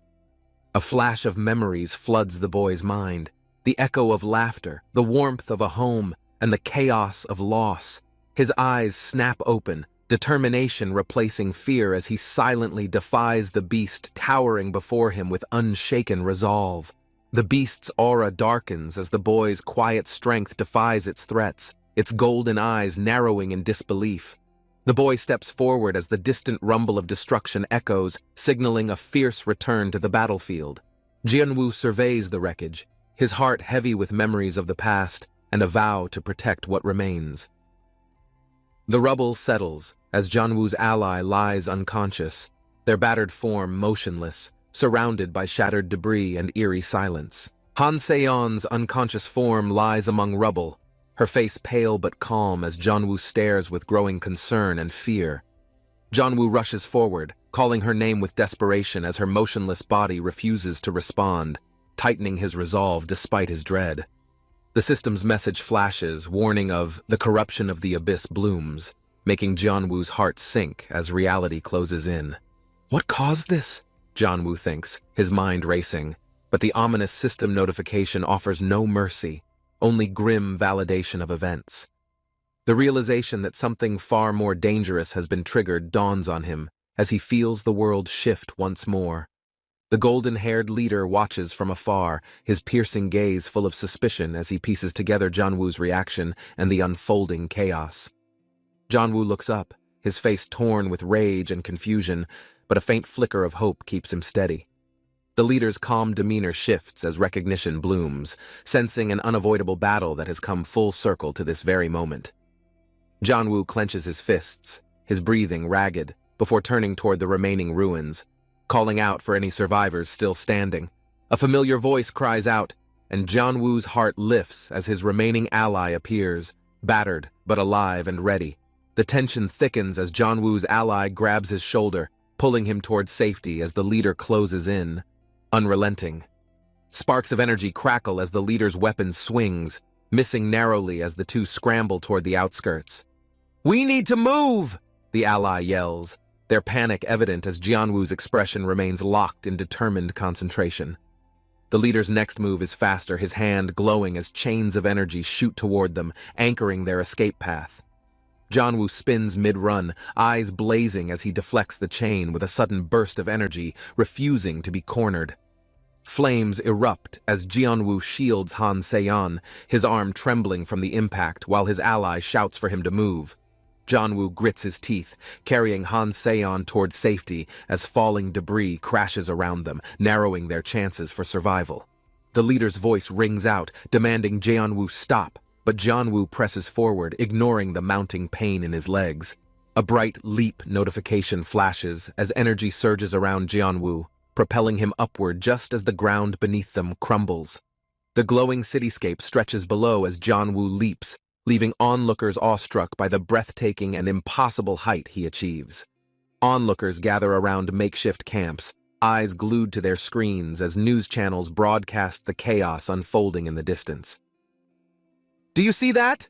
someone shouts as the camera zooms in on Jianwu's leap, capturing every frame of his defiance. A small crowd forms around reporters who analyze the situation, debating whether Jianwu's actions are heroic or reckless under pressure. 1 million viewers watching live flashes across the broadcast as the scene grows more intense, with commentary amplifying the tension.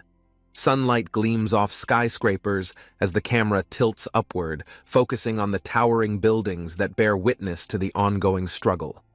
The streaming service's interface flickers as more people tune in, making the broadcast a national event of unprecedented proportions. Reporters scramble for updates, their screens flooded with viewer comments, theories, and praise for Jianwu's bravery in an impossible situation. A distant explosion echoes, prompting reporters to gasp, unsure whether it's a sign of victory or impending devastation. Jianwu's silhouette reappears midair, illuminated by golden energy, as millions of viewers watch in stunned silence, unable to look away. The broadcast cuts to a government emergency announcement, leaving everyone holding their breath, unsure of what happens next. Jianwu clenches his fists, his frustration boiling over as he confronts the overwhelming sense of responsibility weighing heavily on him. The computer screen displays news reports about the battle, each headline reinforcing Jianwu's internal struggle as guilt gnaws at his resolve. A mentor figure calmly approaches, his steady demeanor contrasting Jianwu's turmoil, offering a much-needed anchor in the chaos. "It's not your fault," the mentor's words resonate, but Jianwu's downcast eyes reveal his inability to shake the burden completely. The distant hum of medical machines accompanies the mentor's gentle assurance, urging Jianwu to rest and gather his strength. Jianwu takes a deep breath, his mind replaying the events, each memory flashing vividly, fueling his fear of another failure. His vision blurs for a moment as his body recalls the strain of battle, each ache a reminder of his limits. The mentor nods knowingly, offering Jianwu words of encouragement, though the heaviness in the air remains unspoken between them. A flicker of blue energy appears in Jianwu's peripheral vision, an echo of his abilities responding to his unsteady emotions. He turns toward the nearby window, seeing his reflection superimposed with past memories of battles, victories, and near-catastrophic losses. The memory of the glowing beast resurfaces, its golden eyes staring down at a child, instilling dread and helplessness once more. Jianwu exhales shakily, as though trying to dispel the monstrous image burned into his mind, but it remains like a scar. The scene shifts. He recalls standing small beneath the beast's towering form, frozen in place but determined to survive. The mentor's gentle touch on his shoulder brings Jianwu back to the present, grounding him amidst the lingering shadows of fear. Jianwu's resolve sharpens. Despite the past, he knows he can't let fear dictate his actions as the battles continue. The glowing beast's eyes stare menacingly, its flames flickering like a heartbeat, a reminder of the nightmare that haunts Jianwu. A familiar voice calls out, snapping Jianwu back to reality. A younger sibling stands at the doorway, holding a curious expression. "Come outside," she says, breaking the tension.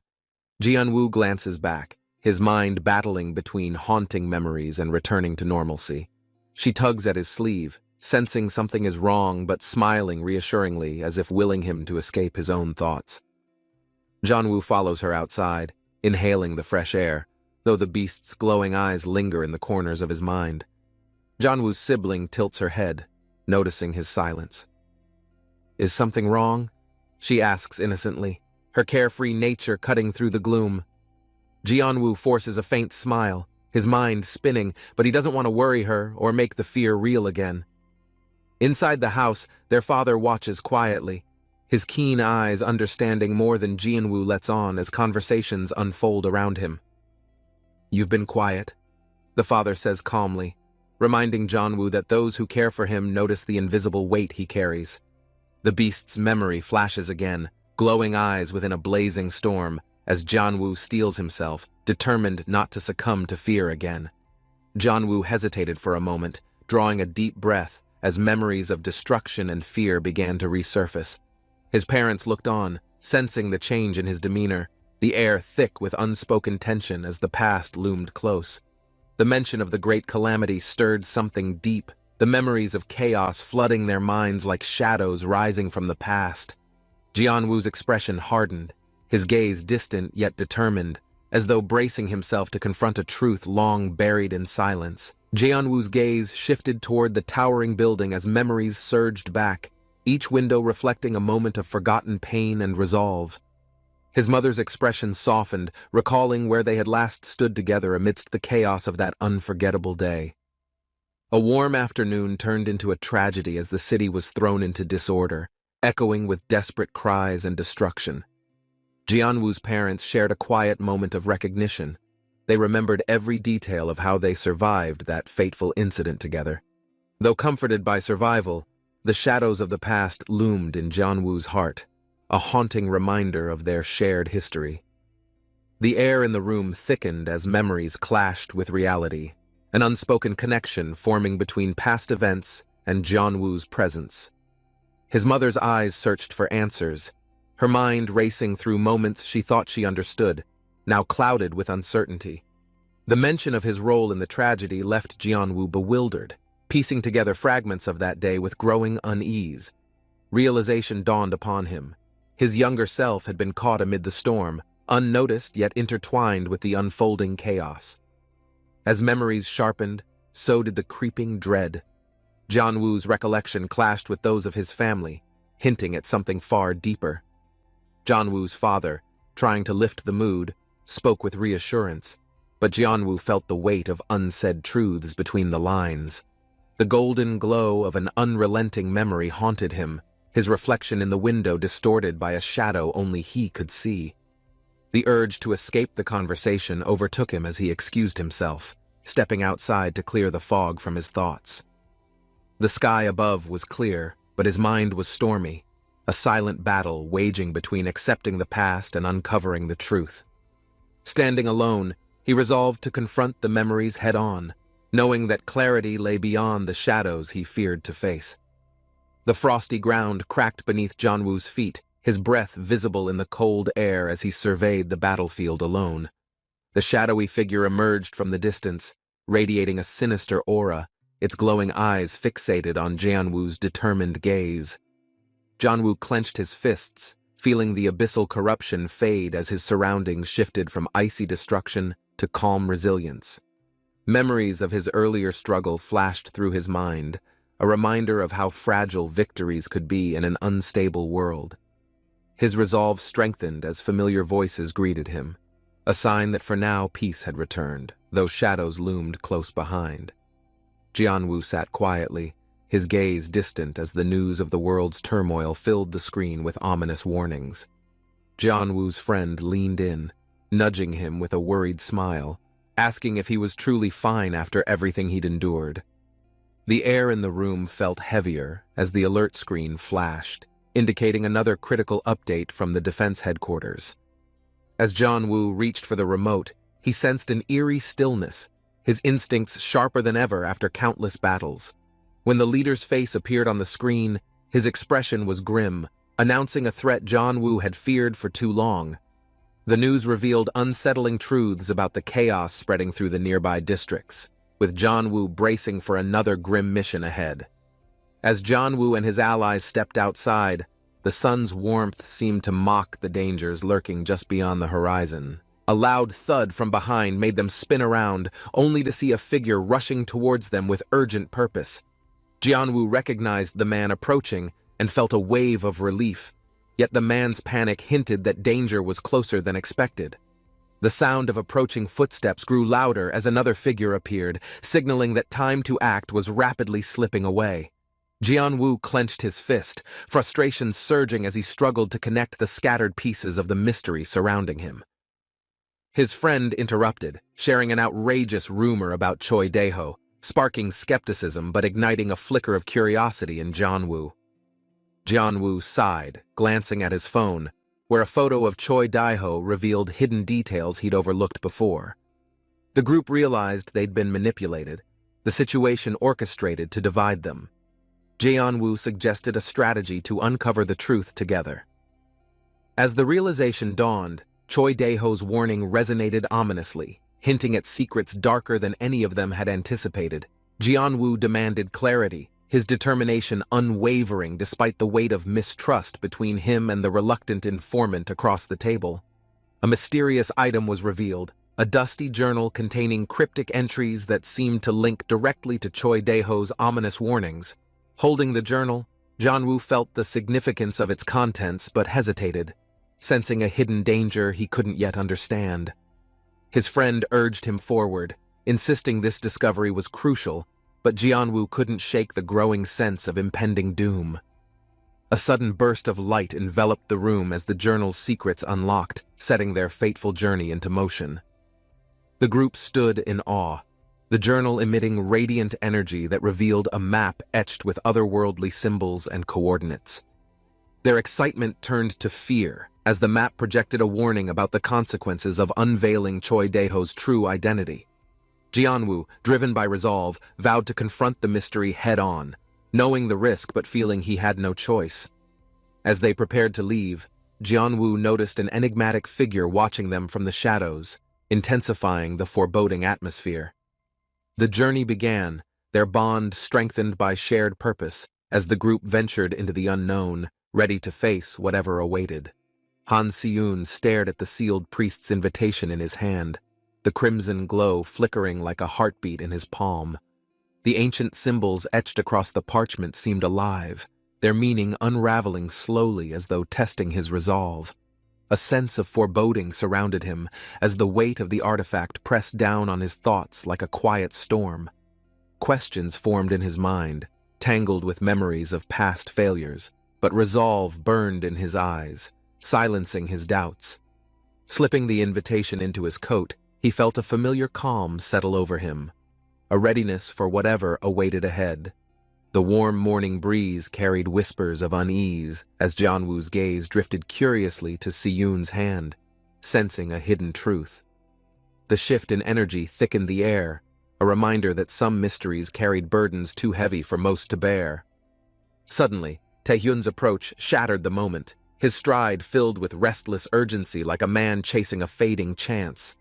His eyes locked onto the red parchment, emotions swirling between desperation and suspicion, as though sensing what it truly meant. Amidst the rising tension, Siyun's calm persisted, the weight of fate pressing forward as the unspoken path began to unfold. The gates of the security headquarters loomed tall under the clear sky, but the silence felt unnaturally heavy, a prelude to chaos. Inside, Cho Taehyun reclined on his chair with an unsettling calm, skimming through files as if nothing serious had happened. The door swung open as Young Siyun entered with measured steps, eyes sharp, carrying the weight of unanswered questions. His presence cast a long shadow over Taehyun's desk, unspoken tension thickening the air as truth clawed to surface. A neatly placed black folder titled Latest Report rests on the desk, seemingly holding crucial information waiting to be revealed. Cho Taehyun leans on his desk, absorbed in thought, while Young Siyun looks over, casually spinning his pen in the air. Cho Taehyun's frustration builds as he remarks on submitting the same data multiple times, feeling ignored and undervalued in the process. Young Siyun smirks, giving a nonchalant excuse about being too busy to check, fueling Cho Taehyun's growing irritation with the situation. Cho Taehyun glares at Young Siyun with a sharp expression, his patience wearing thin as tension fills the quiet office atmosphere. Cho Taehyun takes a step forward, pointing out Young Siyun's laziness while maintaining a professional tone to suppress his brewing annoyance. Young Siyun reclines confidently, commenting on Cho Taehyun's persistent efforts while brushing aside the seriousness of the submission backlog. Cho Taehyun's composed yet sharp response emphasizes his professionalism, though the faint frustration in his eyes betrays his inner thoughts. Young Siyun crosses his arms, explaining the broader dynamics of the hierarchy, leaving Cho Taehyun momentarily speechless, yet still unconvinced. With a sigh, Cho Taehyun steels himself for another day of handling bureaucratic hurdles while holding on to his steadfast determination. Young Siyun taps his tablet, showing Cho Taehyun a new system update with exaggerated pride, earning an unimpressed glance from Cho Taehyun. Cho Taehyun glances at the bright blue screen glowing on the tablet, revealing intricate data related to mysterious dungeon activity. A sudden flash on the screen displays a combat scene, catching Cho Taehyun off guard as his curiosity is piqued further. The image of a figure in glowing armor stands confidently, radiating power, as Cho Taehyun processes the implications of the data. Standing on the balcony, Cho Taehyun overlooks the sprawling city, reflecting on the new challenges and opportunities looming ahead. Zhang Jianwu and a colleague discuss the latest task, staring at the sky, a mix of curiosity and concern evident. Jianwu confirms the mission, pondering the implications while his colleague nods, ready for whatever challenges lie ahead. The colleague comments on the risks, emphasizing how the task requires utmost precision and the need for a clear strategy. Jianwu reassures him with a firm nod, signaling his readiness, as the atmosphere between them becomes one of mutual understanding. A light-hearted moment breaks the tension as the colleague shows a funny photo on his phone, earning a rare smile from Jianwu. The duo reviews the target location, scanning through pictures, making mental notes, and planning their approach with calculated precision. Jianwu listens to an audio briefing, replaying the details to ensure no aspect of the mission is overlooked or misunderstood. With the plan finalized, Jianwu and his colleague share a quick laugh, appreciating their brief camaraderie before the impending task. Their focus sharpens as they finalize preparations, acknowledging the risks while committing to handle everything swiftly and efficiently. Jianwu gazes over the cityscape, mentally mapping out their route, the enormity of the challenge sinking in but not deterring him. Jianwu's attention locks onto a distant building, identifying their entry point, ready to execute the carefully thought-out plan. The colleague nods in agreement, fully trusting Jianwu's judgment, as both ready themselves for the crucial leap ahead. Jianwu activates a mysterious ability, light swirling around him, confidence radiating as he prepares to leap toward their destination. With incredible precision, Jianwu propels forward, soaring through the air, a golden aura emphasizing the sheer power of his movement. Landing with precision, Jianwu stands amidst the rooftop, ready to face whatever awaits, his resolve stronger than ever before. A glowing red barrier materializes, marking the target zone, its ominous presence sending a chill down Jianwu's spine. Jianwu activates his abilities, golden wings appearing as he assesses the situation with a calm but serious demeanor alongside his ally. The duo discusses the barrier's purpose, realizing it's meant to restrict movement and shield what lies hidden inside. Jianwu takes a deep breath, determined to find a way through, his mind racing with possible strategies for breaching the defense. His companion suggests a bold plan, one that risks their safety but might offer the chance to disable the barrier entirely. From a rooftop, Jianwu observes the target building, his sharp eyes scanning for any signs of entry or unexpected activity.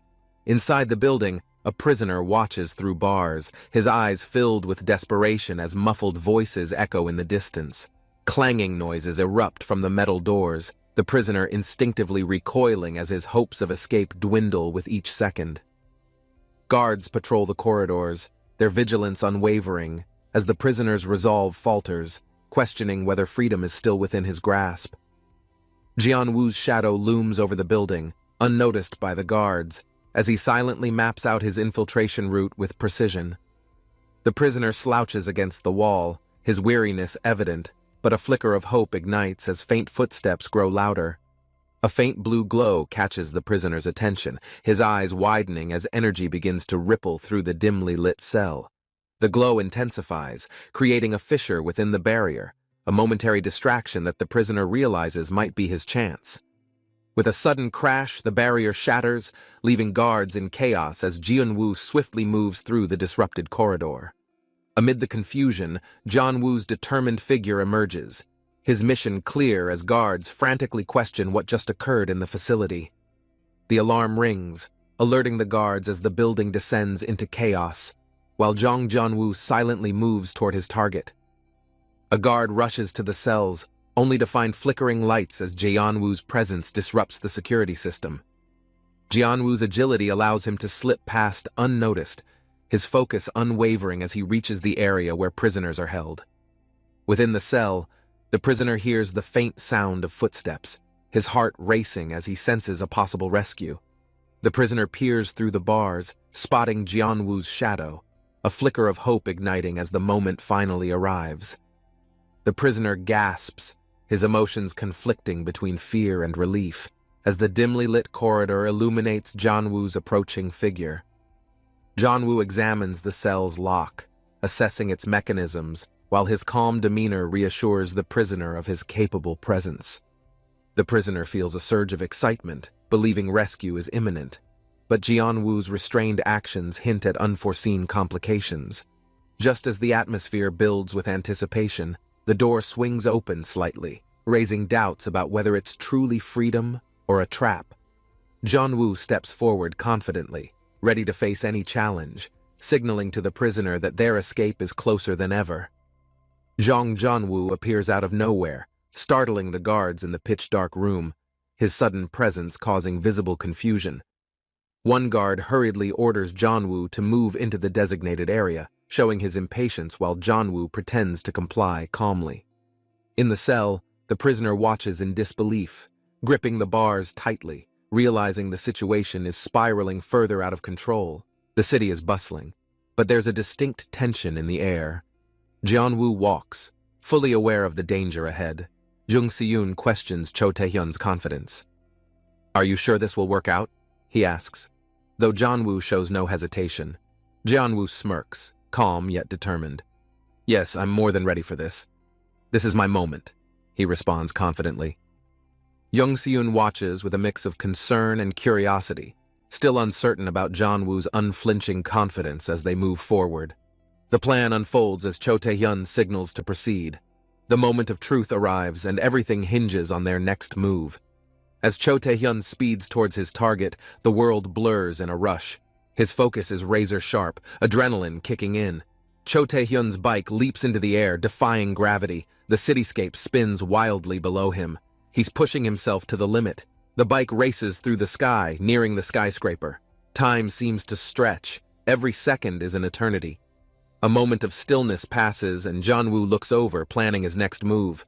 He's completely in control of his destiny. The energy shifts as Jong-woo lands perfectly. He's about to face the unknown, ready for whatever comes next. The camera zooms in on a tense conversation between Jong-woo and Young Se-yoon. There's something urgent in their eyes. Jong-woo realizes the stakes are much higher than he first imagined. Young Se-yoon, on the other hand, is caught off guard. They exchange brief words, eyes locked in silent agreement. It's time to break free and escape whatever comes next. The countdown begins. Both understand it's their last chance. They must act quickly before it's too late to escape. Jong-woo makes a decision. With a swift move, he sets everything in motion, signaling the start of a high-stakes escape. The flickering lights signal trouble as a sudden blackout engulfs the facility. Jong-woo's senses heighten, knowing this is critical. Guards panic as systems fail. One yells, "What happened?" while others scramble to check the main control room's status. Jong-woo takes advantage of the chaos, moving swiftly. A guard coughs, disoriented in the dark, making it easier for him. Lights briefly flash, revealing Jong-woo slipping through a restricted corridor. His goal is clear: retrieve what was stolen and escape. As Jong-woo approaches the storage room, he steadies himself. This was the moment he'd been meticulously planning for days. Inside the storage room, Jong-woo eyes the shelves stacked with rare artifacts. He needs the right one, but time is limited. Suddenly, a guard catches Jong-woo by surprise. Jong-woo quickly disarms him, neutralizing the threat before it can escalate further. Jong-woo scans the artifacts, searching for the critical item. He spots it, a key relic glowing faintly with an otherworldly aura. Smirking, Jong-woo grabs the relic and tucks it into his jacket. The stakes have never felt higher than they do now. Just as he turns, a commanding figure blocks the exit. It's Young Se-yoon, holding a glowing blade and smirking confidently. Young Se-yoon taunts Jong-woo, his glowing weapon illuminating the tension between them. Jong-woo doesn't flinch, calculating his next move carefully. "I knew you'd try this," Young Se-yoon says with a grin. Jong-woo stays silent, gripping the artifact in his jacket tightly. Young Se-yoon raises his weapon, its energy humming in the tense air. Jong-woo considers his options, each second stretching painfully long. The weapon's glow intensifies as Young Se-yoon steps closer. Jong-woo's eyes flick to the side, searching for a potential escape route. "Make your move," Young Se-yoon challenges. Jong-woo takes a deep breath, knowing this confrontation will determine the success or failure of everything.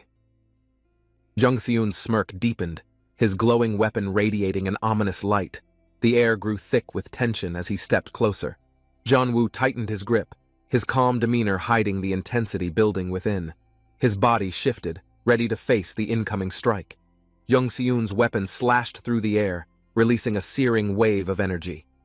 Jong-woo pivoted swiftly, narrowly avoiding the devastating impact. The ground split beneath Young Se-yoon's forceful attack, scattering debris across the floor.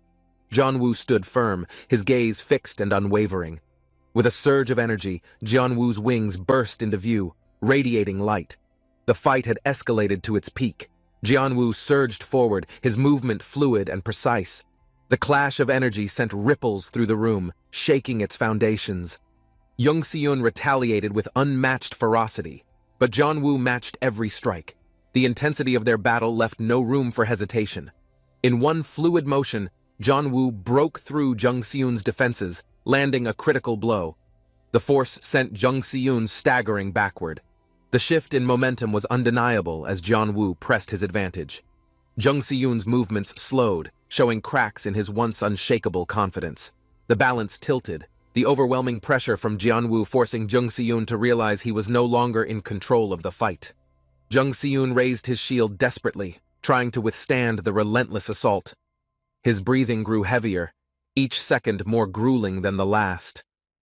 Jianwu soared into the air, his wings propelling him with precision.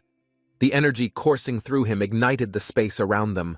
Jung Se-yoon faltered, the cracks in his armor widening as Jianwu's relentless strikes drained his strength and shattered his remaining defenses. Jianwu's movements were decisive, calculated, and unstoppable.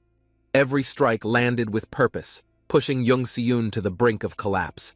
The room erupted in a blinding light as Jianwu delivered the final blow, sealing the outcome of their hard-fought battle.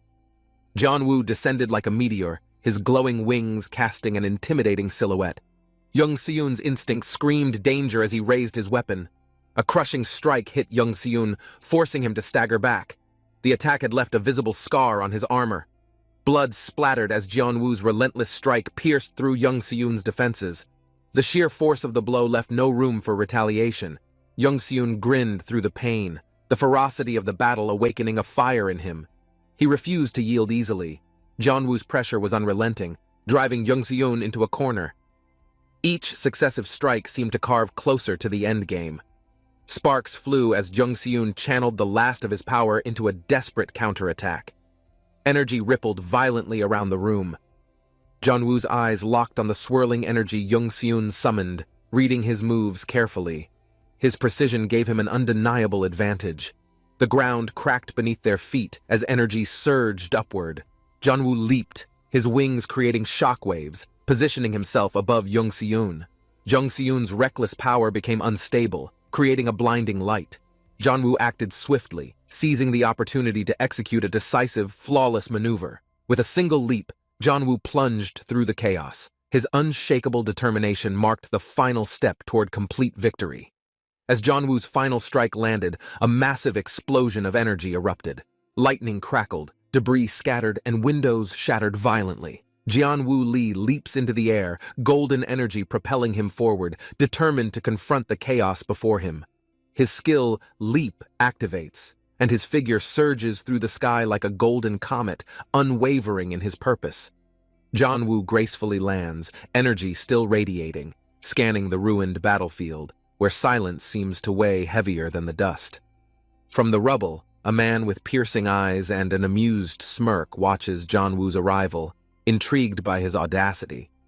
Jianwu locks eyes with the stranger, sensing danger yet maintaining composure, a subtle grin forming as tension fills the air. Jianwu brushes off the stranger's provocation, his steady gaze refusing to waver, masking his thoughts with sharp precision. The man laughs mockingly, his words sharp like daggers, daring Jianwu to react, testing his patience and resolve.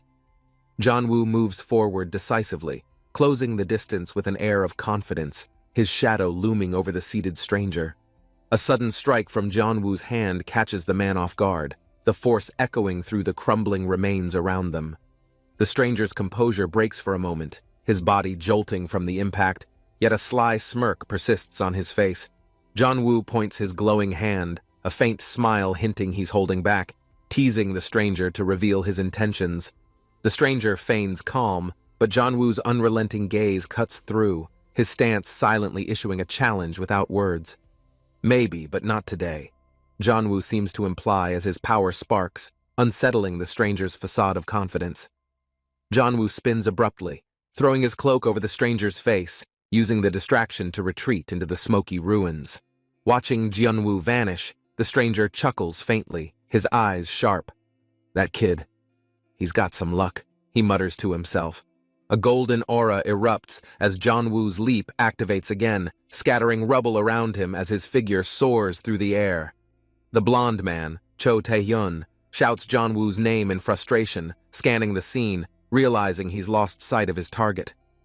Cho Tae-hyun stands amidst destruction, surveying the aftermath, muttering under his breath as his eyes dart, searching for Jianwu's trail. With a swift turn, Cho Tae-hyun notices a faint trail but sighs, realizing he's too late to catch up. Jianwu emerges elsewhere, smirking at Cho Tae-hyun's frustration, savoring the slight upper hand as the chaotic game of pursuit continues. Cho Tae-hyun approaches Jeonwoo, his sharp expression masking his curiosity, trying to piece together the strange situation he's found himself in. Jeonwoo's playful smirk deepens as Cho Tae-hyun gets closer, suspicion brewing between the two, tension crackling like an unseen storm. As Cho Tae-hyun moves to confront him, Jeonwoo casually deflects the moment with an exaggerated gesture, leaving Cho Tae-hyun momentarily confused. Others in the background exchange glances, whispering among themselves as the interaction between Jeonwoo and Cho Tae-hyun seems to draw attention. Jeonwoo confidently grins, turning toward Cho Tae-hyun with a determined look, seemingly ready to provoke yet another unexpected twist.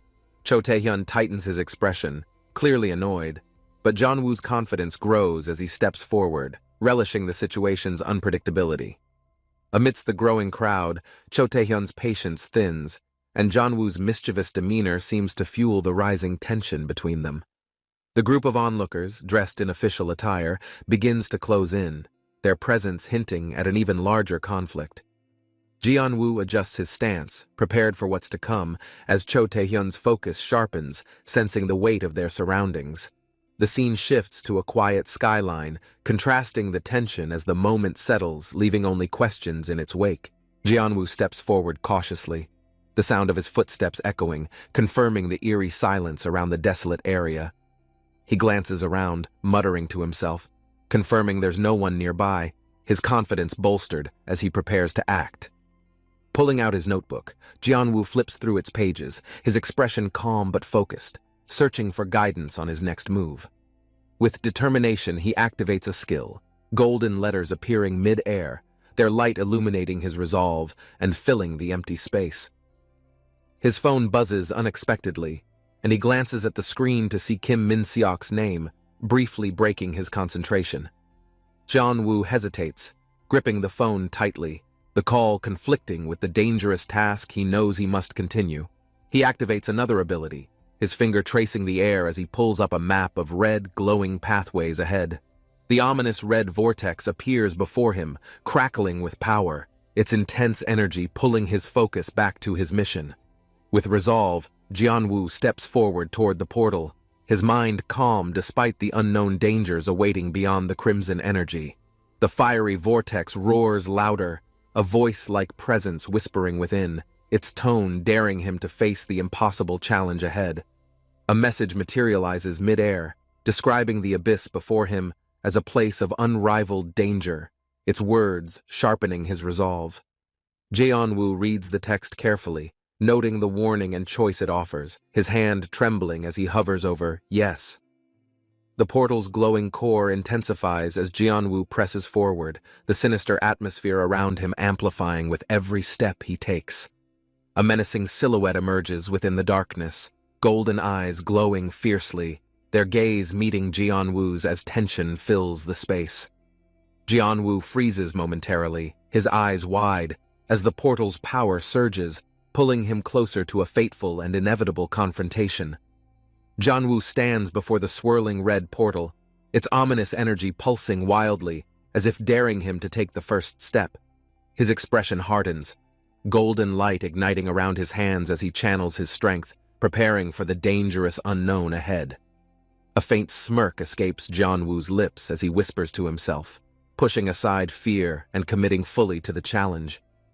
With a determined yell, Jeonwoo leaps into the crimson vortex, his figure disappearing into the chaos, leaving no hesitation behind. The portal collapses with a roar, leaving the ruins silent once more, the sky above calm yet ominously heavy with tension. The towering building gleams in the sunlight, its imposing height reflecting the weight of the challenges hidden within its walls. Jeonwoo gazes at the structure, deep in thought, clutching a keycard as he contemplates the risk of entering alone.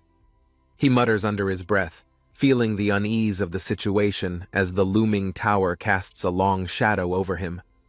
Inside, a man leans against the wall, observing the keycard with a smirk, his calculating eyes hiding his intentions. The man questions Jeonwoo's decision, his mocking tone aimed at unsettling, but Jeonwoo's resolve remains unshaken, focused on his mission.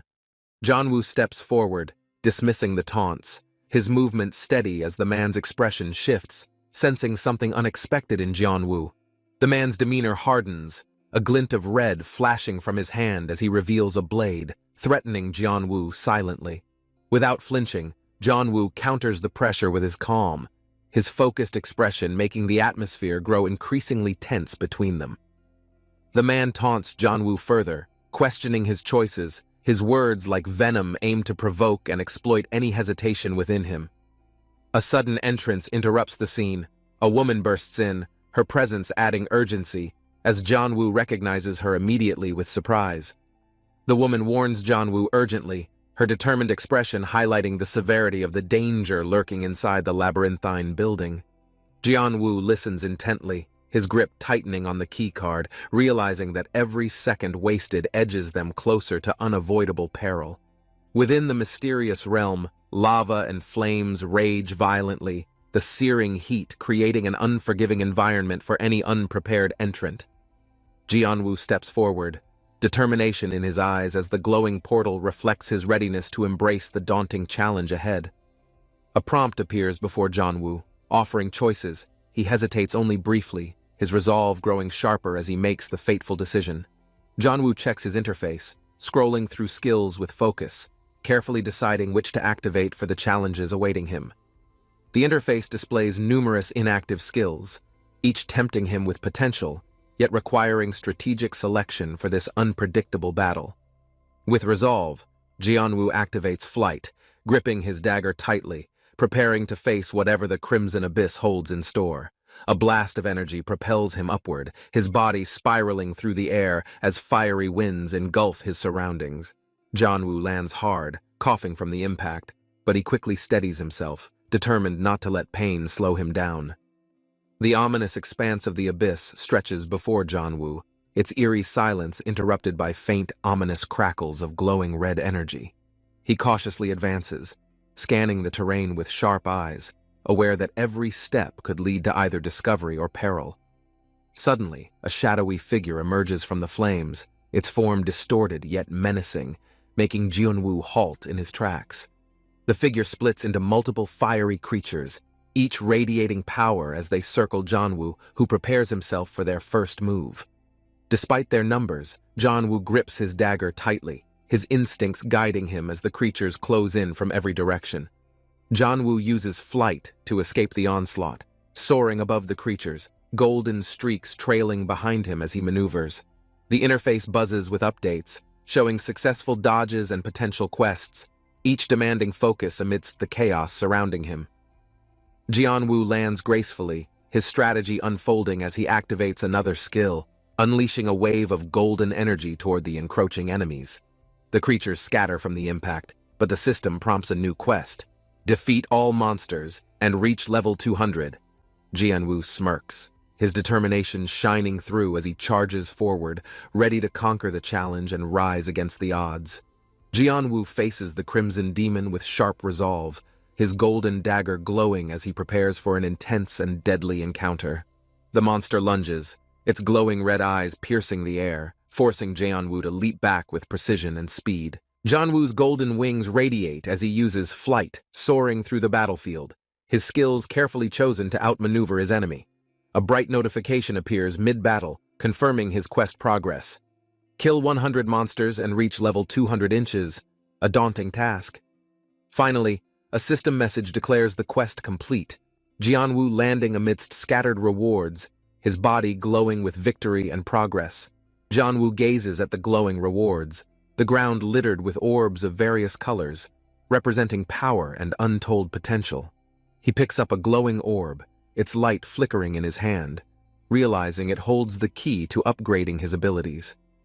A new item, T-shirt of the Nightwalker, appears in his inventory, radiating heroic power and defense like no other. Jianwu equips the shirt, its glowing aura enhancing his strength and granting him passive skills, including Hawkeye for precise detection. With his newfound power, Jianwu feels invincible, ready to tackle the dungeon's remaining challenges and uncover even greater rewards. A mysterious notification hints at the next challenge, displaying the foreboding title, Entrance to the Abyss Priest, chilling Jianwu's resolve. The system unlocks Hawkeye Lawther 2, granting him unparalleled vision of enemy weak points and an edge against upcoming dangers. Jianwu cautiously steps forward, the crimson light intensifying as the Abyss Priest reveals itself, its overwhelming presence filling the air. The Abyss Priest's ominous figure towers above Jianwu, its fiery aura pulsating, a clear warning of the battle's high stakes. With determination, Jianwu tightens his grip on his dagger, ready to fight the unrelenting enemy and claim ultimate victory. The Crimson Demon snarls, its glowing eyes locking onto Jianwu, radiating malice as it readies itself for a devastating attack. Jianwu stands firm, gripping his glowing dagger as his confidence builds, daring the demon with a fearless smirk across his face. The demon roars furiously, summoning dark, fiery energy that swirls around it, growing stronger and more menacing with every second. Jianwu lunges forward, weaving through the fiery blasts, his movements precise and calculated, his eyes fixed solely on the demon. From the shadows, multiple smaller demons appear, rushing to aid their master, encircling Jianwu as the battle reaches its peak. Jianwu charges forward, his golden dagger glowing brightly, determination driving his every step as he closes in on the enemy. Suddenly, Jianwu halts, his eyes widening in shock as countless crimson creatures emerge, their overwhelming presence filling the battlefield. The creatures roar in unison, their chaotic movements forming a terrifying wave of destruction that threatens to engulf everything. A quest notification appears: "Kill 100 flying monsters." Jianwu clenches his fist, realizing the scale of the battle he's entered. The Crimson Demon laughs wickedly, mocking Jianwu's resolve, its glowing eyes daring him to survive the impossible challenge ahead. Jianwu stares at the towering demon, flames flickering around, realizing he's at the brink of an impossible battle. The demon, with its fiery aura, mocks Jianwu, daring him to challenge the seemingly insurmountable odds before him. The ground trembles as the demon begins to summon a fiery explosion, threatening to annihilate everything in its path. Jianwu tightens his fists, determined to outwit the demon's deadly assault and prove that strength isn't only in numbers. Rising above despair, Jianwu smirks, ready to challenge his fate, even if it means rewriting the rules of survival. Jianwu glares at the demon, its ominous smile signaling it has the upper hand, but he refuses to yield. The demon reveals that the quest was rigged, designed to test limits, making Jianwu's determination grow even stronger. With a sudden burst of confidence, Jianwu closes the gap, ready to defy the system that sought to crush him. The demon, shocked at Jianwu's fearless advance, unleashes a devastating blow, causing an eruption that shatters the surroundings. Jianwu, standing tall amidst the chaos, smirks as the demon begins to doubt its own strength against his resolve. A system notification appears, declaring an absurd quest: to kill 10 million humans. Jianwu questions the logic, but stays composed. Jianwu reflects on humanity's fragile state and considers the absurdity of the task. But determination flickers in his eyes. The demon jeers, challenging Jianwu to embrace the quest, mocking his weak appearance against the colossal task ahead. Jianwu smirks, taunting the demon's belief in victory, fueled by an inner strength that even the system can't predict. A radiant light breaks through as Jianwu, defying expectations, prepares to use his mind to turn the tide of battle. Jianwu faces the towering demon as the lava glows beneath, his heart pounding with both fear and determination. A strange aura swirls in the air, catching Jianwu's attention. He senses an unfamiliar, overwhelming energy approaching. The demon charges with a deadly purple flame, eyes glowing with malice, prepared to obliterate its determined opponent. Engulfed in the fiery attack, Jianwu's body trembles as he struggles against the suffocating power of the dark magic. The demon grins as Jianwu, seemingly defeated, suddenly begins to radiate an aura that makes even the darkness hesitate. A group of onlookers stands outside, watching the ominous portal glow crimson, whispering theories about the unexpected phenomenon. One man steps closer to inspect the portal, but quickly withdraws, sensing an overwhelming force guarding the mysterious gateway. The portal flashes, emitting a message stating the qualifications needed to enter, sparking curiosity and unease among the group. Cho Taehyun chuckles at the system's restrictions, confident that his status will allow him access to secrets others cannot reach. The team exchanges uneasy glances, unsure whether to challenge the unknown or retreat before it's too late to turn back. Cho Tae-hyun notices an approaching wave of mana, its intensity shaking the very ground beneath them, causing immediate panic. The sky darkens as the spell's force rips through the air, sending shockwaves that knock the group off their feet. Cho Tae-hyun's instincts kick in as he braces himself against the incoming attack, trying to shield his comrades from harm. A shadowy figure emerges, revealing itself as a menacing warrior, their armor glowing ominously, marking the beginning of a new threat. The group prepares for combat, realizing this is no ordinary enemy. The stakes have risen to a dangerous new level. Cho Tae-hyun and his team notice a group of mysterious cloaked figures, their energy levels masked, causing immediate confusion and concern. Cho Tae-hyun calmly analyzes the situation, recognizing the cloaked figures as elite warriors trained in deception and stealth-based combat. Without warning, the cloaked figures charge, moving with inhuman speed, their precision strikes creating a whirlwind of chaos. The air vibrates with tension as Cho Tae-hyun deflects a blade, noticing their fighting style is unlike anything he's encountered before. Jeonwoo's determination shines through as he breaks formation, taking the lead to counterattack the cloaked figures with unmatched ferocity. Cho Tae-hyun strategizes, directing his team to focus their attacks, but one figure counters, showcasing unparalleled strength that disrupts their rhythm. As the battle escalates, Cho Tae-hyun uses his advanced skills, releasing a burst of energy that briefly stuns the incoming attackers. The cloaked figures regroup, unleashing a red shockwave that cuts through the team's defenses, leaving Cho Tae-hyun vulnerable for a critical moment. Jeonwoo blocks an incoming blow meant for Cho Tae-hyun, his aura glowing with determination as he channels his newfound strength. With a devastating clash of power, Jeonwoo forces the enemy back, showing the team that victory is still within reach. The leader of the cloaked figures steps forward, radiating overwhelming energy, signaling the start of a more dangerous phase. Jeonwoo braces himself as the figure unleashes twin blades of energy, their crimson glow lighting up the battlefield ominously. Cho Tae-hyun takes a defensive stance, his expression revealing the strain of the relentless onslaught, yet his spirit refuses to break. The cloaked leader taunts them, increasing his attacks, forcing Jeonwoo and Cho Tae-hyun to coordinate their moves with flawless precision.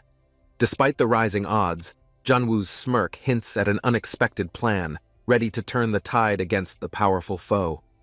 Cho Tae-hyun examines the glowing red portal, realizing it harbors unknown dangers, but curiosity compels the team to investigate further. Cho Tae-hyun notices something unusual about the portal's energy. A warning system activates, hinting at the arrival of dangerous entities. From the portal, cloaked figures emerge, their menacing presence shaking the ground, signaling the beginning of an imminent threat. Cho Tae-hyun shouts for his team to regroup and strategize, knowing they must act quickly before the situation spirals out of control. Too late, Jeonwoo informs them that an enemy has already breached their defenses, leaving the team scrambling to respond. Gunwoo drifts weightlessly through the vast cosmic abyss, his body tumbling as he struggles to understand how he ended up here. He reaches out, but nothing grounds him. The infinite stars shimmer around him, each one a distant reminder of his past. A thought creeps in. Was this his end?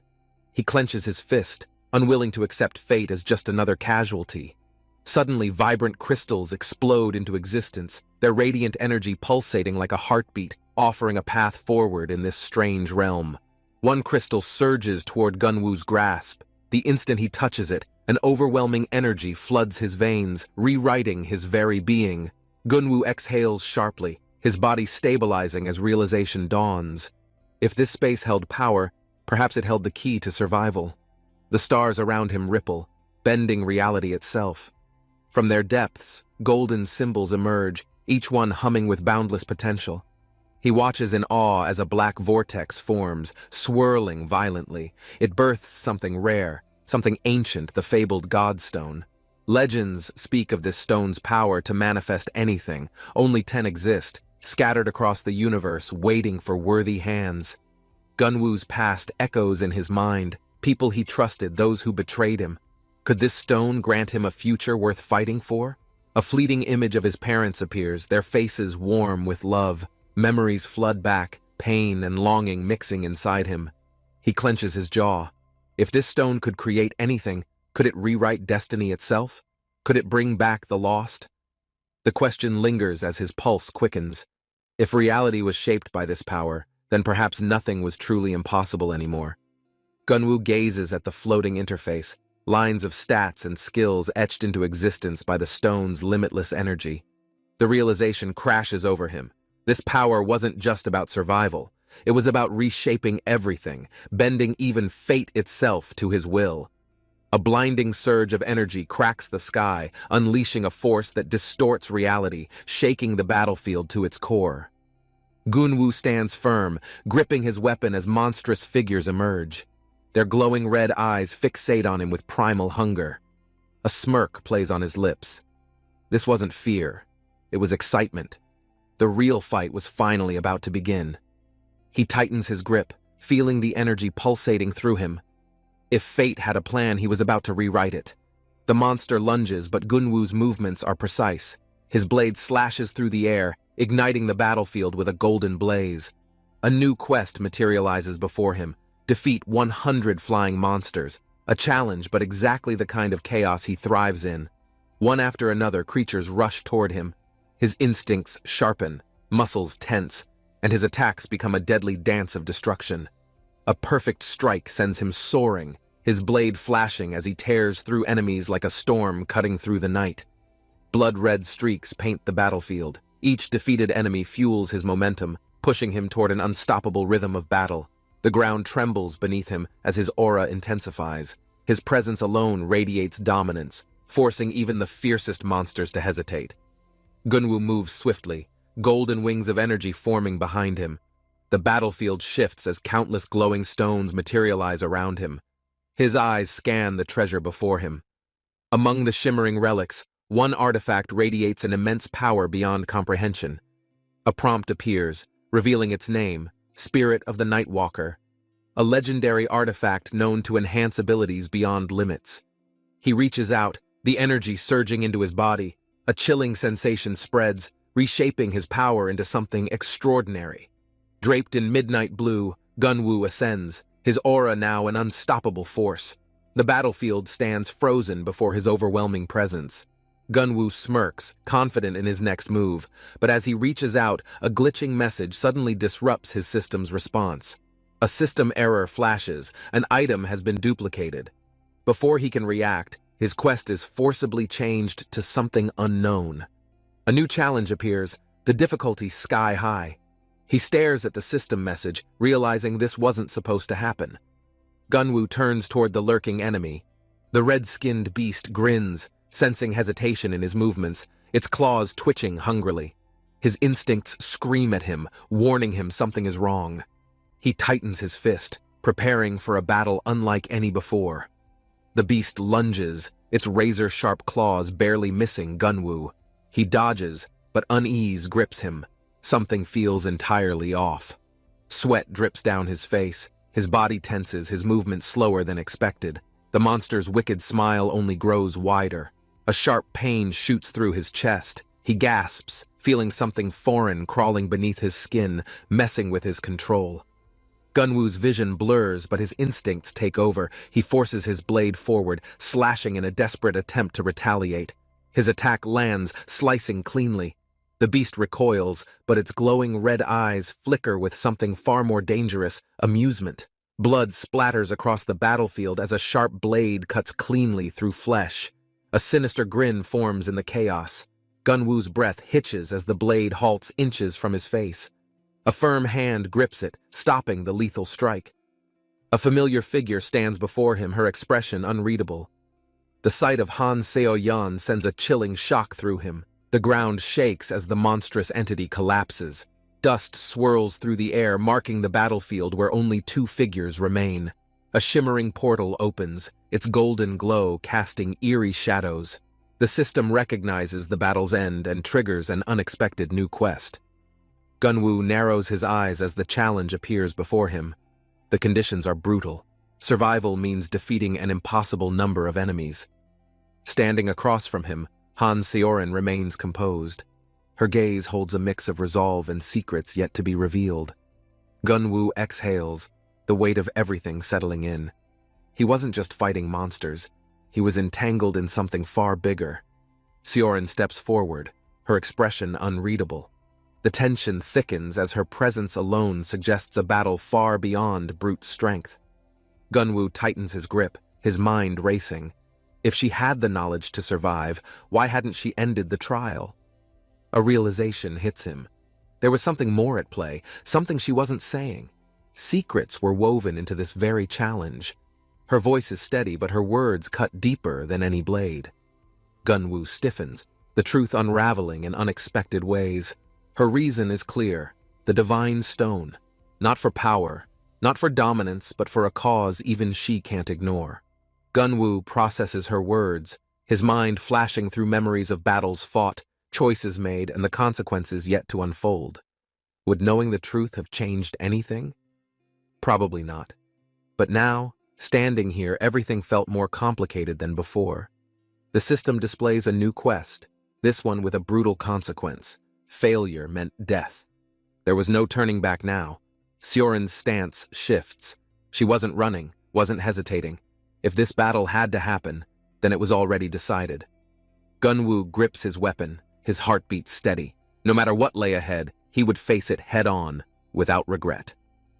Han Seorin's piercing gaze locks onto Gunwoo. Her stance shifts, signaling that the battle was no longer just a test.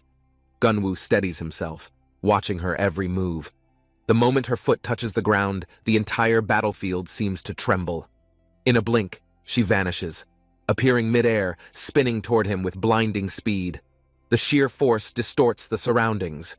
Gunwoo raises his blade just in time, barely deflecting her strike. Sparks fly as their weapons clash, energy rippling outward. His mind races. Despite his overwhelming stats, she wasn't backing down. This wasn't about numbers.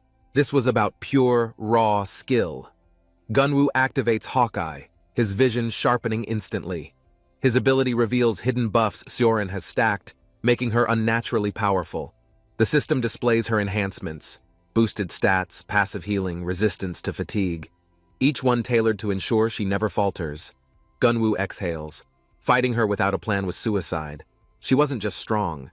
She had prepared every possible advantage. He grips his weapon tightly. If he couldn't overpower her stats, he had to dismantle her combat strategy instead.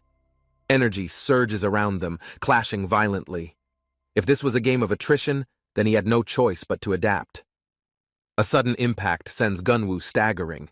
His body reacts before his mind does, dodging the second attack just in time.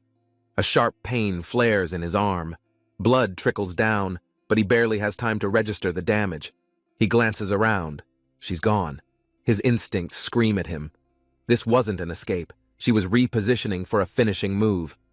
His system pings, stealth detection unavailable.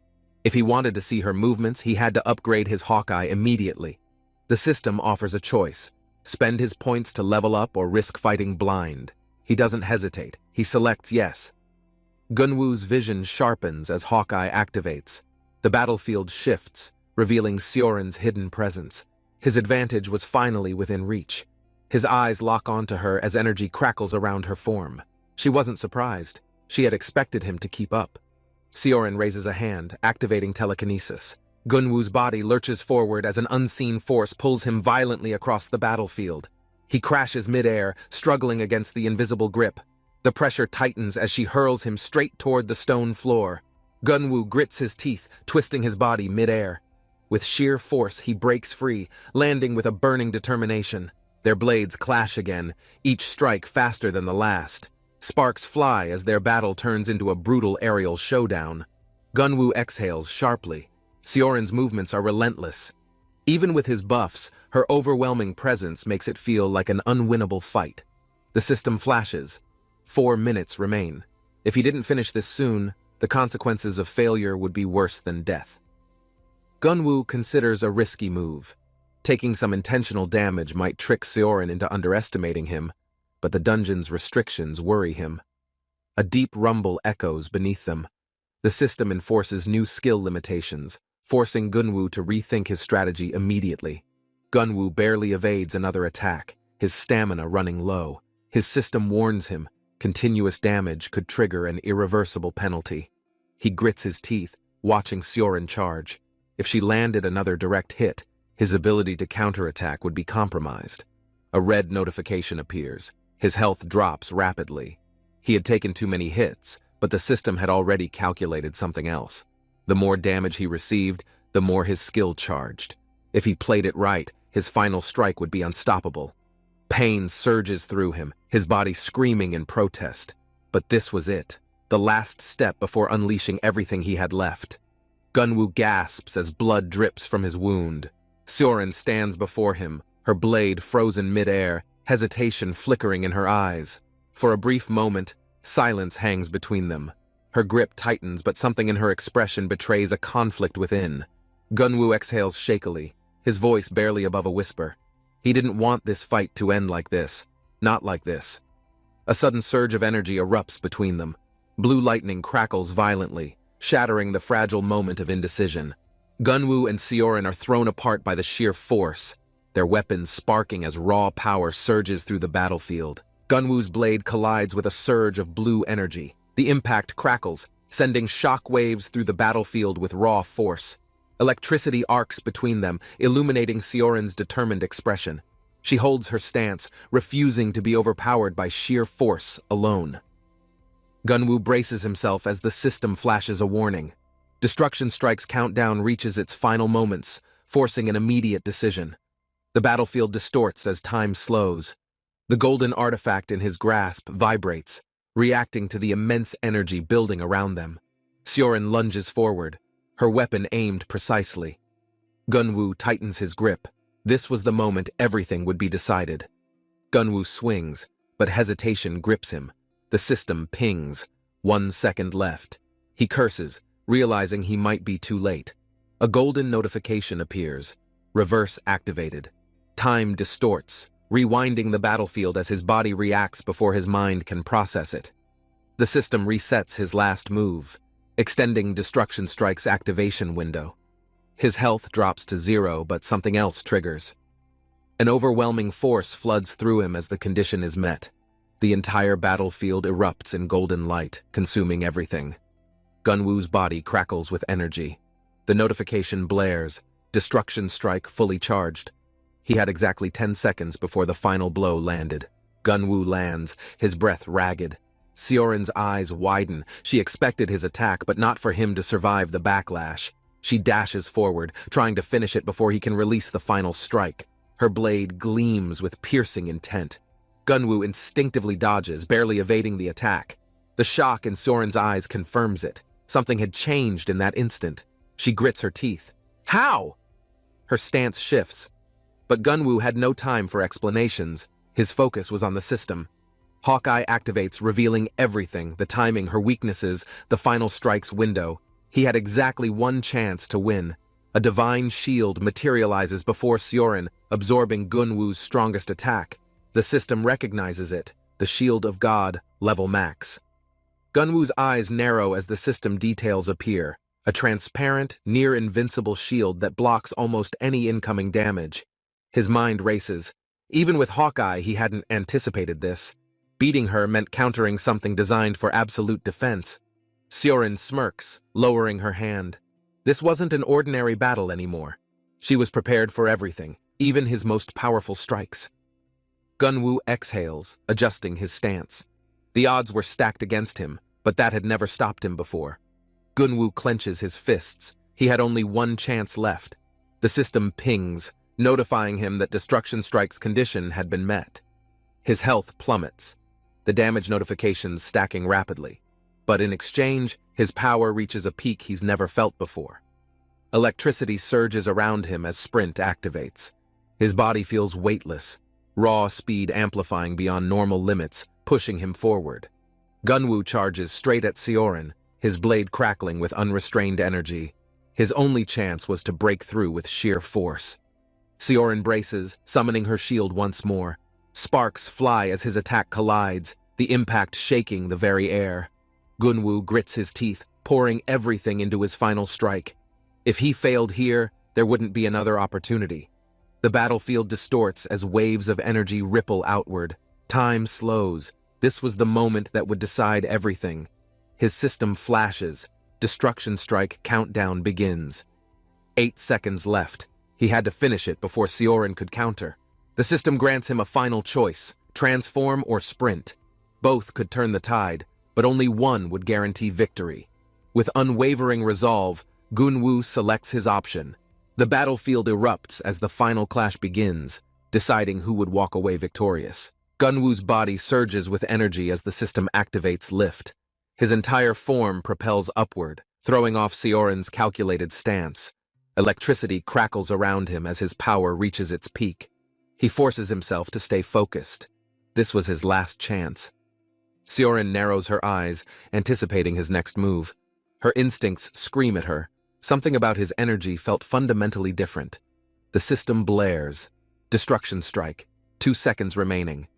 Every decision, every movement now dictated the final outcome of their battle. Gunwoo makes his choice: transform or sprint. His mind clears, body tenses, and his attack is already in motion. Gunwoo vanishes, reappearing behind Sioran with uncanny speed. Her eyes widen as she realizes she had miscalculated his trajectory. A cold realization settles in. He wasn't just moving fast. He had rewritten his position in space entirely. Gunwoo smirks as he activates lift again, manipulating gravity to reverse his fall, setting himself up for the perfect strike. Sioran barely has time to react. Gunwoo's golden energy arcs forward, slamming down with the force of a meteor. Checkmate. Gunwoo's strike breaks through her defenses, forcing her into an impossible position. Victory was now only a heartbeat away. Gunwoo's attack lands, sending a shockwave through the battlefield. Sioran gasps, her body trembling as pain radiates from the impact. The air grows still as the dust settles. Blood drips from Gunwoo's hand, his body barely holding together from exhaustion.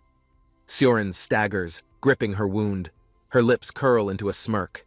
She had underestimated him in the worst possible way. She exhales, lowering her weapon. "I never expected that last trick," she admits, acknowledging Gunwoo's skill with a quiet resolve. Gunwoo watches her carefully. Was this truly the end? Or was there still one more twist waiting to unfold? Gunwoo tightens his grip, watching as Sioran slowly lifts her arm. The weight of the battle lingers between them in silence. Her expression remains unreadable as she finally lowers her weapon. Gunwoo exhales, but something about this moment feels unsettlingly incomplete. A thought flickers in his mind. This wasn't a simple surrender. If she had more left, why was she holding back? A strange red glow flickers around her. Gunwoo's breath hitches. The air shifts, unnatural energy pulsing through the battlefield. A crimson tendril emerges, coiling around Sioran's arm. Gunwoo's instincts scream. This fight wasn't over. It was about to change completely. Gunwoo's breath catches as the crimson tendril pulses. A sickening familiarity washes over him, something he swore he'd never see again. His mind races, recalling a past battle. He had witnessed this exact phenomenon before. Jae-young Choi had fallen to the same fate. The red whip crackled with energy, twisting in the air like a living creature. Its heat distorted the space around it. Tereno's feet slammed against the ground as he dodged. Dust scattered, and the force of movement left deep imprints behind him. Seyon moved effortlessly, her whip slicing through the air in rapid succession. The glowing weapon wrapped around her, pulsating with power. Tereno's grip tightened, his breath steady as he reached for his blade. His eyes locked onto her, analyzing every subtle movement. Blades of light shot forward, cutting through the air in quick succession. The energy surrounding them flared, colliding in a flash. The red whip arced forward again, its movement precise. Tereno twisted his body, narrowly escaping the scorching heat inches from him. Seyon's gaze sharpened as he suddenly closed the distance, his speed breaking expectations. The air shifted, charged with intense energy. Tereno's blade clashed against the burning weapon, sparks flying on impact. The force sent ripples through the space between them. A sudden interruption came, as system notifications flooded the air. Reality itself wavered, an unseen force overriding the ongoing battle. A mysterious figure materialized, glowing with an otherworldly presence. Both fighters froze, realizing something beyond their understanding had just arrived. Seon's expression changed as she stared ahead. The past seemed to crash into the present, forcing memories to resurface unexpectedly. A strange sensation washed over her, her heartbeat echoing in her ears. Recognition clashed with uncertainty, making her steps hesitant. Silence grew between them, the air thick with unspoken emotions. Each moment stretched endlessly, the weight of familiarity pressing down hard. Terreno stood unmoving, his presence as distant as ever. Seon's fingers curled slightly, grasping at something that suddenly felt unreachable. Her breathing steadied as determination replaced doubt. If the past refused to return willingly, she would carve it back into reality. Seon raised both hands, eyes scanning the surroundings. The tension in her stance showed hesitation, something unexpected disrupting her confidence. Her expression shifted in realization as she stared forward. The weight of the moment settled in, forcing a choice she couldn't avoid. A sharp breath escaped her lips, fingers tightening around unseen energy. Moving forward like this wasn't an option. A decision had formed. Cold, blue light flickered, illuminating the determined gaze of the figure before her. A sense of finality spread between the two. The distant sounds of movement echoed, but everything else faded. All that remained was the unshaken gaze between two connected souls. The silence stretched as the realization deepened.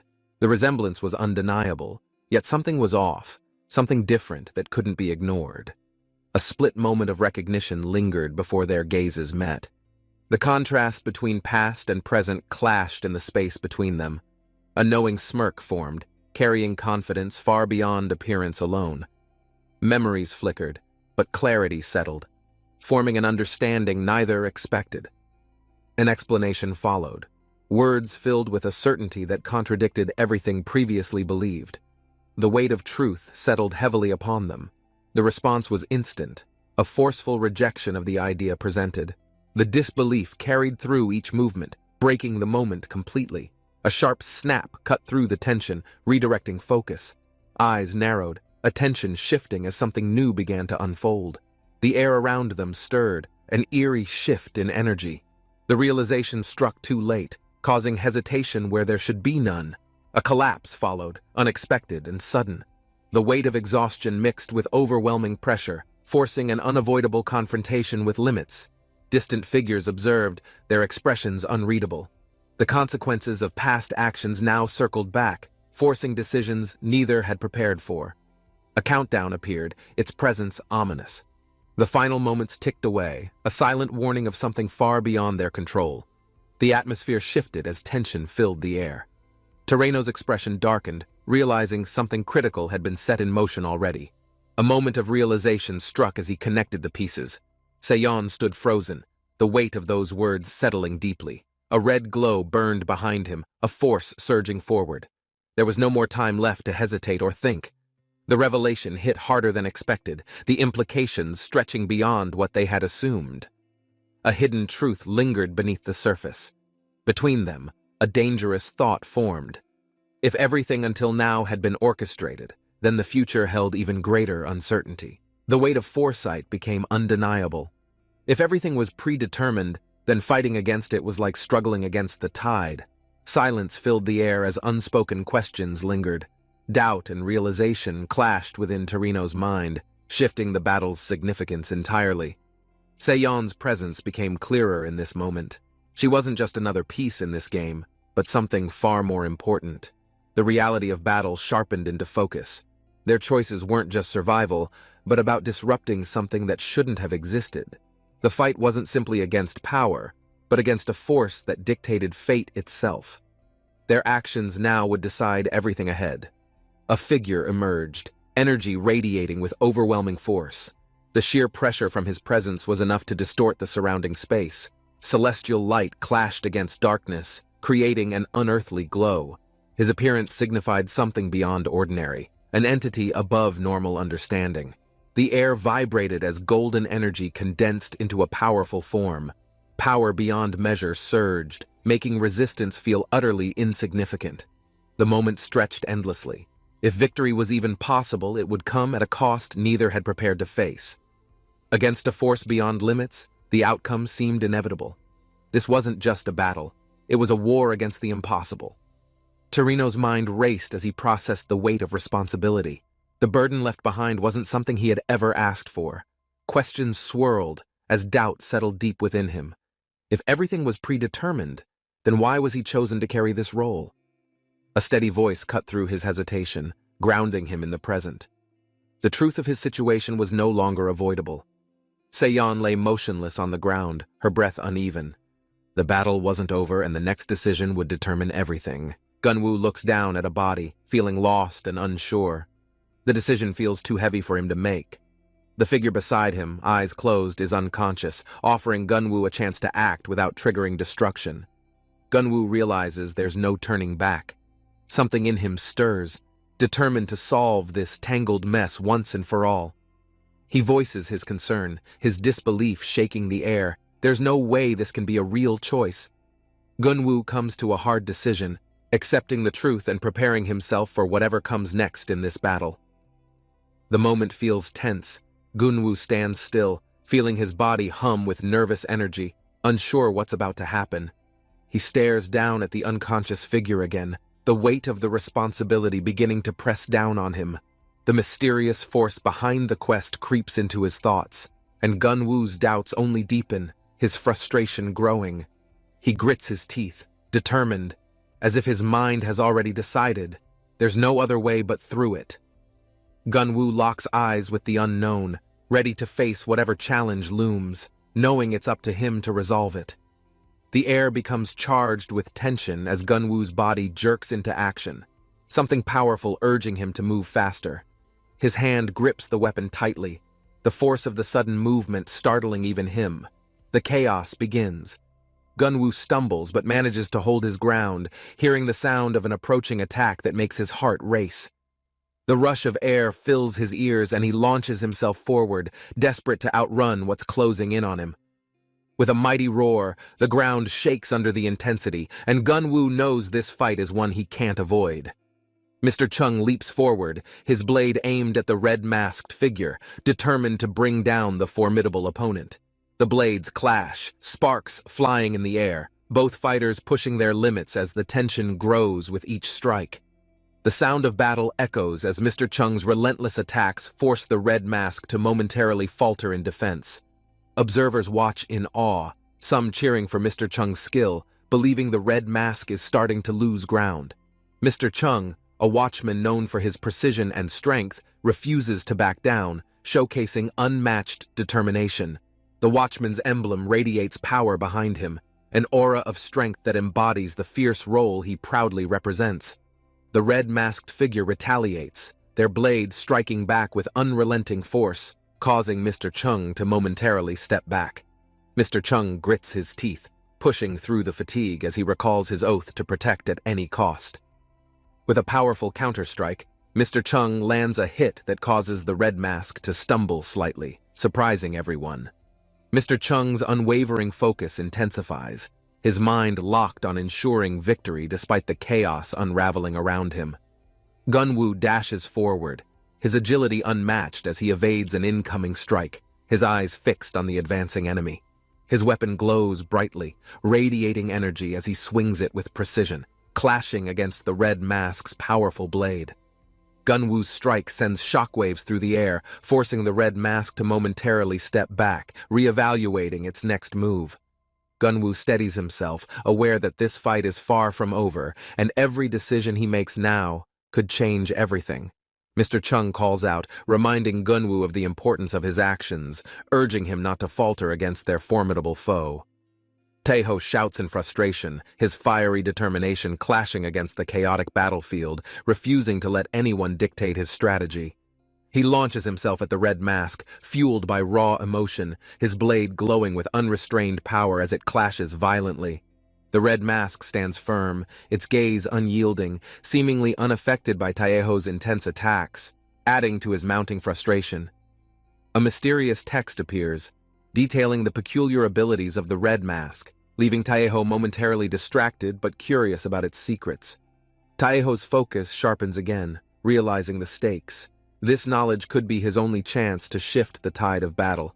With a primal yell, Taeho charges forward, his blade meeting the red masks in a storm of sparks and deafening noise. The sound of swift strikes fills the air as both combatants push themselves, testing each other's limits with every calculated move. The red mask taunts Taeho, questioning his honor as a watchman, aiming to destabilize his focus and shatter his resolve. Taeho growls in response, his grip tightening as he lunges forward, determined to prove the mask's taunts utterly wrong. Their blades clash again, the intensity shaking the ground beneath them, with neither showing any signs of backing down. Taeho channels his inner strength, feeling a surge of energy coursing through him, his body glowing with newfound power. The mysterious energy builds, growing brighter, as Taeho's instincts tell him he is on the verge of something extraordinary. With a booming roar, Taeho's power explodes outward, striking the red mask with immense force, the impact shaking the arena. The text reappears, calculating the damage caused by Taeho's attack, confirming his incredible growth and ability to overcome limits. As the dust settles, Taeho emerges clad in an impressive, gleaming armor, a testament to his evolution and resilience. Gunwoo grips his blade, his coat shimmering with power. Determination burns in his eyes as he prepares to attack. The red mask tightens its hold on its weapon, emitting a dark aura. Its fierce resolve promises no mercy in battle. The warrior moved forward, gripping his weapon tightly as energy crackled around him. His opponent stood firm, watching without any hesitation. A hooded figure emerged from the shadows, his blade glowing with an ominous red light. The battlefield felt heavier with his presence. The clash was instantaneous, metal striking against energy. Sparks flew as their weapons met, both refusing to give an inch. The force of impact sent the warrior skidding back. He planted his feet firmly, his eyes locked onto the enemy ahead. A deep breath steadied his mind. He had fought stronger enemies before, but something about this one felt disturbingly different. The enemy lifted a hand, and a swirling vortex formed behind him. The air shifted, charged with an overwhelming sense of danger. The dark portal expanded, twisting violently as if something immense was pushing through. A low hum vibrated through the battlefield. The warrior watched closely, sensing that time was against him.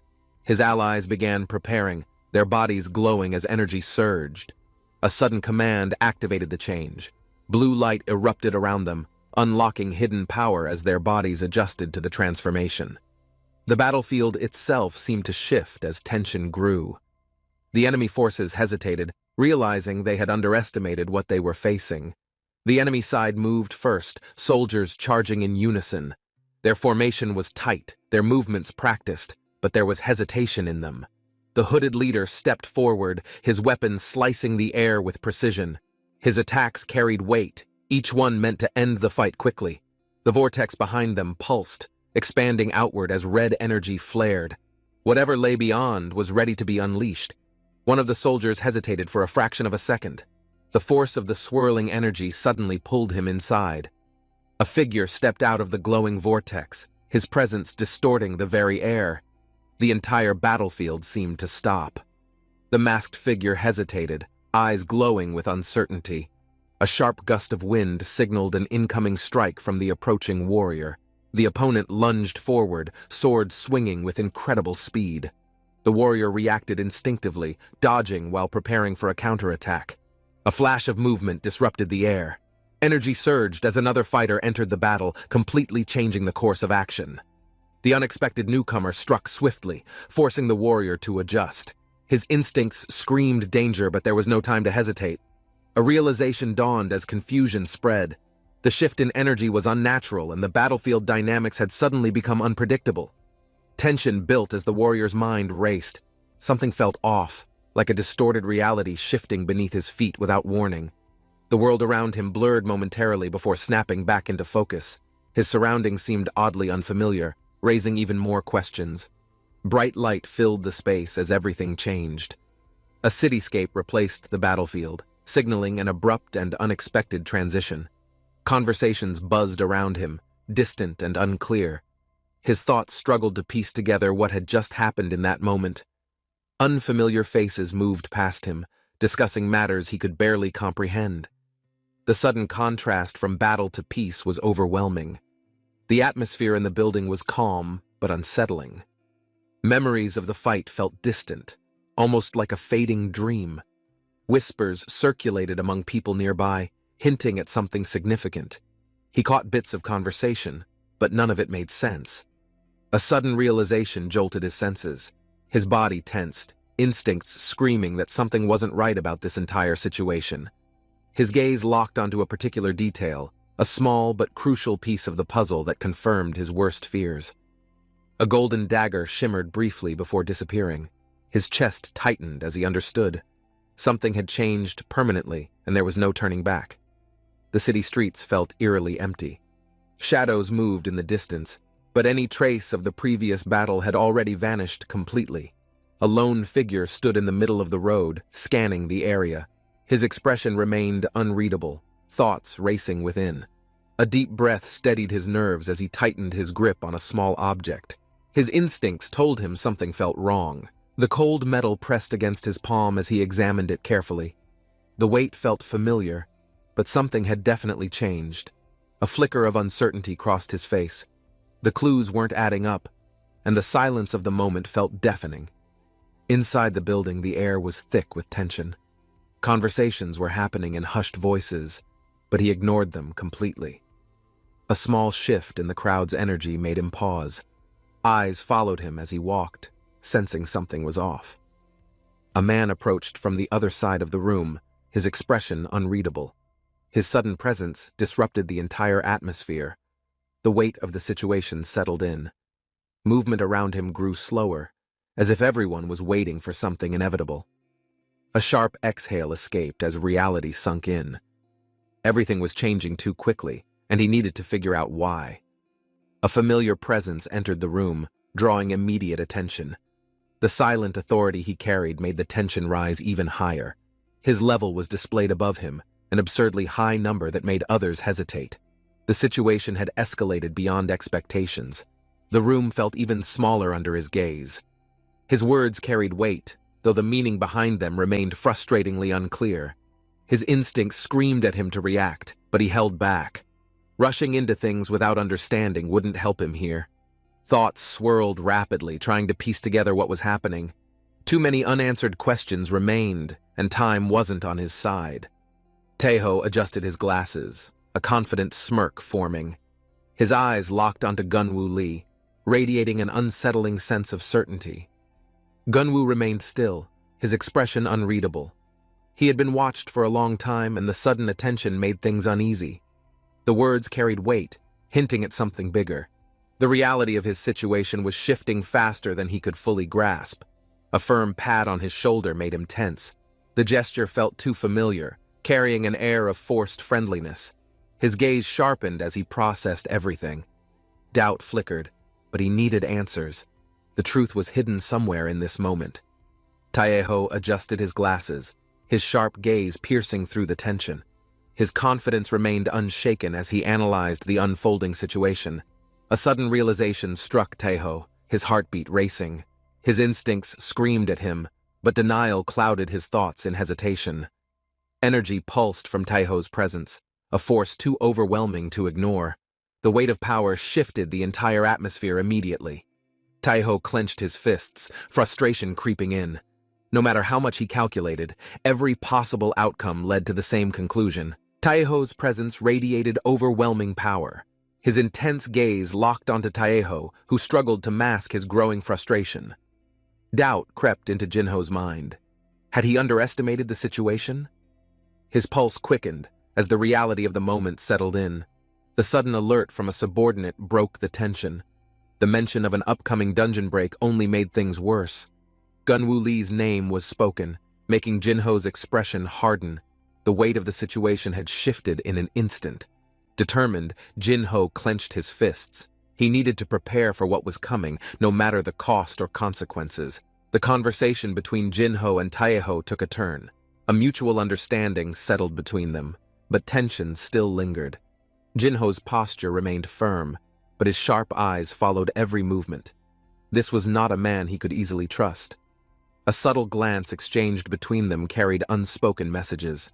Their paths were intertwined now, whether they liked it or not. Gunwoo Lee's name carried weight, drawing attention even from those uninvolved.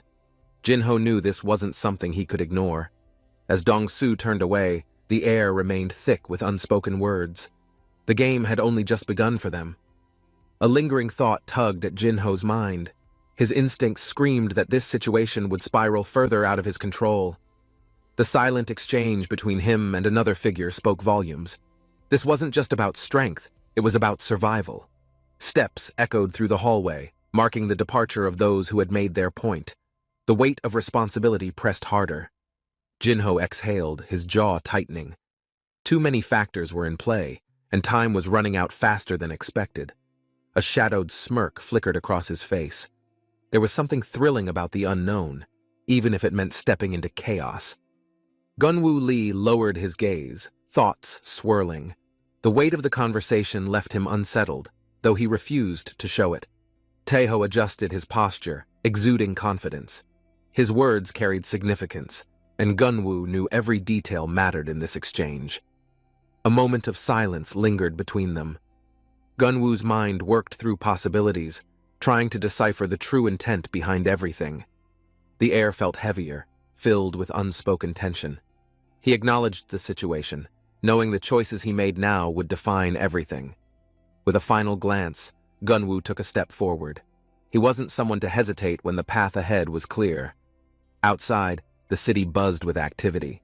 Gunwoo adjusted his collar, taking in the familiar yet distant feeling of his surroundings. A sudden movement from Taeho caught his attention. A sleek, unfamiliar phone was offered, its purpose unclear yet intentional. Gunwoo hesitated before reaching out. The item in his palm wasn't just a phone, it represented something much deeper and unseen. The gesture carried more weight than expected. Taeho's expression remained unreadable, yet something about his intent felt carefully measured. A voice in the distance called Gunwoo's name, breaking the moment. His focus shifted, acknowledging the arrival of another presence. A firm handshake solidified the moment. Gunwoo and Taeho locked eyes, silently acknowledging the complexities of their intertwined paths. Gunwoo processed the parting words carefully. The request wasn't simple, but he understood the significance behind every carefully chosen phrase. Taeho's smirk lingered, hinting at unspoken plans. He seemed to enjoy watching Gunwoo piece together the deeper layers at play. The weight of expectations settled over him, though hesitation wasn't an option. Gunwoo knew he had no choice but to move. A slow exhale left his lips as he clenched his fingers. No matter what awaited him, he was ready. Taeho vanished into a surge of energy, his aura dissolving into the air. The moment felt like an inevitable conclusion.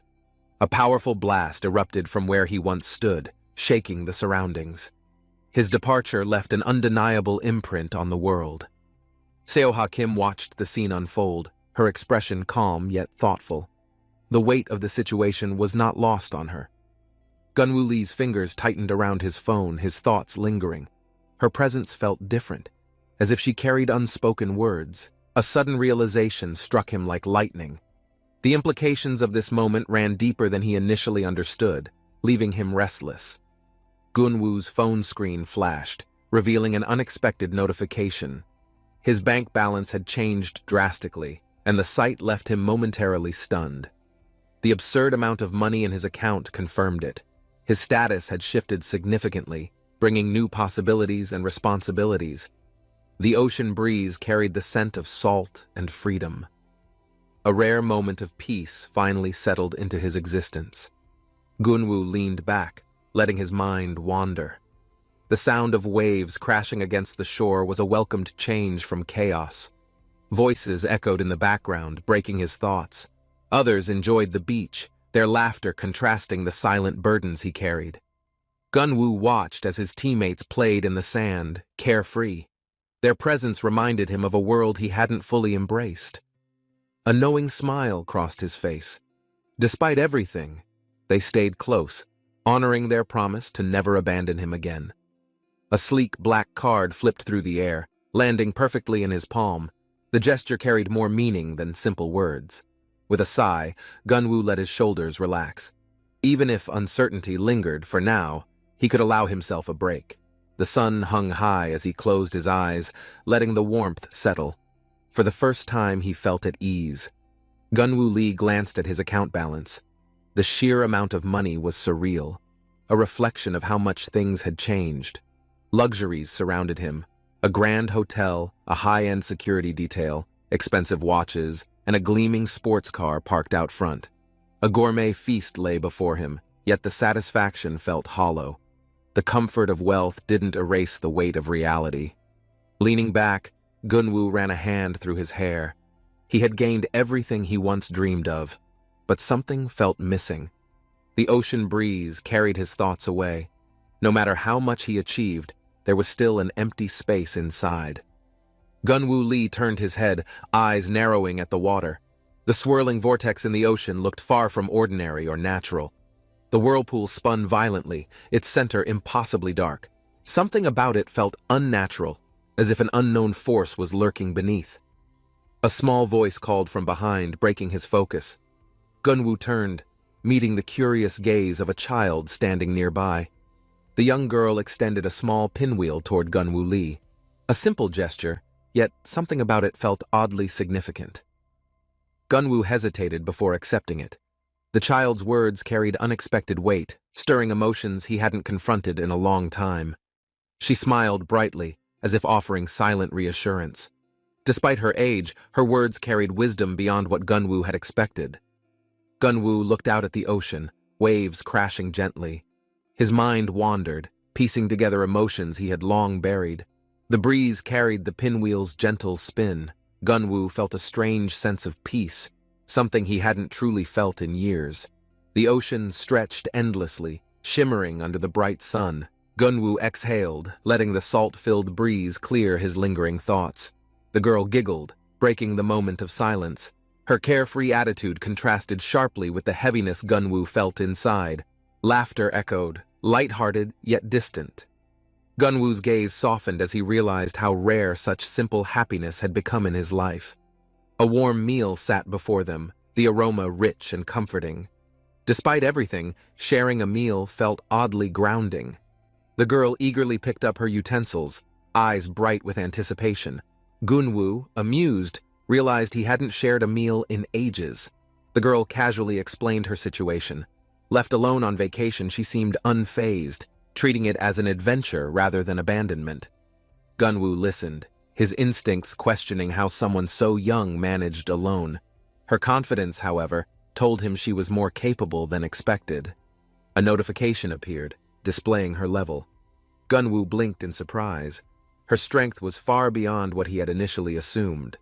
Whispers emerged from nearby tables. Curious gazes flickered toward them, noticing the odd contrast between Gunwoo's presence and the girl's displayed level. Gunwoo smirked slightly, catching the stares.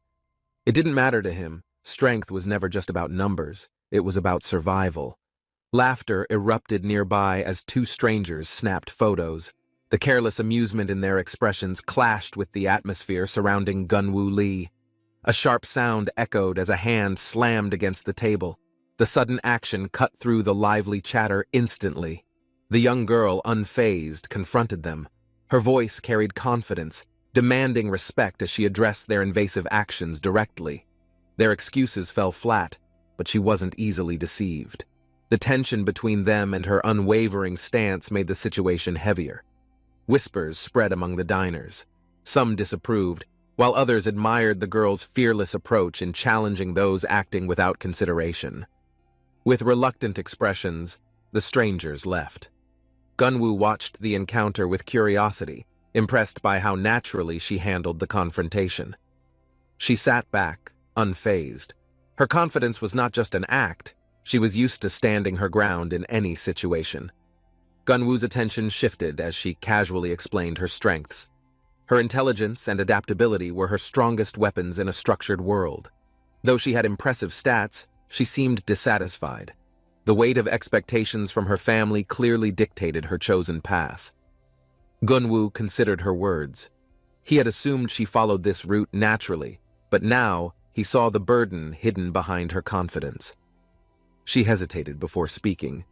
Becoming a hunter was expected, not necessarily a choice. Even with strength, she couldn't change everything. Gunwoo tapped his fingers on the table, thinking. Dungeon raids weren't just about power. They required money, experience, and the right team. She looked at him expectantly. Her frustration wasn't about ability, but the reality of how much money influenced their world. A question lingered between them. Why did she follow orders so easily, despite wanting something different from what was given? Gunwoo remained silent, sensing her struggle. Sometimes doing what's expected felt like the only way to keep important people close. Seo Kim's voice lingered in Gunwoo Lee's mind. Her words held weight, stirring thoughts he hadn't fully acknowledged until now. The young girl across from him noticed his reaction. She leaned forward, amused at how easily he had been caught off guard. Gunwoo clicked his fingers, shaking off the moment. His usual calm demeanor returned, though her observant nature made him uneasy. He brushed aside the thought, focusing on his surroundings. Something about this day felt unusually different from his normal routine. A familiar energy brushed past him. Gunwoo turned his head slightly, sensing an unknown presence approaching from a short distance. A woman confidently walked past, drawing attention. Gunwoo's gaze followed, though he quickly turned away, uninterested in any distractions. The young girl's expression shifted. She watched closely, easily reading his reactions despite his attempts to remain indifferent. Gunwoo chuckled, waving a hand dismissively. His thoughts weren't on distractions. His mind was elsewhere, occupied by lingering concerns. The girl raised an eyebrow, unimpressed. Her straightforward nature made it difficult for Gunwoo to deflect the conversation. A knowing smirk played on her lips. Gunwoo sighed, realizing he wouldn't easily escape her relentless curiosity anytime soon. Another passerby approached, catching Gunwoo off guard. He turned, expecting a casual greeting but received an unexpected request instead. The woman boldly asked for something. Gunwoo hesitated for a brief second before shaking his head, declining with an apologetic smile. She pouted before walking away. Gunwoo watched her go, amused yet slightly confused by the strange encounter that had just occurred. The young girl beside him burst into laughter. Gunwoo rolled his eyes, feeling like he had walked into an unnecessary joke. Gunwoo sighed and stood up. His patience was thin, and he decided it was best to move on with his day. The young girl playfully slammed her hand on the table, her energy unwavering. Gunwoo Lee couldn't help but be amused. A tear welled in her eye, emotions bubbling to the surface. Despite her usual confidence, something about this moment struck deeply. Gunwoo paused, his gaze softening. He wasn't sure how to respond, but he knew her words carried more weight than expected. The warmth of her small hand in his was surprising. The sincerity in her actions caught him completely off guard. A sudden shift in the air made Gunwoo turn. His instincts sharpened as he spotted an approaching presence, radiating immense power. Gunwoo Lee's breath hitched as his eyes widened. A sudden realization struck him, sending a wave of shock through his entire body. Gunwoo stared at his status screen, frustrated by the glaring, level 1 inch that refused to change. No matter what he did, progress never came. Kicking the sand, he sighed, lost in thought. Nearby, a girl sat by the shore, watching the waves with an unusual intensity. Something about the way she stared at the water caught his attention. Without thinking, he approached, curiosity outweighing his hesitation. She turned slightly, her brows furrowing as if trying to piece something together. The ocean continued its rhythmic motion, yet something felt off. Lifting her hand, she pointed toward the waves. The water shimmered unnaturally, moving in patterns that didn't seem normal. Gunwoo followed her gaze, watching as the waves crashed, yet failed to recede properly. The disturbance in the water sent a chill through him. His status screen flickered again, as if reacting to the strange phenomenon. Even at level 1, he could tell this wasn't ordinary. The girl's eyes studied him carefully, as if searching for something familiar. He felt the weight of her gaze but remained still. Scratching his head, he shifted uncomfortably. The situation felt bizarre, yet there was an odd sense of recognition between them. She motioned for him to sit beside her. The air between them carried unspoken tension, both aware something wasn't quite right. Gunwoo adjusted his posture, glancing back at the shimmering waves. The feeling of unease refused to fade. lingering like a heavy presence. The girl introduced herself as Yuna, mentioning her background in the Diamond Guild. The name stirred distant memories within him. She rubbed her forehead, frustration evident. She had rushed here expecting a major disturbance, but instead, something else was happening. Gold had gone missing from hunters, a strange theft that suggested a deeper issue. She seemed unsettled, piecing things together in her mind. Gunwoo stretched, watching the horizon. The problems hunters faced weren't always just about monsters. Sometimes the real threats came from within. Yuna leaned back slightly, watching Gunwoo with curiosity. The waves continued their unnatural motion, making the atmosphere feel even heavier. Gunwoo felt uneasy as the realization hit him. Something wasn't right. The waves weren't just strange. They were reacting to something unseen. He acknowledged the disturbance but hesitated. There was an eerie tension in the air, something beyond normal understanding. The water rippled violently, twisting unnaturally as if something was pushing against reality itself. The ocean's calmness quickly shattered. Gunwoo's mind raced as he pieced things together. A dungeon break. The realization sent a chill through him as fear set in. Before he could react, a loud rumble echoed from the ocean. A swirling black hole tore open above the water. Gunwoo's instincts screamed at him. Dungeons weren't supposed to open here, yet the portal crackled with chaotic energy, defying expectations. A system message flashed before his eyes, listing the dungeon's conditions. The portal wouldn't close until the boss was eliminated. The realization that this wasn't a normal dungeon set in. This was a high-level anomaly, something beyond his understanding. Gunwoo's heart pounded as he stared at the swirling abyss. His level 1 status had never felt more like a curse. A powerful force erupted from the portal, sending shockwaves across the beach. Dark creatures poured out, their monstrous forms looming over them. The dungeon monsters descended like a storm, crashing into the ground with enough force to send debris flying in every direction. Gunwoo grabbed Yuna's arm, pulling her back as the chaos unfolded. The crowd scattered, screams filling the air. Monsters lunged forward, their glowing eyes locked onto anything that moved. The battle had begun, and survival became the only priority. A burst of light erupted as someone activated a skill. The attack cut through the air, signaling the first real strike. Flames erupted across the battlefield as the attack struck the massive monster. The corrupt gargoyle screeched, its health dropping significantly. Yuna clenched her fists, realizing that taking it down would require more than just a single strike. She needed another plan. The monster retaliated, launching a barrage of fireballs, scorching the battlefield. The force sent waves of heat rippling outward. A system notification flashed, displaying the damage dealt. Gunwoo could only watch, overwhelmed by the intensity of the battle. The explosion shook the ground, the impact sending debris flying in every direction. The battle was far from over. Yuna sprinted across the battlefield, dodging attacks with precise movements. Her experience as a hunter kept her several steps ahead. Doubt spread among the onlookers as they questioned how a single person could face such a powerful dungeon monster alone. The monster roared, unleashing another deadly attack. Yuna barely had time to react, her mind racing for a countermeasure. A shadow loomed behind her. Without warning, another monster emerged, ready to strike from behind. The danger intensified. The golden glow of her shield flared to life just in time, blocking the enemy's lethal blow at the last second. The sheer force of the impact sent shockwaves through the battlefield. Yuna held her ground, bracing against the overwhelming power. Gunwoo watched, trying to process the events unfolding before him. His mind struggled to grasp how she fought so effortlessly. The battlefield became a storm of flames, weapons clashing as energy crackled in the air, shaking everything around them. A powerful explosion erupted as her counterattack landed, completely obliterating the monster in a single devastating blow. The system notification confirmed the kill.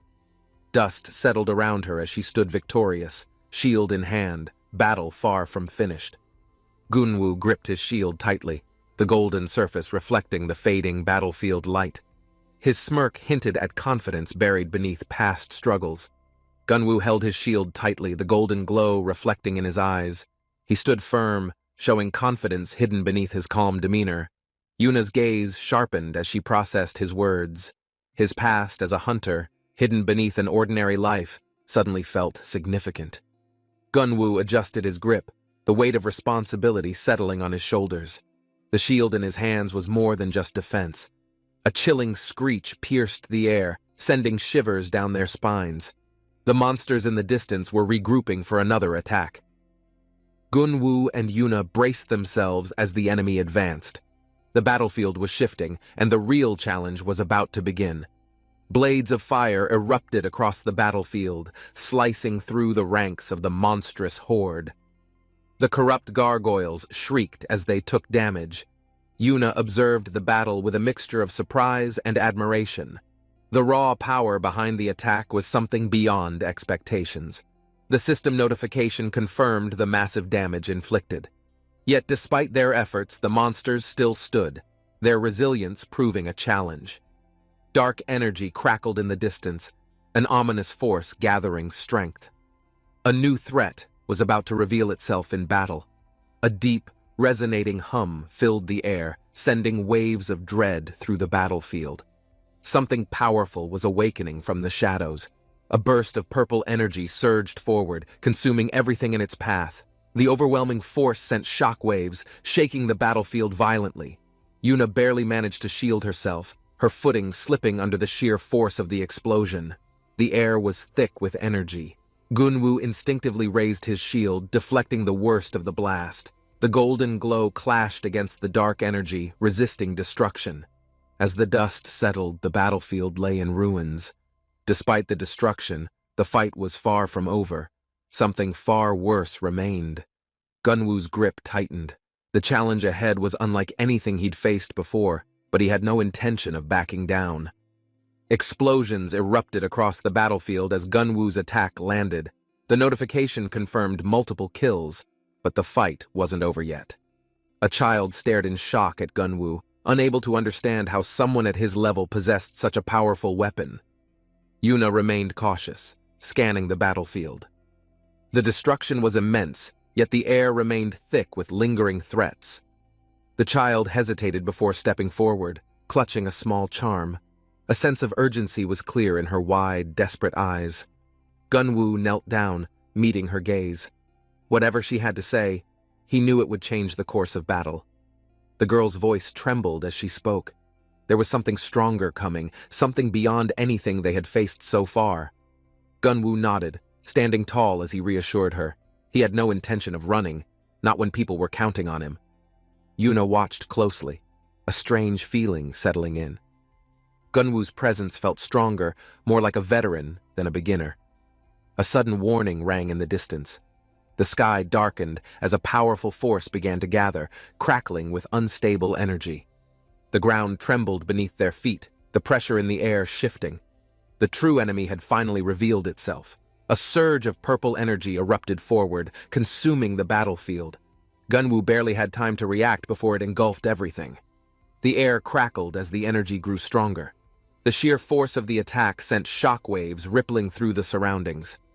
Gunwoo gritted his teeth, raising his shield.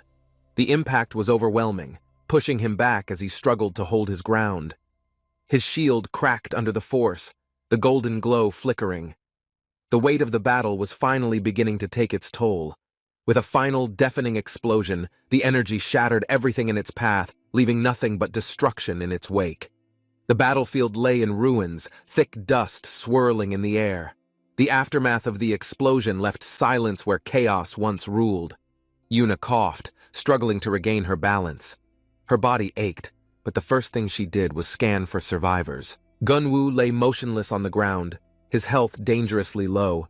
The system displayed critical status, his body barely clinging to life. Panic surged through Yuna as she rushed forward, heart pounding. He had fought so hard, he couldn't just fall here. The ground trembled again, an ominous presence filling the air. Whatever had struck them down wasn't finished yet. A deep growl echoed through the battlefield as a new enemy emerged. The system confirmed it, an opponent far beyond their capabilities. Yuna's breath caught as she stared up at the monstrous figure. The system displayed its name. A judgment-class boss had appeared. Gunwoo stirred, pushing himself up despite his injuries. The weight of the battle, the sheer power before them made his limbs heavy. Yuna stepped back, fear creeping into her heart. She had faced many monsters, but nothing like this. Gunwoo's vision blurred, his body barely responding. Yet deep inside something stirred, an instinct to rise, to fight against the impossible. Memories flashed through Gunwoo's mind, fragments of a past he thought he had left behind. The weight of past battles resurfaced. A voice echoed in his head, familiar yet distant. Choices, sacrifices. Was survival truly enough, or was there more to life? Gunwoo clenched his fists. He had chased strength for survival, but now something deeper called to him, a reason to keep going. The monster loomed over them, its glowing eyes filled with destructive intent. The battlefield was set for one final clash. Gunwoo exhaled, the weight of everything settling in. Whatever happened next, he refused to run. This battle was far from over. Gunwoo's eyes widened as his system reacted. A hidden function activated, unlocking something deep within. The battle had just shifted. The Judge of Death loomed ahead, radiating overwhelming power. It was an enemy beyond logic, something that should not exist. Gunwoo clenched his fists. He had no choice but to move forward, even if his odds of survival seemed non-existent. A golden glow wrapped around his hands as his system granted him access to newly unlocked abilities. His heart pounded with resolve. A system message flashed. His previously unknown skill had awakened. Whatever happened next, he had to make it count. With a burst of speed, Gunwoo shot forward. The energy surrounding him crackled as he rushed straight toward the towering monster. Every instinct screamed at him to stop, to turn back. But hesitation meant death, and he had no intention of losing. The Judge of Death roared, raising its massive arm, preparing to crush him in a single devastating blow. Gunwoo leaped, his body twisting midair as he activated a skill. The force of his movement created a shockwave behind him.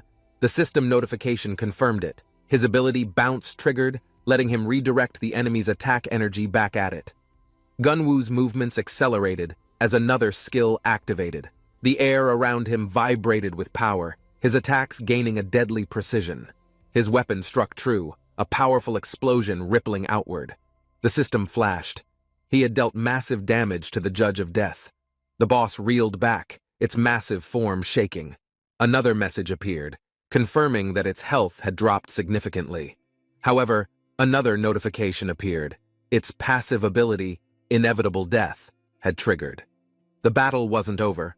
It had only just begun. Gunwoo braced himself as the monster's final, desperate attack surged toward him.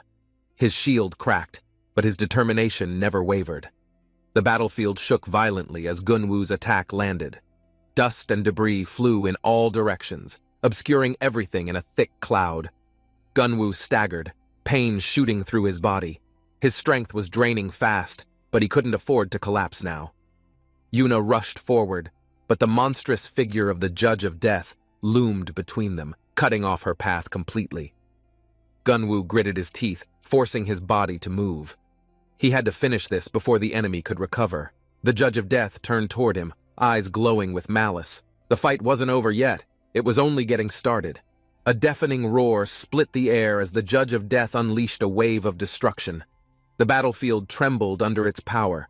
Gunwoo charged straight toward it, his body fueled by pure determination. He ignored the pain, focused only on landing his next blow. Yuna watched in shock as a notification appeared. Gunwoo had unlocked something new, something beyond his known abilities. The system confirmed it. Gunwoo's first chakra had opened, awakening a hidden power buried deep within him all this time. Blue energy surged through his body, transforming his aura. For the first time, he felt like he had control over everything. Gunwoo raised his hand, feeling the surge of cold energy around him. A new skill had appeared, Deep Sea Flame. With one swift motion, he unleashed it. An overwhelming wave of icy fire engulfed the battlefield, freezing everything in its path. The Judge of Death let out an agonized screech as its body cracked under the immense force, its health dropping drastically. A notification appeared. Gunwoo had dealt over 150,000 damage in a single blow. The tide of battle had finally shifted. The frozen battlefield stood still for a moment, but the fight wasn't over. The final clash was coming, and Gunwoo was ready. Gunwoo stood in the frozen battlefield, his body surrounded by a deep blue aura. The energy pulsed, cold yet strangely familiar. His fingers trembled as he gazed at the power surging within him. This strength was new, but it felt like destiny. A swirling vortex exploded open, releasing wild energy as Lee Junwoo was suddenly pulled into a place beyond understanding. Surrounded by frost and glowing numbers, he stood still, his body strangely calm despite the chaos unfolding around him. Cold wind brushed his skin as blue energy surged through him, making everything feel lighter, sharper, and oddly alive. Lee Junwoo stood on ice, stunned by the overwhelming sensation, unsure if this was a gift or a trap.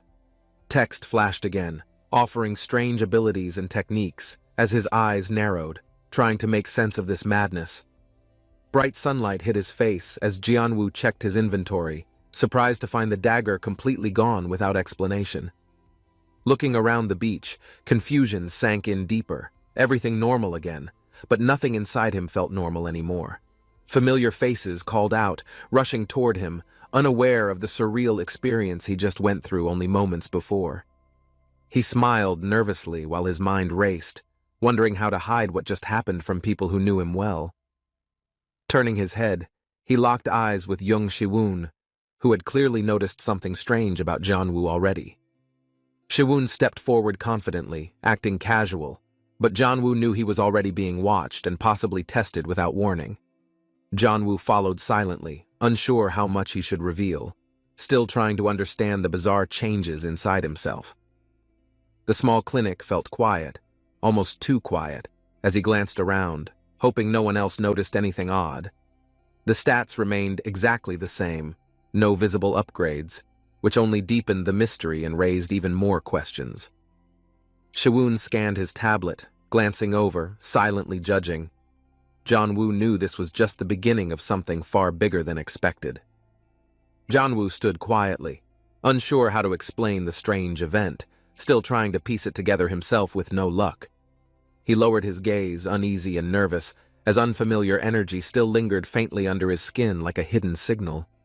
Shiwoon mentioned the dungeon completely vanished, its collapse untraceable, adding yet another layer of weirdness to an already insane day. A pause hung between them, Jianwoo sensing something deeper behind Shiwoon's stare, like he was being sized up quietly. Shiwoon mentioned a fighter with dual daggers, just like the weapon Jianwoo briefly held before it disappeared without a trace. Jianwoo laughed it off, pretending the comparison was off, even though something inside him tensed hearing those specific words. The system flashed again in silence, revealing a new title, Unknown, adding more questions instead of offering any clear answers. Shiwoon stood firm, explaining things clearly. Jianwoo could choose to either step forward or quietly keep things to himself. One path led to being hunted, the other to becoming hunted differently. Either way, it wouldn't stay secret for long. Jianwoo hesitated, still unsure whether revealing anything would help him or just make his situation worse than it already was. He stayed undecided, heart heavy, but knew eventually he'd have to stop running from whatever this was becoming. Shiwoon stepped back, reminding him that from now on, every decision would be his alone, for better or worse. Someone called Shiwoon team leader as he wrapped up the incident officially, like it was just another normal day. Another hunter approached, curious about how Jianwoo survived the monster alone, clearly doubting it was even possible. Jianwoo looked up and simply replied he didn't do it, leaving the rest unsaid and the truth unspoken. As the discussion continued, a new mission briefing shifted their attention, leaving Jianwoo momentarily forgotten and free to think. Talk of attacking again made the room tense, but Jianwoo's mind was drifting somewhere entirely different, lost in thought. Without a word, he slipped away, heart pounding quietly, unsure whether this path would bring answers or more chaos. The system flickered alive, alerting him to unread content within his inventory, hidden like a secret only now revealed. His hands trembled slightly as the message appeared. Something deeper was starting to unfold, and this time he was ready. Under moonlight, Jianwoo stepped out of the clinic, suitcase in hand, fully aware that life wouldn't return to normal. Familiar voices caught him off guard, neighbors curious why he was up so late, not knowing the weight he carried. He smiled politely, offering no answers, not out of rudeness but because explaining would take far more than words. As they chatted warmly, he rolled his suitcase forward, already mentally preparing for wherever this strange path might lead. The door shut behind him softly, marking the end of something ordinary and the start of something dangerously unknown. Morning arrived and Jianwoo moved through the station, calm but focused, still carrying secrets no one could guess from outside. A little girl thanked him sweetly for saving the city, unaware he didn't even know how he truly survived. She grinned confidently, reminding him how much belief people placed in things they couldn't fully understand. Like him, like yesterday. Another voice chimed in, praising his mysterious aura as if it were some kind of magical charm instead of concern. Jianwoo smirked, not sure whether to feel flattered or worried, knowing this mystery wasn't close to being solved yet. The mood shifted when Hayoung asked to meet again later, her eyes playful but filled with something more. She smiled softly, teasing herself for being bold, while brushing off the awkward silence like it didn't matter at all. Jianwoo hesitated, unsure how to explain the walls he'd built around himself after everything that had changed inside. Before he could answer, the little girl suddenly pulled his arm, yelling like his hesitation had personally offended her. Her scolding echoed in his head, but Hayoung's laughter broke the tension like sunlight pushing through a cloudy day. Despite the chaos, Jianwoo nodded, quietly agreeing, though his voice cracked like a teenager unsure of how to feel. Hayoung leaned closer, hinting they should talk again sometime when life wasn't so full of monsters and secrets. The girl ran off giggling, declaring it looked just like a date, planting the idea where it didn't belong. Hayoung asked where he was heading, but Jianwoo didn't hesitate. This time, the answer came from something deeper than instinct. He smiled faintly, voice calm as he admitted he wasn't chasing monsters. He was chasing the truth inside himself. A new message blinked onto his screen, inviting him to revisit the dungeon where everything first began to change. The cavern's icy blue glow felt oddly familiar, like stepping into the exact moment where fate started shifting directions. It was cold, quiet, and vast, but something told him this frozen place still had answers buried deep within. As Jianwoo moved forward, someone suddenly appeared, Minseok, running toward him with questions that couldn't be avoided any longer. Minseok mentioned the daggers, confirming what Jianwoo feared. Others were starting to piece together the mystery faster than he expected.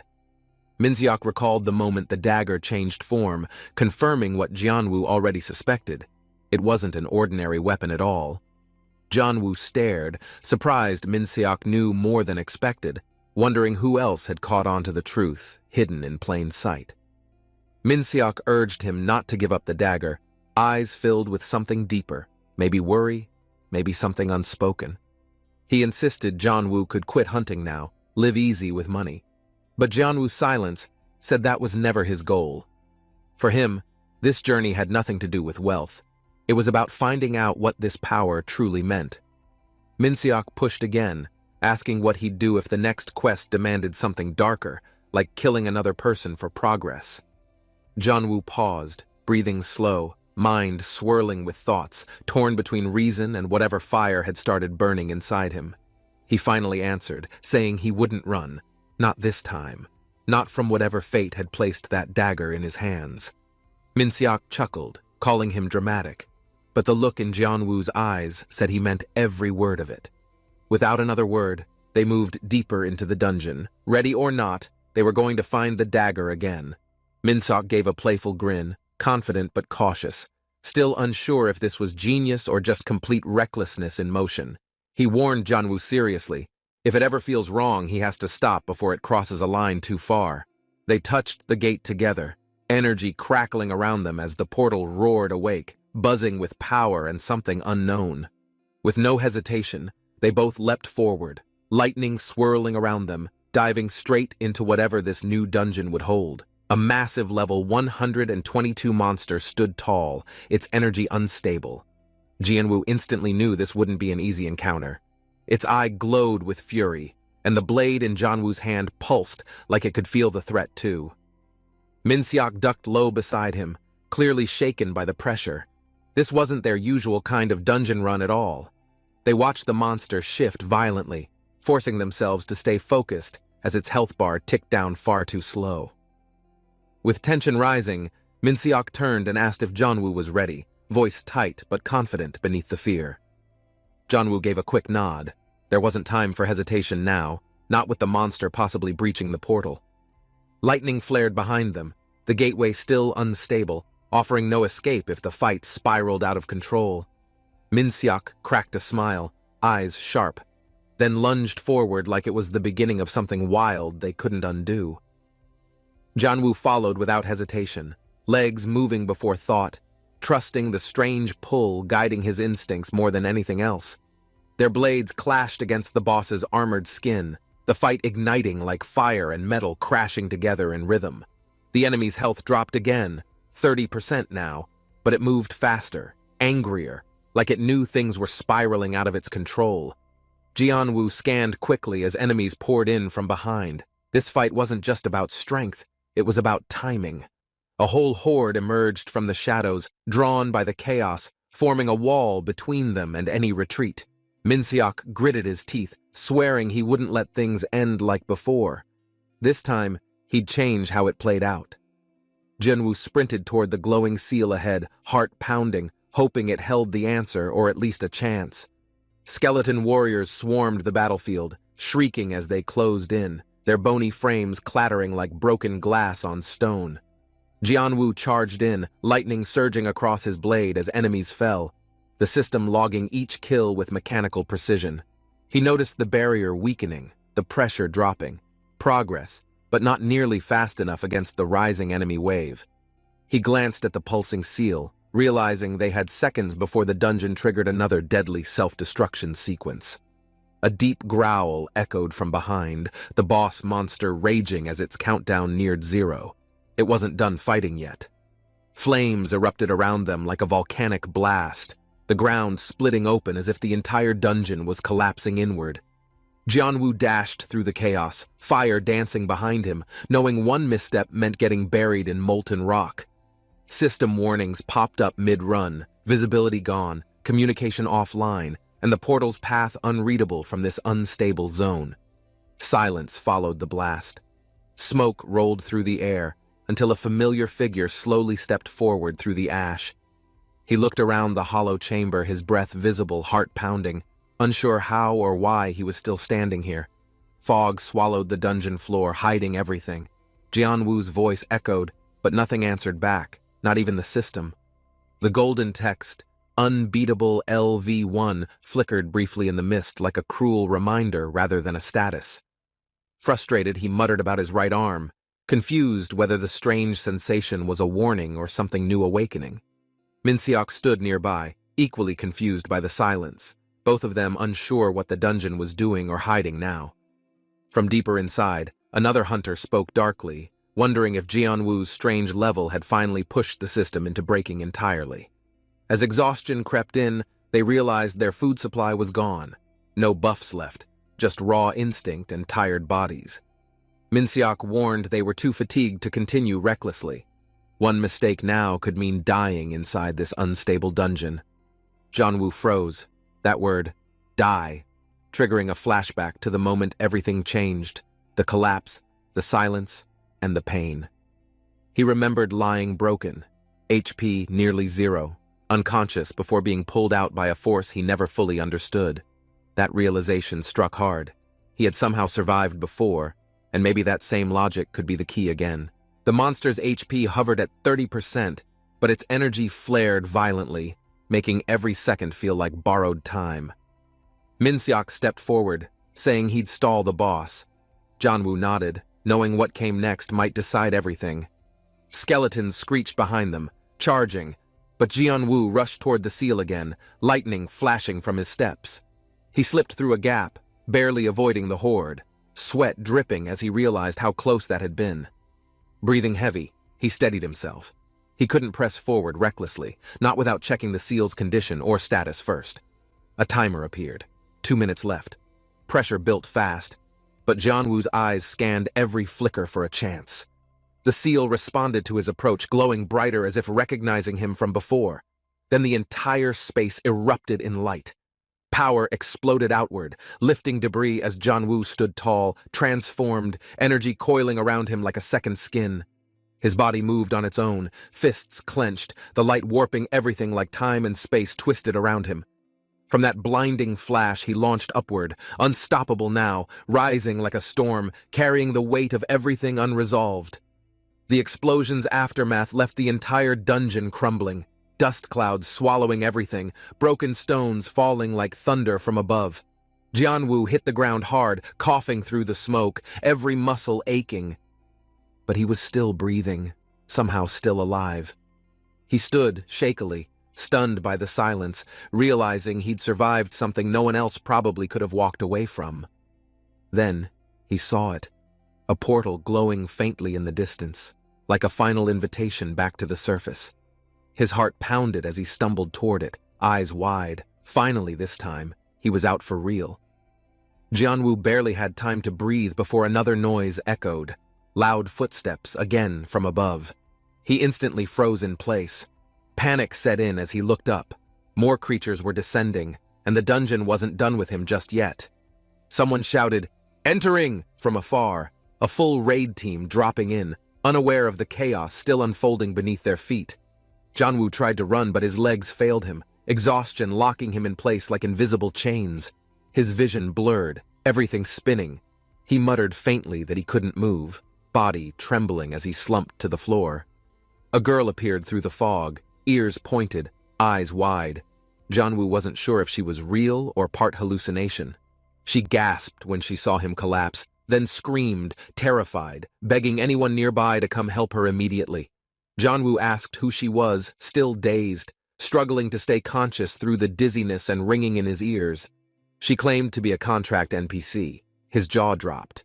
What even was that supposed to mean in this weird place? The system labeled her LV, which somehow made her even more suspicious, but also oddly important to whatever's next. Jianwu wandered into the aftermath, ashes swirling in the breeze. Trees blackened, earth cracked, silence louder than any explosion. He stared in disbelief, asking what happened. This forest was thriving earlier, and now it looked like a war zone. Minseok pointed at him, shocked he didn't remember launching the attack. Blue flames, wild energy, destruction with no hesitation.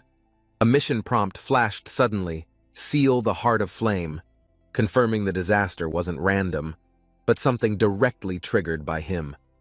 Jianwu clenched his fist, breath catching. If that was true, then everything that happened here really was his doing alone. Jianwu looked down at his hand, questioning everything.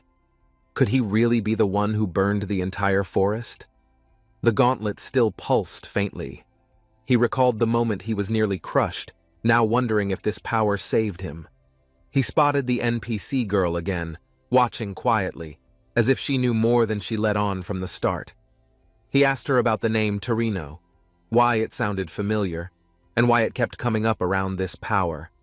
She blinked in surprise, then admitted Torino was missing, and she'd been traveling alone to find him ever since.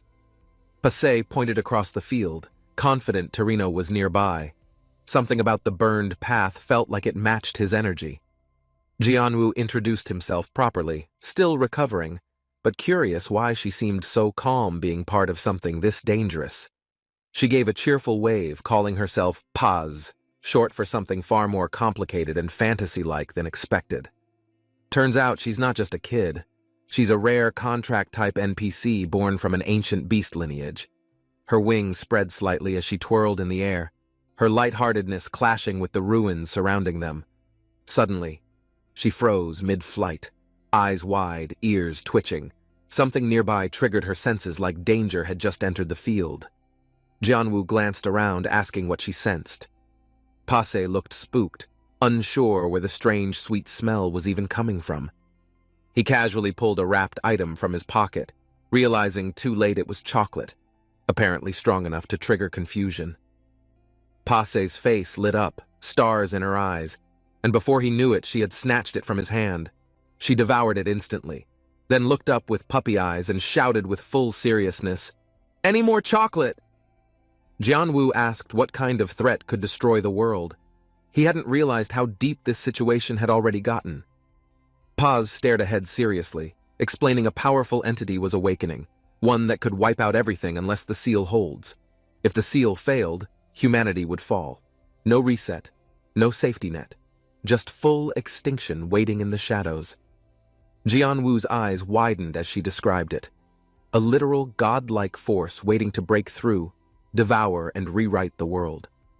The visual burned into his mind, a being hovering over Earth like a nightmare, surrounded by stars and pure malice. Jianwu asked how strong the being really was, already fearing the answer before she even opened her mouth.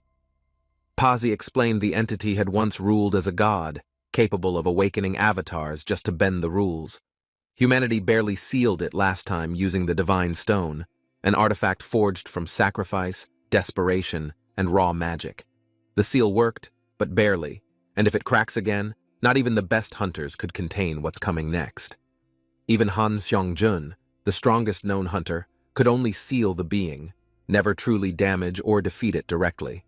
Papase then showed him the vessel, the golden stone meant to contain or activate divine energy depending on the user. She revealed something more shocking. Jianwu's strange, unknown power might actually be what's needed to make the divine stone work. No one, not even Xiangjun, could unlock its full potential. But Jianwu's power wasn't from this world at all. A system message echoed that truth. His energy type and skill origin were both labeled as unknown, tied to another realm. That's why Han Xiangjun deemed him special, why the divine stone responded to him, and why he was chosen as contractor. Jianwu wondered if Han Xiaoyan already knew everything, if she was aware of his power and kept quiet on purpose. Pase said Xiaoyan likely knew everything except the nature of his unknown power. It remained a mystery even to her. Still, Pase reassured him. Forming a contract with the second dragon vessel wouldn't conflict with Han Xiaoyan's own intentions. Jianwu felt a wave of relief, thinking about Xiaoyan's strength and why she might have chosen to support him anyway. But there was no time to reflect. Lamentation's energy was already spreading, and Choi Jae-yong's transformation was proof of it. Papase warned that if Lamentation fully awakens, not even top hunters like Xiaoyan could stop what's coming next. Cities would burn, skies would fracture, and the line between dimensions would blur, all because of one awakened name. Even if civilians survived, other realms would bleed through. Eventually, all existence could collapse under Lamentation's influence. She turned to him with urgency, asking, would Jianwu fight beside the second vessel and face this rising danger? Jianwu hesitated, but only for a breath. Something inside him already decided. If fate chose him, he wouldn't run again. Jianwu reached out to seal the contract, knowing there was no backing out once the pact was accepted. Pase nodded, then pointed to a towering peak ahead. Their next trial wasn't just hard, it was nearly unreachable. He stared at the steep cliff in disbelief, asking if there was some hidden path, anything safer than free climbing. Pase gave him a blunt answer. No shortcut, no tricks. You climb it like a rock climber, or not at all. Jianwu asked what would happen if he fell. Pase's answer, you die, of course. Delivered with the sweetest smile. Jianwu asked for some sort of reward before climbing that crazy cliff. He wasn't about to risk it for free. Pase called him stingy, but Jianwu wasn't fazed. He figured risking your life deserved more than thanks and good vibes. He tossed a piece of chocolate toward her. He remembered how fast she devoured it last time and smirked knowingly. Pase exploded with joy, snatching the chocolate midair like a missile and flying straight toward him in pure sugar madness. She crashed right into him, knocking Jianwu down hard. He groaned from the ground, rubbing his back and regretting that treat. A giant griffin suddenly landed beside them, radiating pride and strength. Jianwu stared up in awe, half confused, half impressed by its entrance. Papase proudly introduced it as their ride. Jianwu could barely nod before the beast yanked him upward without warning or ceremony. The griffin flapped its wings powerfully, shooting into the sky. Jianwu clung to its feathers, screaming as trees blurred beneath him. He could barely process what was happening before they dove toward another glowing portal. His mission clearly wasn't over yet. Meanwhile, deep in the dungeon, his friends were talking, sharing stories, doubts, and theories about what Jianwu had managed to survive. Rumors were already flying about the mysterious Level 1 who cleared something even veteran hunters wouldn't dare touch.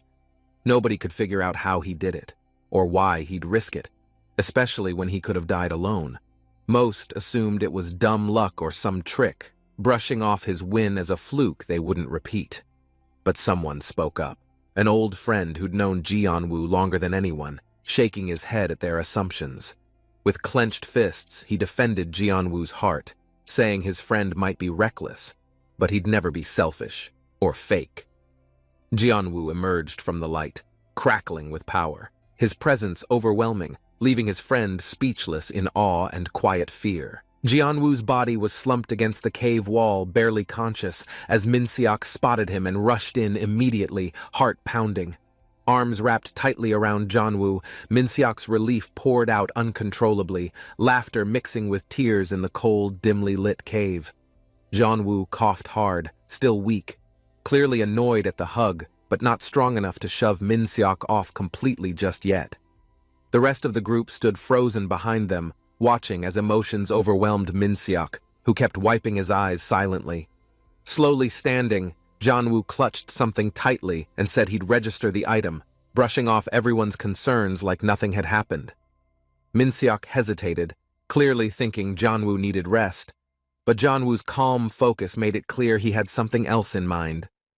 Jianwu seemed different now, like he'd made peace with something deeper, no longer feeling the need to keep things hidden. Minseok didn't ask again, just nodded in quiet understanding, sensing this was a turning point Jianwu had been walking toward alone. Eyes widened as Jianwu revealed a radiant golden weapon, humming with energy, something definitely not from any ordinary dungeon run. Everyone listened quietly while Jianwu explained he cleared a hidden dungeon solo, discovered something rare, and walked away with that item. One guy muttered something about legendary rank, realizing the shield Jianwu held wasn't just rare, it was practically unheard of.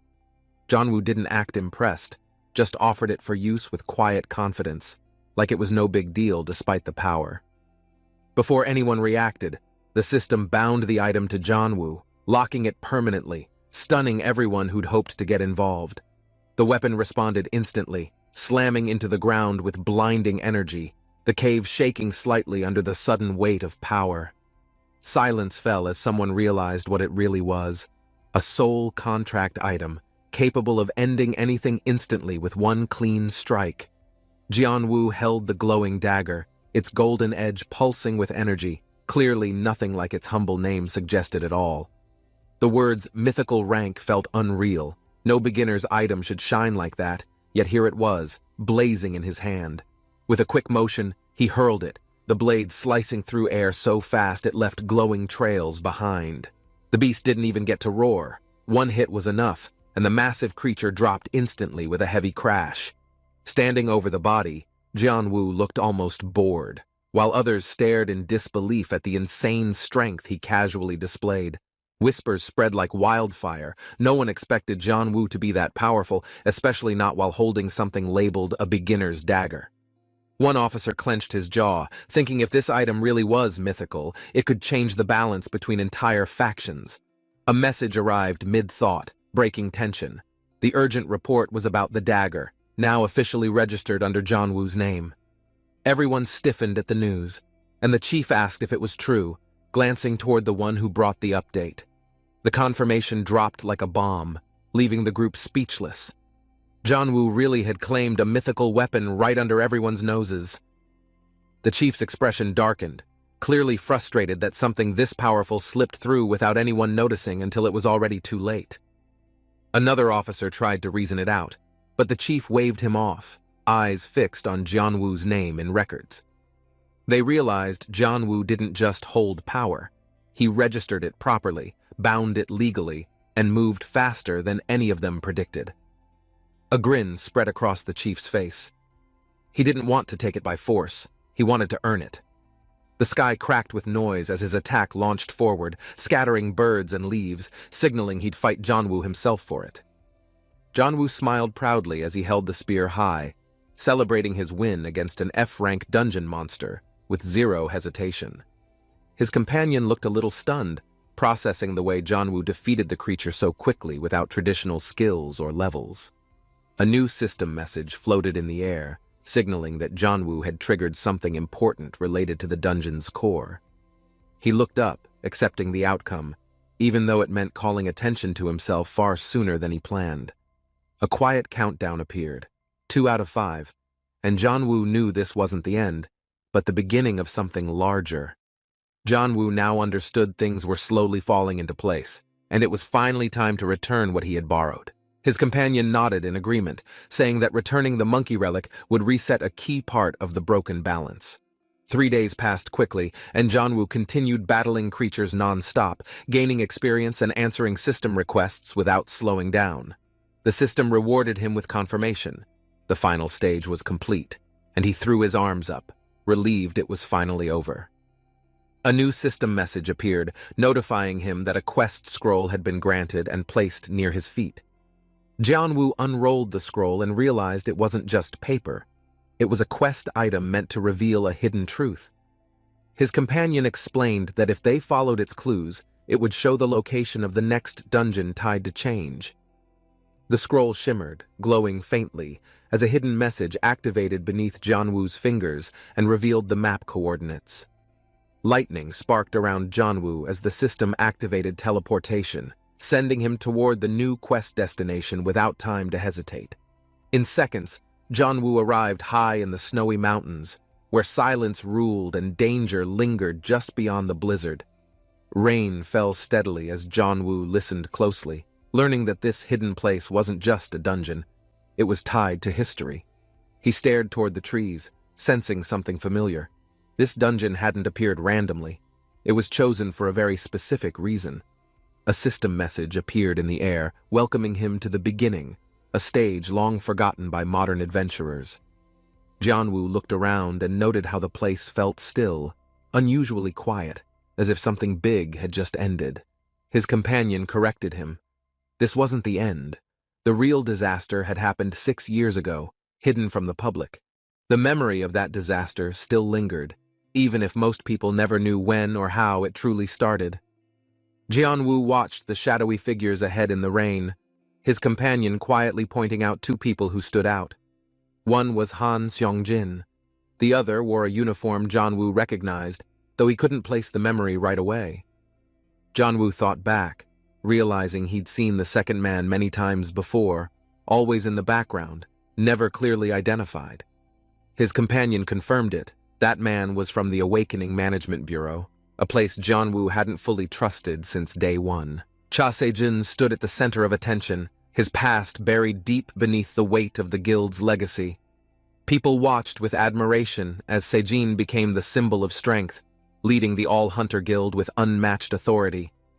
Raindrops fell quietly as Li Jianwu walked alone, unnoticed by the crowd cheering for the rising hero Seijin. A soldier observed Jianwu in silence, reflecting on the reality behind the spotlight and the people left in its shadow.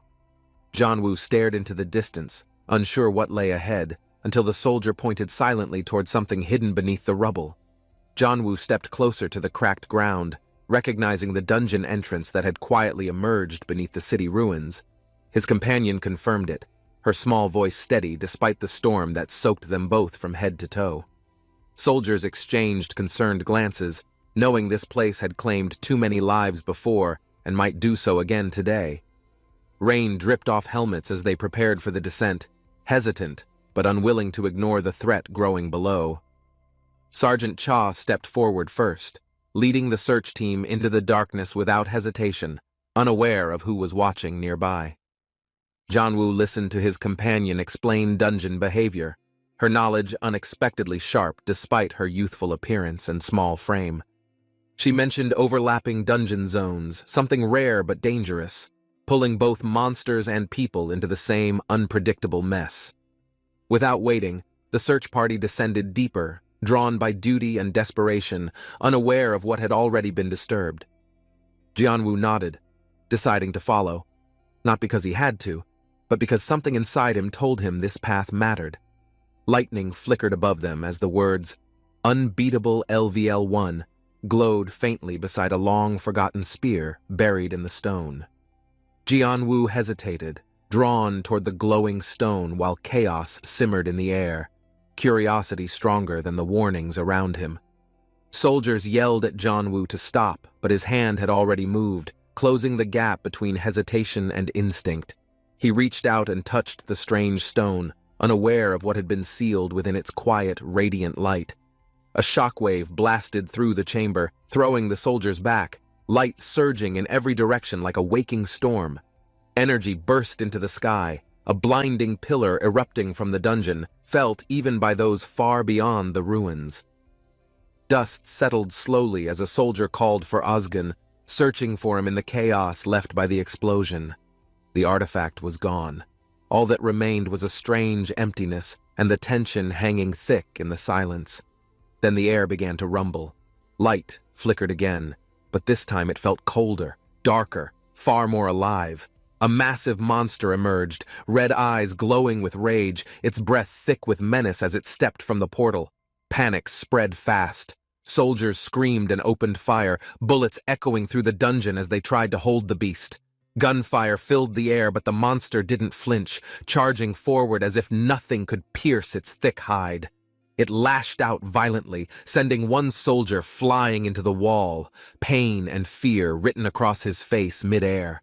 Others tried to regroup, but the beast was too fast, striking anyone who stood in its path without mercy.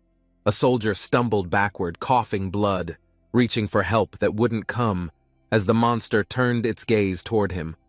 Terrified, one man ran without looking back, boots slamming against the ground as his teammates shouted in panic behind him. Jianwu's eyes widened with urgency as he noticed a soldier caught in the monster's grip, danger closing in fast. Ozgen fought back, swinging with all his strength. But the monster didn't budge, its power far beyond anything they'd trained for. The creature grinned cruelly, holding Ozgen in its hand like a toy, tightening its grip slowly, enjoying the panic. Despite the soldier's desperate struggle, he couldn't escape, trapped in the monster's iron grasp, limbs thrashing with fading energy. The monster crushed down with force, slamming the soldier to the ground, a brutal display of strength in cold silence. A soldier screamed as the monster tossed his comrade aside, blood splattering across the stone like paint on canvas. One collapsed near the wall, groaning faintly, barely conscious, surrounded by the stillness after a storm of violence. Jianwu's companion quietly explained the truth. Ordinary people only know part of what happened when Earth turned into a game. The real cause went deeper than public stories. It began during something far older, an event called the First Cataclysm. Jianwu repeated the name softly, realizing how little he knew of the world's true history and what lay beneath it. Soldiers fought back against the monsters, their bullets doing little to slow them, panic mixing with the cold rain. The monsters weren't mindless beasts. Something was controlling them, something with purpose and a thirst for overwhelming power. Ozgen had been investigating these dungeon anomalies for years, trying to understand why their appearances were becoming more frequent. The signal was clear, the moment undeniable. Something ancient had awakened, and the real battle was only just beginning. Jianwu looked up, startled by another flash of light, his companion calling out as a name echoed through the chaos. Jianwu's body was hurled upward, surrounded by a torrent of energy as blue light swallowed him completely without warning. Trapped in a spinning vortex, Jianwu's form twisted through a glowing tunnel, the world around him vanishing like a dream. He slammed into a hard surface, gasping, heart pounding, the shock still buzzing through every nerve in his body. A soldier nearby muttered in disbelief, realizing something had gone terribly wrong, and that Jianwu wasn't supposed to survive this. Strange purple system messages flashed across the air, unreadable and wild, hinting at something unstable being triggered by Jianwu's presence. Jianwu screamed as lightning ripped through him, not from pain, but from power rushing through places he didn't know existed. Light exploded outward again, and in a blink, he was launched through the air, crashing hard into unfamiliar ground. Groaning, Jianwu sat up, brushing dust from his arm, blinking at the bright sunlight and the peaceful field around him. A glowing blue panel floated near his wrist, system messages flickering as he slowly began to piece together what happened. He stared into the distance, realizing he'd been kicked out of the dungeon alive. But something far stranger had just begun. Jianwu activated a new skill called Summon, hoping it would bring help or answers to everything that just happened. The skill failed instantly. No response, no explanation, only silence that left him more confused and strangely anxious in the open field. He looked around, wondering why nothing happened, until a voice called out behind him, mentioning the legendary rebellion's dagger. Jianwu turned sharply to see a red-haired man with piercing eyes approach calmly, his presence unsettling yet strangely familiar somehow. Li Jianwu's heart skipped as that familiar face came into view. A name he hadn't said aloud in years resurfaced. Cha Sejin stood like nothing had changed. The confidence, the swagger, it was all still there, maybe even sharper now. The silence between them was heavy, layered with memories neither had spoken of. Around them, the world seemed to wait. Sejin barely looked concerned, like this was just another meeting. But Jianwu knew better. This wasn't casual. It never was. He wanted to shut it all out. The words, the invitation, the director's voice. None of it mattered anymore. With that same smooth smile, Sejin extended a hand like they were old friends. But some lines don't get crossed twice. Jianwu stood still, the weight of everything Sejin had done settling in his chest again like it never left. Sejin leaned in, not physically, but with presence, reminding everyone why his name still carried power. He always loved the spotlight. But Jianwu wasn't moved. The past wasn't something that could be undone by title offers or empty team invites. His voice was steady as he reminded Sejin of what happened. The past had witnesses, and Jianwu had never forgotten. Sejin's expression changed, just slightly. Not fear, but discomfort. For a moment, the mask cracked and something real flickered behind it. Pressure radiated off him like heat. That signature energy that once made him a star now felt almost suffocating. Still, Jianwu didn't step back. Even as the power thickened around them, he kept his eyes forward, jaw set with purpose. Others could feel it too, the sheer force Sejin exuded. It was impossible to ignore, but Jianwu wasn't here to be impressed. A nervous fan broke the tension with a cheer. Sejin brushed it off, composure returning. Just like old times, mask back on. Jianwu walked off quietly while others watched from the distance, already setting something in motion behind their calm, calculating expressions. One man suggested stopping him, but the chief had other plans, something bigger, something crueler hidden behind his relaxed smile. He promised to build a stage, one fit for a dramatic ending, where Jianwu would finally be cornered. That stage would look like opportunity, but be nothing more than a trap dressed in challenges too twisted to escape. Meanwhile, Jianwu walked alone, unaware of plans behind him, still wondering if the system would ever fix his weird level. The red-haired man watched the horizon, already sure things were unfolding exactly how he needed, no detours or second chances. The system gifted another weapon, glowing faintly, humming with potential, another mysterious reward that didn't explain why his level never changed. Rumors spread fast in the city, mostly from hunters who didn't believe the story of a level 1 survivor. Someone slammed a table, excited about what they heard, thinking Jianwu was either invincible or just crazy enough to be lucky. Jianwu stayed calm, brushing off the hype. He knew people just talked, especially when they didn't know the full picture. At a nearby table, someone mentioned Cha Sejin chasing the dagger. Jianwu didn't react, but he definitely heard everything. That dagger was no ordinary item, and if Sejin really wanted it, something much worse than competition was coming soon. They talked about a brutal quest that wiped out several teams. Jianwu quietly noted the location and closed his book. He asked a trusted friend for help. No hesitation followed. Some bonds were built in dungeons, not over easy missions. Then, without warning, a man in a suit appeared, smiling too wide. He offered something, but it wasn't really help. A man pitched his guild offer with a smile, trying to hook Jianwu before other hunters realized his rising value. He claimed it wasn't a major guild, but respectable enough to give Jianwu influence and a flashy title. Jianwu declined politely, brushing it off with an excuse. He had other priorities than guild handshakes and recruitment chatter. As he left, more recruiters swarmed in. Jianwu turned, instantly spotting their stiff movements and overly formal approach. One stepped up, mentioning Cha Sejin. Jianwu knew right away this wasn't about alliances, it smelled more like bait. Jianwu didn't wait for questions. The second he felt tension shift, he bolted, catching the others totally off guard. Panic spread fast, nobody understood what happened, but they recognized danger when they saw it and they followed without hesitation. Lightning flashed behind him as Jianwu sprinted ahead, leaving the others trailing behind like he'd activated cheat mode speed. Everyone's eyes locked onto a swirling light ahead. Jianwu didn't stop to think, he just jumped straight toward the distortion. The others shouted as he vanished inside, realizing too late that they were heading into something completely uncharted and unstable. Somewhere else, a man in a suit watched the chaos unfold, quietly sipping coffee and smiling at the unraveling plan. The rift widened, spinning wildly. Hunters in the area froze, unsure if this was disaster or opportunity knocking way too soon. Energy crackled as the dungeon gate finished forming, unstable, glowing, and clearly not registered by any hunter database or known system. Alarms rang out. Red warnings flashed. The monsters beyond the gate weren't random, they were marked with elite classifications. Inside the storm, shadows moved. These weren't basic mobs anymore. They were ranked, they were waiting, and they knew. Chaos erupted as monsters stormed the streets. Civilians scattered in all directions while a few brave ones held their ground. One man summoned a glowing weapon, teeth clenched. He knew backup wasn't coming, so he had to buy time alone. A grotesque creature burst forward, snarling wildly.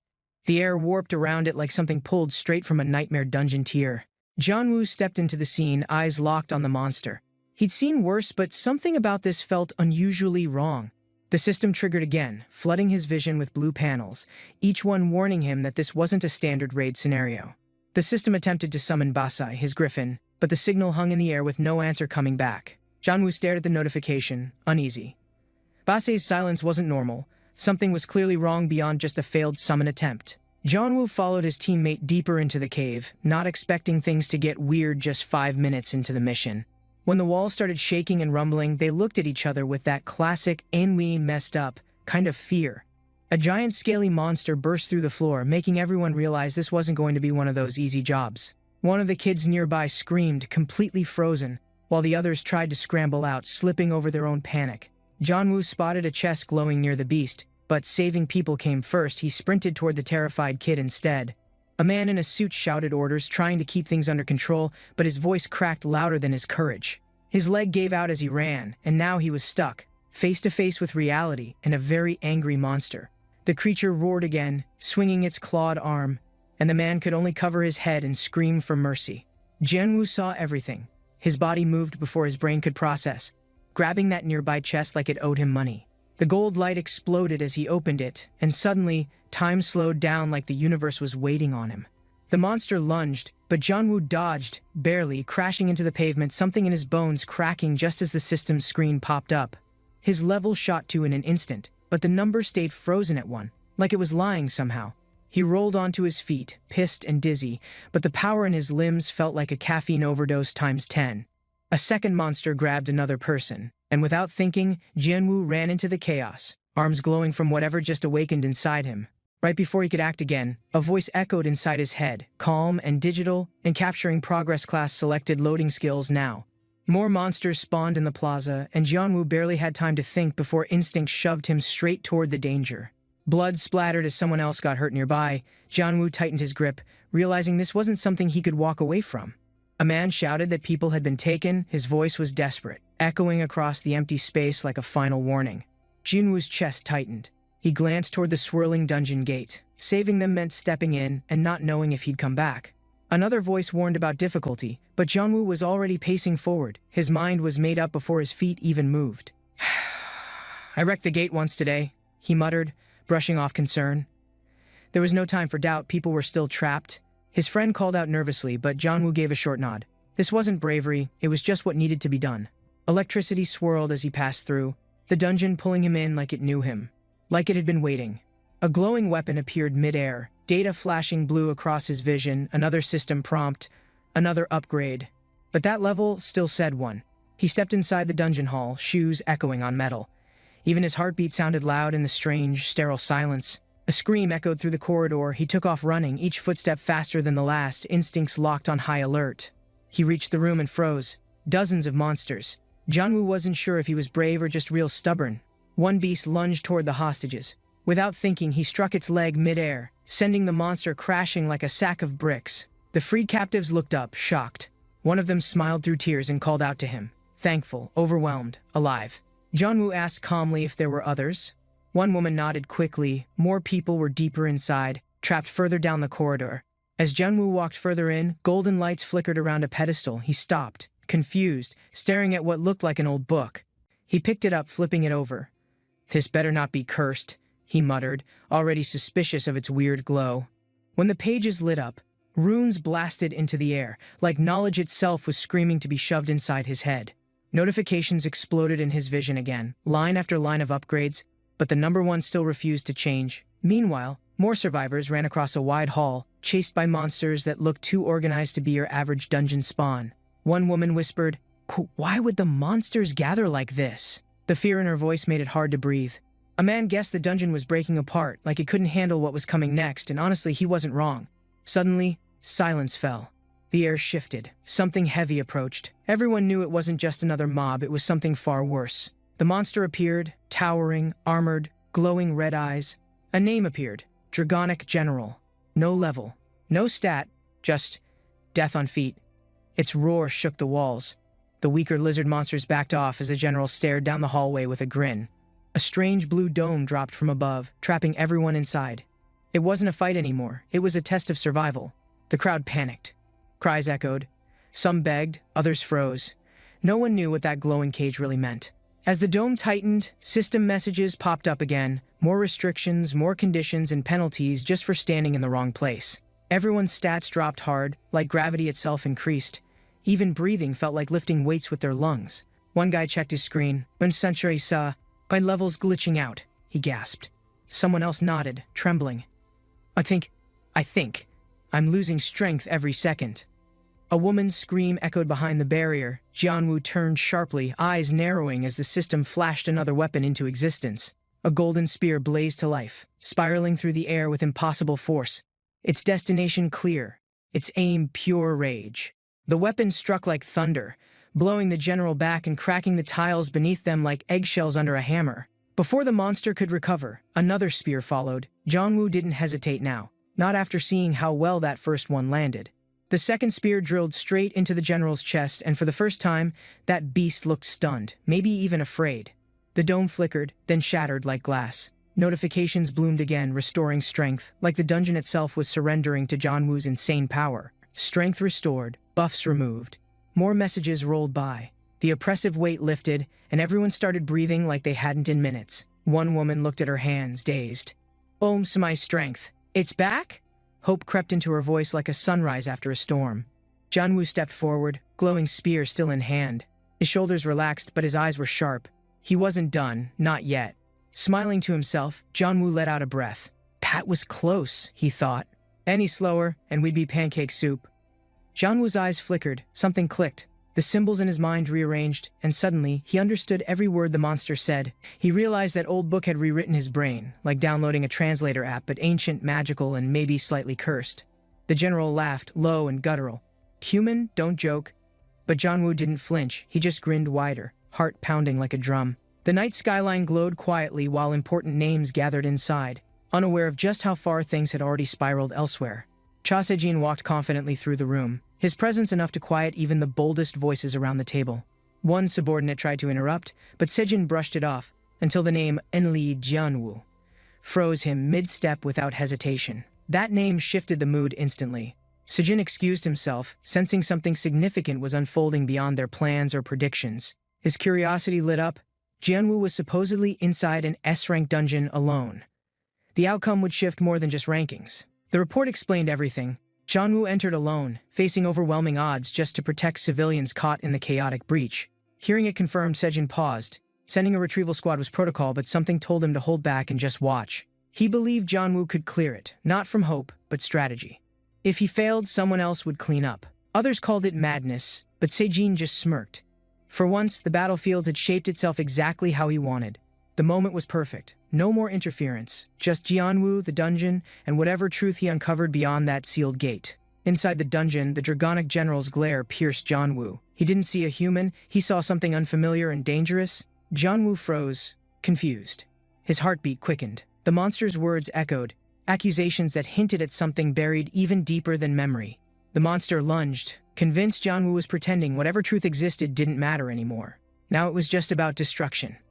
As the attack began, Jianwu's instincts kicked in. His body moved first, summoning light and blade with perfect timing. He struck back hard, and the sound echoed, metal, magic, and something more. This wasn't survival anymore. It was a declaration. Jianwu gripped his weapon tightly, feeling power surge again. The system flashed new stats, but the level still didn't change. Despite everything, he offered backup. The civilians escaped while he stayed behind, ready to face whatever storm came next. The Dragonic general launched forward in a blur, massive and furious, trying to stop Jianwu before he advanced deeper.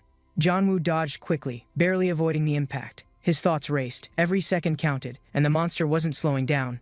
A sharp glow returned to his hand, the familiar weapon pulsing. He braced himself, preparing to counter the next hit. Lightning exploded around him, numbers flying across the system window. His defenses cracked, but somehow, Jianwu was still standing. Attacks rained in with brutal speed, one after another, pushing him backward until his shield completely shattered from the pressure. He stared at the broken system alert. That shouldn't have happened, especially with the gear he'd been given earlier. For a second, doubt crept in, but he shook it off.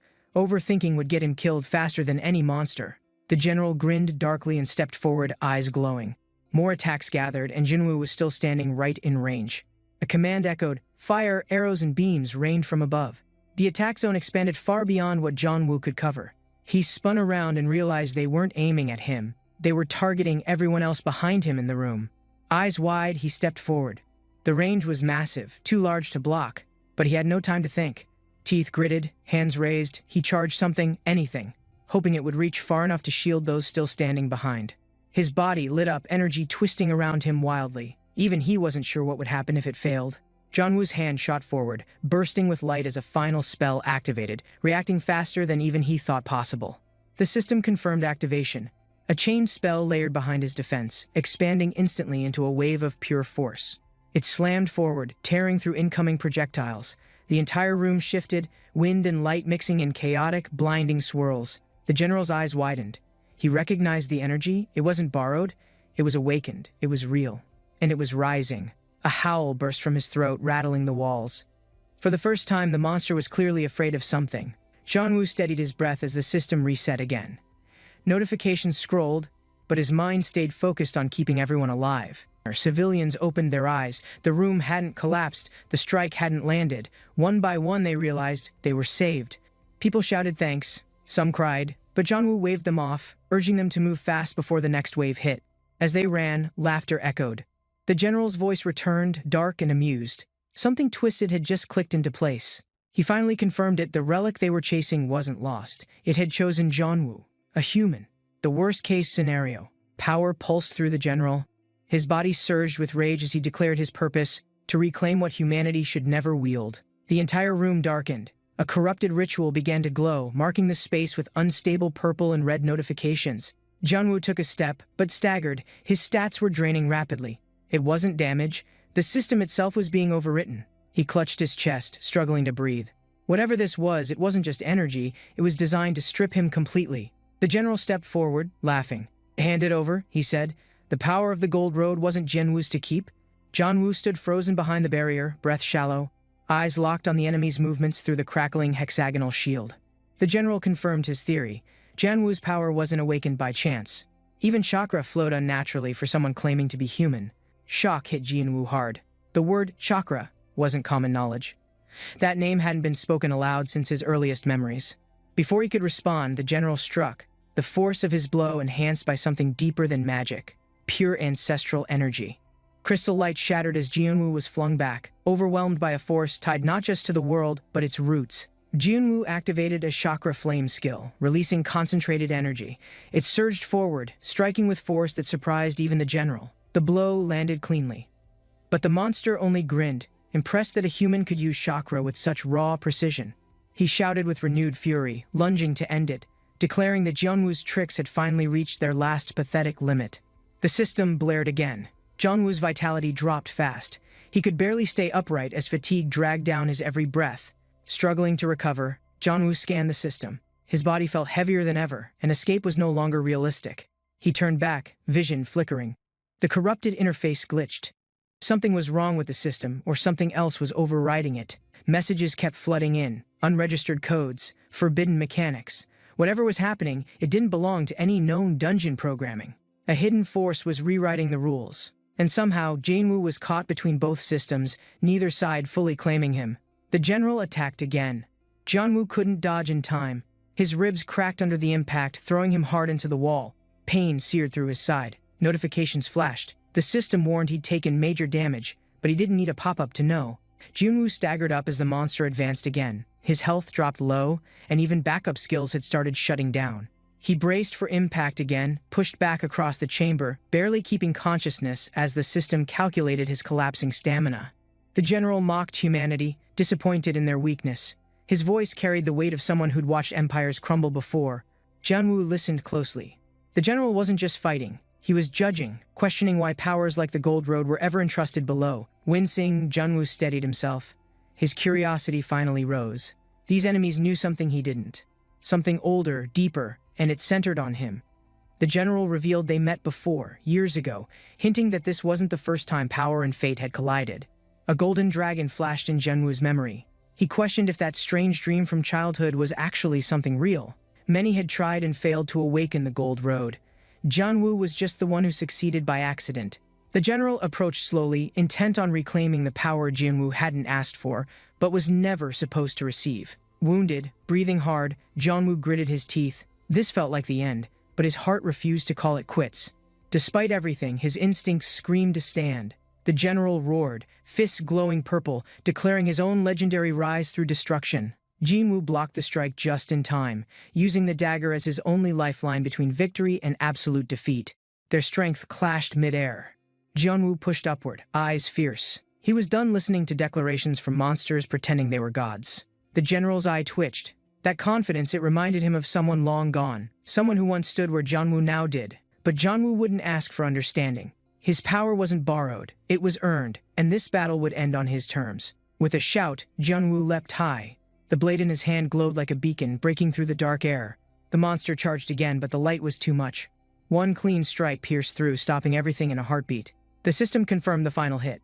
Jianwu smiled, exhausted but relieved. For once, the impossible didn't feel so far away. Floating midair, he breathed in. His level still hadn't changed, but the world felt quieter, like something big had shifted. Notifications returned one after another, quests completed, energy stabilized. His body finally relaxed as he floated beneath the dungeon's broken sky. Reporters swarmed the area as the portal pulsed behind them. Questions flew, but no one really had solid answers. Rumors spread quickly. A level hunter entered alone and saved everyone. No one could believe it was true. Crowds gathered, pointing and whispering. Eyes searched for a face. If the story was real, where was the hunter? In an office high above, quiet conversations carried more weight. Was it luck, a miracle, or something far more dangerous? The man in black frowned. If Jianwu failed inside, thousands could die. Watching felt wrong, but interference had consequences. He watched the portal shimmer. It didn't close, not fully. A strange energy lingered, like unfinished business waiting to erupt. Then cheers. Civilians emerged unharmed. Relief washed through the crowd like sunshine. Somehow everyone had returned safely. Everyone, but one. The crowd edged closer, curiosity burning. Officials held them back. Survivors needed to be checked. Something about lingering effects inside. From a distance, the man watched with narrowed eyes. This wasn't just a success, it was an unexpected, show-stealing phenomenon. He turned to leave, then paused. "And let's go down," he muttered. Something told him the story wasn't finished yet. Before they could reach the portal, a burst of light flared. The crowd gasped, shielding their eyes from the flash. A shadow emerged, familiar, fast, confident. People whispered in disbelief. "Chesejin," someone muttered, awe mixing with growing urgency. Panicked voices rose. Survivors pleaded with officials. The hunter who saved them hadn't returned. He was still trapped inside. They begged the director to act, saying Jianwu was their reason for survival. Leaving him behind felt like betrayal. He finally nodded, brows furrowed. If Jianwu was caught near a dimensional rift, they had to act before it spread. The director's expression shifted. Even if the threat was gone, Jianwu might have been pulled deeper into something worse. People pointed and whispered, "Could someone that strong really be just level?" Doubt mixed with admiration in every glance. A voice called out. The portal was shrinking. Time was up. Anyone still inside wouldn't have much longer to escape. Confirmation echoed across the crowd. No new figures appeared. The closing portal meant no second chances. Silence swept over them. The director muttered to himself. The one he needed couldn't even survive this? Disappointment burned hotter than the sun. Jianwu drifted through weightless space, his body numb and mind hazy, surrounded by nothing but stars and cold, silent darkness. His eyes flickered open, catching the mana display blinking weakly, a final reminder that his strength was slipping away fast. Every second stretched longer than the last. Energy fading, limbs floating uselessly, Jianwu felt the exhaustion deep down in his bones. As the silence swallowed him, a hopeless thought echoed. He didn't want it to end like this, not without meaning. From nowhere, a voice crept in, offering a deal: give up humanity, gain power. The choice suddenly felt disturbingly real. Something within moved. A reflex, maybe instinct. Janwoo's hand reached toward the glowing contract, barely understanding why he still believed. The screen pulsed. He touched it. A cold shock traveled through his arm, and everything around him shifted in response. A towering figure emerged from shadows, red eyes locked on him. Its form felt unreal, something between nightmare and distant memory. Its face twisted with recognition, like it had waited years for this. An old secret lingered beneath that terrifying gaze. Janwoo's breath hitched. The figure spoke of choices, regret, and power. It had once been human, just like him before falling. Purple mist spiraled around Janwoo, tightening slowly. The presence grew louder, repeating the question that now pulsed like a heartbeat. Uncertainty flooded him. This wasn't some magic spell. It was a promise wrapped in chains. He couldn't tell if it saved. Pain cracked through his chest. His body trembled. No strength left to resist. He hovered between surviving and simply letting go. The offer lit up again, bright as ever. It promised power, survival, purpose. All he had to do was accept. Janwoo hesitated. Accepting meant risking everything. But not accepting? That might cost lives. And somehow that burden felt heavier than death. Janwoo's voice cracked as he shouted, his heart choosing defiance over surrender, clinging hard to what humanity he had left. He didn't want power born from hate. If dying meant staying true to himself, then he'd go down proud. His refusal ignited fury. Shadows moved fast, surging with violence. The air tightened around him, pressure dropping like a storm. Janwoo gritted his teeth, charging into the dark swirl without fear. His instincts took over, screaming to fight back harder. As energy exploded around him, strange systems unlocked, hidden powers within his body activating one by one, glowing like digital magic. Power burst from his hands. He couldn't explain how it worked, but his body finally moved like it belonged. Janwoo soared upward through the pressure, each breath cutting cleaner. For the first time, it felt like he was winning. Still surrounded by dark whispers, he focused inward. The voice mocked, but Janwoo's confidence grew from somewhere real and untouchable. With a quiet grin, he welcomed the next attack. This time, he was ready to push back even harder. His body spun through the void, a golden wave forming beneath him. An ability unknown, untamed, launching him toward destiny's edge. Skills stacked one after another, like dominoes falling upward. He felt them settle into place, rewriting the rules inside him. A fiery light pierced through space. Janwoo moved with it, arms steady, locked in a beam of raw intention. Energy collided in every direction. Notifications blinked too fast to read. He just moved, trusting his gut and the moment. The final ability hit, a golden streak, sharp as lightning, aimed at the enemy's core. The world seemed to hold breath. Silence followed. Janwoo stood tall, chest rising steady. He'd made it out. Not perfect, not whole, but alive, and changed forever. Janwoo's body trembled from exhaustion. Every part of him ached, but for once, the silence didn't feel so heavy. Still floating, he let out a weak sigh. He'd survived somehow. But rest wasn't an option just yet. A voice cut through the stillness. Torino's calm presence appeared behind him, her warning sharper than the void around them. She stood firm, blue armor gleaming, urging him to move. Staying meant danger. There wasn't time to slow down. If Limestone rose again, he'd be unstoppable. Torino would hold back the threat. Janwoo had to return and prepare Earth. With a deep breath, Janwoo turned and pushed forward through space. Earth felt close now, like waking from a dream. Light surrounded him, fading fast. His feet hit something solid. Cool air and sky returned like a long-forgotten memory. Meanwhile, others reported his supposed death. The agency accepted it, unaware that fate had plans to stir things again. A silent nod passed between men in suits. Orders were issued. No questions asked. The world kept turning, clueless. Far below, soldiers gathered near the portal. Another cleanup, another sealed threat. But something was off. They didn't notice it yet. Civilians pleaded for answers, but the agents gave none. Just practice lines meant to calm, dismiss, and push back. A flicker sparked. One woman pointed in shock as the portal, thought dormant, began pulsing again with unstable waves of power. They all froze. Something moved inside. Energy swirled faster. This wasn't over. The air buzzed, thick with anticipation and warning. Panic cracked through calm orders. The portal grew, blue lightning streaking outward. No one understood how or why it returned. The lead agent stepped forward, eyes wide. He sensed something familiar, something impossible. Then, without hesitation, he ran toward the light. Janwoo stepped forward, light swirling around him. Relief spread across his face. After everything, they made it back, still breathing. Chaseojin swung hard, slicing clean through the monster's chest, energy blazing around him like it was just another day. The beast collapsed. Seojin stood steady, glowing blade fading. He didn't celebrate. It felt like something heavier was coming next. From a distance, the squad watched in awe. No surprise, Seojin always made things look easy, like flipping a light switch. They whispered about his next promotion, like it was already settled. Seojin wasn't listening. His thoughts were already somewhere else. A soldier stepped close and mentioned something strange. Seojin blinked, alert again. His name was said. Han Songjun had gone missing. That name brought back a memory. Songjun, mid-recovery, walking straight into danger like he had something personal to settle inside. Songjun had once muttered to himself after a tough fight. He feared losing everything he'd worked hard to finally earn. Seojin ran through camp, boots pounding. He wouldn't let Songjun's mistakes drag them both down again. This couldn't repeat itself.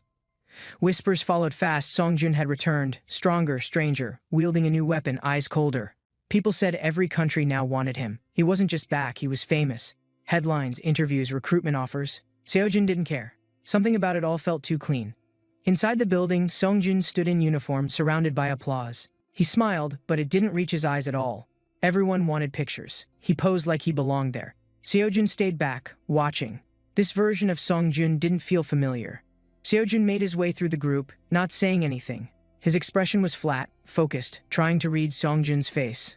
Past the crowd, into the bathroom, Seojin braced himself. There were questions only silence and confrontation could properly pull out. They stared at each other, no words needed yet. Seojin knew something wasn't right. Truth always hid behind practiced smiles. Tension spiked as Lee Jin-oh clenched his fists. He hated being overlooked, like his effort never even mattered once. His words were sharp, pride clearly bruised. He wasn't just talking to Songjun. He was trying to prove something big. The air shifted. Songjun stayed calm.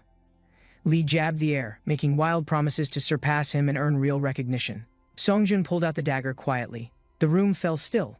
Everyone knew that weapon meant something heavier than ego. He held it up, voice low but steady. That blade reminded him why he trained and what loss really meant. He gripped the dagger like a promise. Too many friends were gone. That weight never left. Even now, years later, he muttered a quiet vow, never forget, never soften. The blade hummed faintly, as if echoing those memories in pain. His stats appeared, ton breakable LV. It wasn't power for show. This ability was carved from blood, regret, and burned resolve. Reporters gathered outside, lights flashing. Songjun stood calm, knowing they'd never understand the meaning behind the weapon in his hand. His name buzzed across the press. They called him a genius, but all he wanted was not to repeat history. Flashbulbs popped as praise filled the room. No casualties. They celebrated. Songjun barely nodded. The mission still wasn't over yet. Reporters cheered Lee Jin-il's name. The energy shifted toward him. Songjun stood silently, watching the show unfold with steady eyes. He didn't react, but his thoughts were racing. Something about Jin-il's sudden rise in timing didn't sit right anymore. A loud proposal echoed. Jin-il invited him to reclaim the lost land. A smile followed, too wide, too rehearsed. The crowd hushed. That place was crawling with monsters. Everyone knew it. Even Jin-il's excitement couldn't hide how risky it was. Lee Jin-il leaned in with confidence, claiming the spotlight. The energy shifted. He was no longer following, he was leading now. Songjun watched carefully, reading between Jin-il's words. Something was off. The stage wasn't shared, it was being twisted into something else. Jin-il smiled wide, addressing the crowd. Songjun stayed silent, letting him have the mic, waiting for what came next. He shouted proudly, introducing himself as successor. The announcement echoed. People turned, phones raised. Songjun's name was suddenly tied to this. The press buzzed with questions. Cameras clicked. Everyone seemed confused, especially about Han Songjun's title. Things were escalating faster than expected. A reporter leaned in, pressing harder. Was Jin-il strong because of Songjun? The crowd hung on every answer, tension rising. Jin-il's hands sparked with power. Lightning burst suddenly, crackling with force. All eyes widened. Something surged through the equipment instantly. The nearest mics snapped with static. Sparks flew wildly. No one could record. The moment was suddenly invisible to technology. Confused reporters checked their gear. Phones wouldn't turn on. Cameras blinked out. Whatever happened, it fried everything in the area instantly. Orders were shouted to control the scene. Agents moved fast, clearing people out. This was no longer a public event. The director's voice cut sharp through the confusion. Saying, "Clean it up." There was no room for questions, only quick action. Security tightened instantly. Reporters were pushed back. The excuse was vague, but the message was clear. No more cameras, no more questions. One reporter protested, demanding answers. Mentioning Songjun's name struck a nerve. Now things weren't just controlled, They were being silenced aggressively. Jong-woo stepped forward, eyes cold. He wasn't hiding anymore. Not from the press, not from Songjun, not from anything ahead. A voice called out urgently, "Janwoo!" Everyone turned. The mood changed. Something serious was about to happen and no one blinked. Min-seok couldn't hold back anymore. Fury exploded as he shouted across the plaza, unable to ignore what had just happened. Jun-il leaned in with a cold warning. This wasn't just about pride anymore. Families, friends, everyone could become leverage or threats. Min-seok gritted his teeth, nodding tightly. He'd play along, stand in the spotlight, but not as anyone's puppet or pawn. His tone sharpened, voice cutting through the crowd. If Jun-il touched anyone close, he wouldn't hesitate. No second chances, no mercy. Tension thickened as someone pulled Min-seok back. Voices rose. The crowd felt it. This wasn't over, just paused for something bigger coming. Jun-il's name echoed in the room. The officer's expression tightened, flames flickering behind him. Something personal had just been triggered. The academy stood tall beneath the bright sky, where countless students unknowingly witnessed destiny's unfolding moment. Jong-woo tightened his grip, staring at the towering opponent, knowing survival depended on calculated, unyielding determination. Though uncertainty lingered, he steadied his breath, preparing for danger, ready to endure whatever consequences awaited his resolve. Energy surged violently, swirling around his figure as hidden strength awakened, threatening to shatter limits imposed by weakness. With chakra fully released, overwhelming power erupted outward, transforming hesitation into certainty, sealing his path toward relentless survival. Jong-woo's eyes widened in shock as sudden force surged. Thrown violently backward, his body twisted midair. He dropped to the ground, steadying himself, every muscle strained but unwilling to show signs of defeat. Across from him, opponents studied carefully, surprised his hidden strength still surfaced despite appearing weaker moments earlier. Jong-woo's chest glowed faintly, chakra stirring again, yet this time it seemed drawn deeper within his body. A surge of energy burst inside him, synchronizing with stamina, reinforcing his body beyond natural limits. Declaring physical abilities strengthened, proving Jong-woo's suspicion that power awakened through synchronization. Opponent charged swiftly, determined to strike again. Jong-woo dodged gracefully, perception heightened, every movement unfolding slowly, granting him advantage against otherwise overwhelming speed. He marveled quietly, realizing chakra expended no stamina, tempting him to test deeper reserves hidden within. Jong-woo clenched his fist, deciding to delay unlocking deeper chakra, focusing instead on immediate control. Energy pulsed violently around his arm, shimmering with power, preparing to counterattack with decisive, overwhelming strength. He lunged forward, eyes sharp, moving faster than before, intent on ending the contest with precision. A voice rang out urgently, a plea cutting through chaos.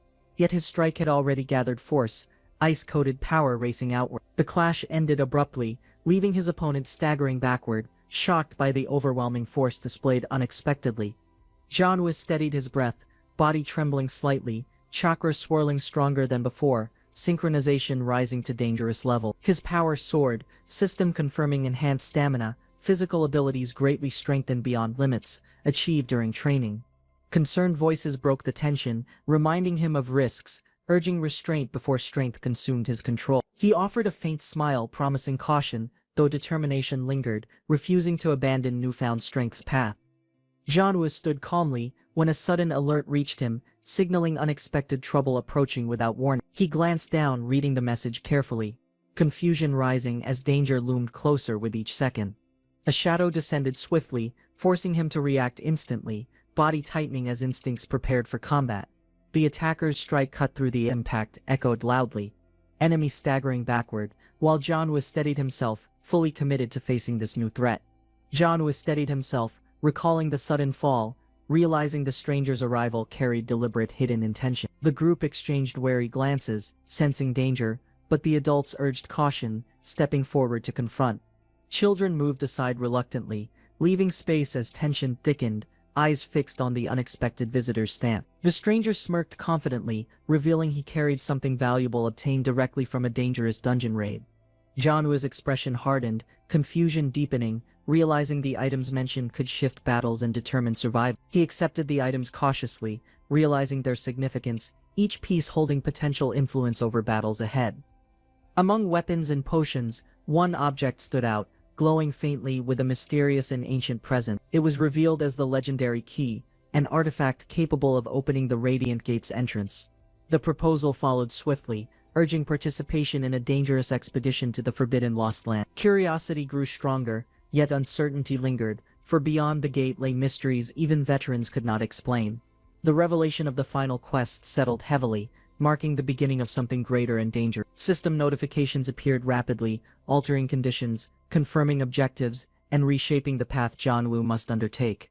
The mission became clear, centered on opening the Radiant Gate, carrying risks few dared to face. From the stranger's hand appeared a glowing stone, radiating energy, meant to guide this perilous journey. Jianwu accepted it cautiously, feeling immense pressure. A radiant bracelet formed on Jianwu's wrist, granting immense defense and shielding strength against incoming threats. Jianwu recalled how he was forced into the dangerous operation. Doubts clouding his mind about betrayal, he suspected the mission was merely a ploy to seize his dagger, leaving him vulnerable alone. Images of the Lost Land's terrifying monsters filled his thoughts, their glowing eyes signaling imminent deadly threats. Despite immense strength, he knew confronting an S-Rank dungeon's endless challenges alone was nearly impossible, yet determination anchored him, believing no obstacle could deny his path. Even sealed doors remained breakable. Schemes unfolded as betrayal loomed, their plan clear abandoned him once the dungeon's path was opened. Dark threats whispered, reminding him even loved ones could suffer if he resisted their merciless intentions. Weighing such danger, Jianwu considered the risk, realizing tolerance only encouraged their reckless, selfish actions. Resolved, he agreed to heed Turnit's advice, determined to finally impose consequence upon their arrogance. With authority, offered a gift, acknowledging upcoming struggles within the sealed dungeon's deadly challenge. A mysterious stone glowed brightly, astonishing Jianwu as its power surged, signaling another significant transformation. The Overseer explained its purpose, lending strength so Jianwu could progress, ensuring survival within deadly trials. Energy coursed through him, reality merging with system messages, granting newfound abilities impossible to ignore. Jianwu marveled at legendary skills bestowed, power shielding allies and punishing enemies with divine retribution. Urged onward, he was reminded entry required proper preparation, emphasizing the dangerous path awaiting his resolve. Jianwu reflected quietly, realizing countless complicated matters now surrounded him, each demanding careful attention and resolve. Interrupted suddenly, another voice demanded his focus, insisting official procedures required his immediate participation without delay. Startled by the intrusion, Jianwu faced the interruption calmly, though concern still lingered behind his expression. A companion offered support, suggesting intervention, yet Jianwu declined, acknowledging inevitable exposure with nothing left hidden. Confidence steadied him with sharpened skills. He trusted that regardless of challenges, survival and progress remained achievable. Jianwu's thoughts sharpened, realizing preparations were complete, his determination unshaken before the daunting challenges ahead. He rose confidently, announcing readiness to begin, companions following as anticipation marked the start of action. Turnai observed carefully, pride glinting as he recognized Jianwu's potential, acknowledging the strength developing within him. A new chapter commenced, the weight of destiny pressing forward. Elsewhere, news spread quickly. Another listened intently, surprised by the sudden developments unfolding before him. The group laughed smugly, relieved their earlier reckless defiance against authority hadn't brought severe punishment, yet doubt lingered among them. Suddenly, officials arrived, Dungeon Tour Department representatives. Questions rose sharply, demanding accountability, pressing the group for answers concerning questionable actions and suspicious behavior. Their leader defended harshly, insisting customers were mistreated, declaring refusal to tolerate betrayal, commanding compliance immediately. Frustration erupted, anger boiling over as one man finally snapped, declaring he'd endured enough mistreatment. His companion tried calming him, but suppressed resentment toward unfair restrictions left his fury difficult to contain. Bureau accusations surfaced, blacklisting exposed, leaving them powerless, jobless, chained by consequences from failed dungeon venture. Apologies echoed reluctantly as they were forced out, resentment simmering, leaving bitterness unresolved within heavy silence. Outside, tension thickened when Jianwu appeared, crossing paths with them. Jianwu was greeted warmly, a familiar face reappearing unexpectedly, stirring mixed emotions beneath his calm demeanor.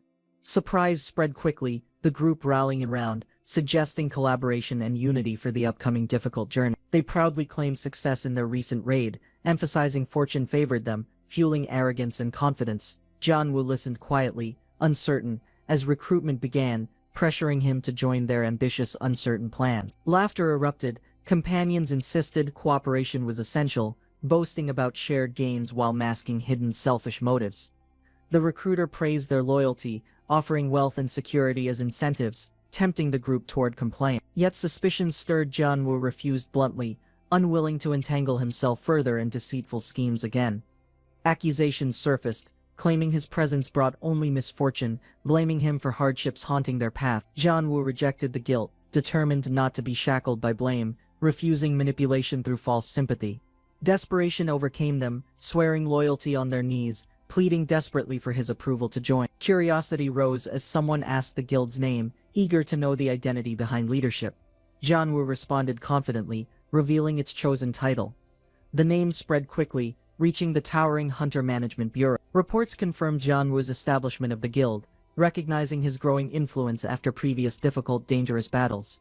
Reaction was swift. Anger flared as news unsettled others, fists clenched tightly, resentment boiling uncontrollably. Questions arose about the dagger's true strength, its potential to clear an S-rank dungeon alone. Speculation deepened, recognizing lost land would be the final stage, testing every ounce of resilience. Though authority shifted, curiosity remained, resolved to uncover how remarkable the weapon truly was. Reports highlighted Jianwu's upcoming promotion exam, the world watching uncertainly, outcomes impossible to predict with certainty. Reporters swarmed the street, surrounding the arriving vehicles. Inside the car, his companions worriedly observed the relentless crowd, comparing their persistence to a horde. Jianwu quietly recalled instructions: submit his application, ignore distractions, and keep focus on the looming workshop. Stepping outside, reporters pressed aggressively, demanding explanations about his guild departure and strange, unmatched hunter level. Gathering composure, Jianwu steadied his voice and declared his intention applying for the elite night team. Reporters shouted desperately for answers, their voices echoing as they chased every step of Jianwu's movements. From inside, Jianwu glanced out the window, acknowledging the reporter's persistence while remaining calm and collected. Suddenly, a familiar voice called out, drawing Jianwu's attention and making him turn toward the sound. A blonde woman appeared confidently, her presence commanding the room as she warmly greeted him by name. Recognizing her instantly, Jianwu smiled genuinely, exchanging a friendly reunion with someone he hadn't expected to meet. He-young praised Jianwu's televised performance, impressed by his calm demeanor despite the overwhelming public attention. Nearby guild members, surprised by his presence, questioned Haiyang curiously about her familiarity with this mysterious hunter. She confirmed Jianwu's identity, recalling his critical role during the hazardous dungeon break that endangered many lives. The guild members doubted his strength, suspicious of how someone seemingly ordinary achieved such incredible feats alone. Despite skepticism, they politely stepped aside, granting Jianwu passage while quietly debating the truth of his reputation.